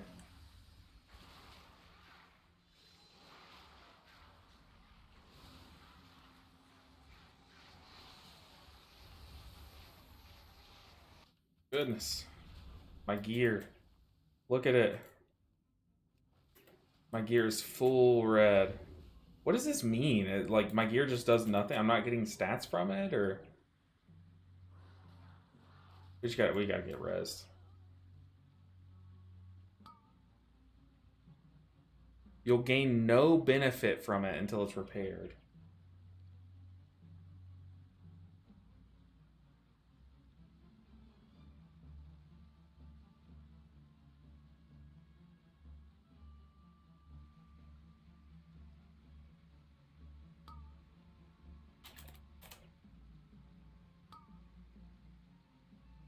We have a repair in here.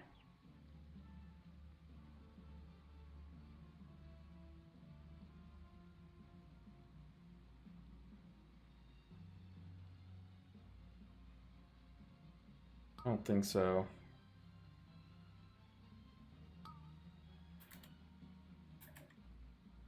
There's a repair guy at the third boss. Yeah, Paladin, I don't think running through all the corruptions to the double swell guys is the play. Without B-resing me, at least. I feel like I would just die to the thing. Okay, third boss. There's a repair guy at the third boss?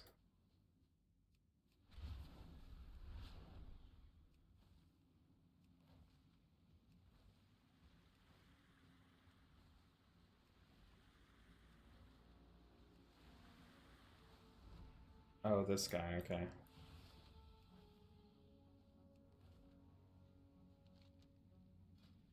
Ugh, 774.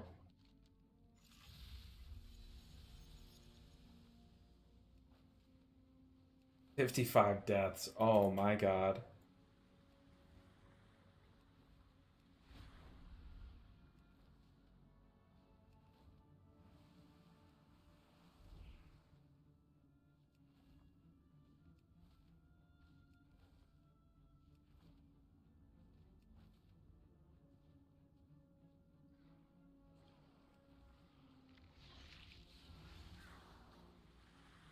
Uh-oh. A death run. Here we go.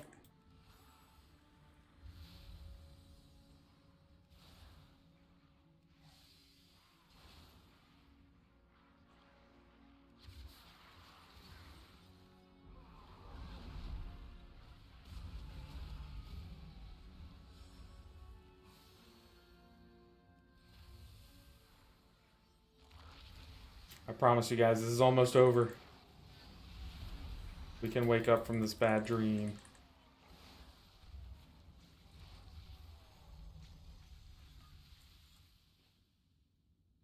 Oh, goodness. Look at my health pool. Oh, I didn't see it. Was it bad? I know it was bad. But I'm just lusting this phase here, I think. Our DH is AFK.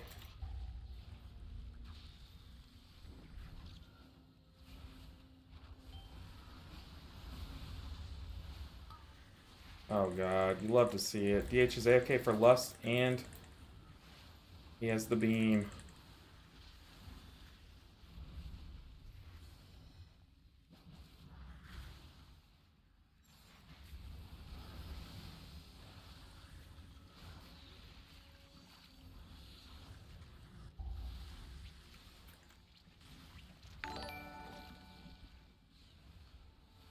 Hey, we got a channel member. Welcome in, Mediocre Paladin. I doubt you're mediocre, but I appreciate the support. We got a YouTube channel member. That's actually huge. Ah. Oh god, here we go. Popping an offensive just in case. There goes our stasis. I don't have a kick.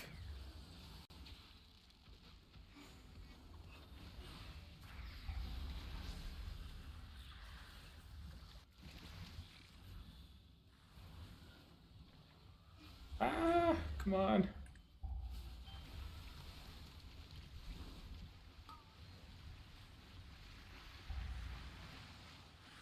Windwalker move. We're chilling. We're chilling.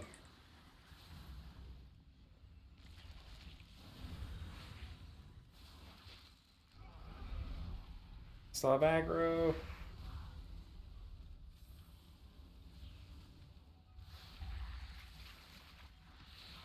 Watch out for the tank frontal.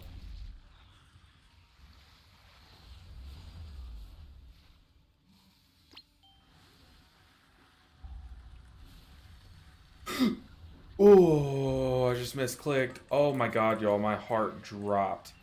I was trying to time dilate them, but it's the button right next to my Verdant Embrace, which flies me. We were about to have another Verdant Embrace fail. If you haven't seen last video, we definitely had a Verdant Embrace fail last week.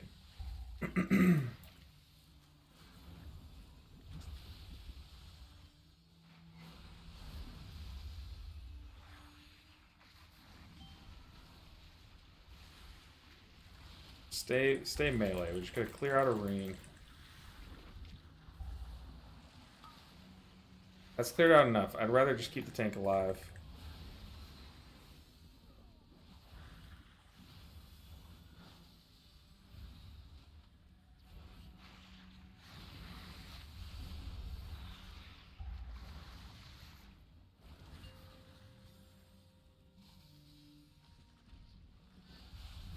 Oh, so I gotta watch out our roots. Goodness gracious. It's finally over.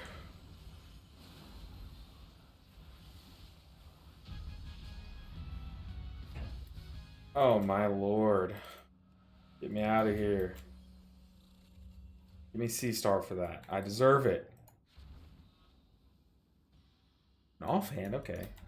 We don't need it, but I guess I'll take it. Yeah, we single target res the guy that wasn't AFK. My single target res doesn't even work. But yeah, dude. Who was that? Mediocre Paladin. Thank you so much for the sub. Let me see. Oh no, my stream chat went away. Let me pull up YouTube so I can actually see what you said, because I saw you chatting. But literally, as I clicked on my YouTube chat, it went away. Content live? Does that take me there? I might hear me twice. Give me a second. This is still my like third time. I mean, on YouTube. Okay, let's see the chat.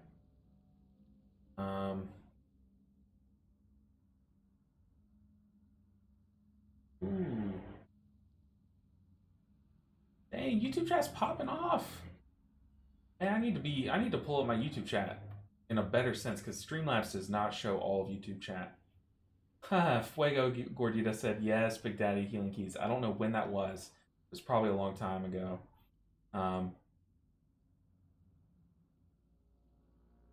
Dang, I missed so many chats. YouTube, I'm so sorry. Hey man, I've been watching your videos and I've been enjoying them. First time catching the stream.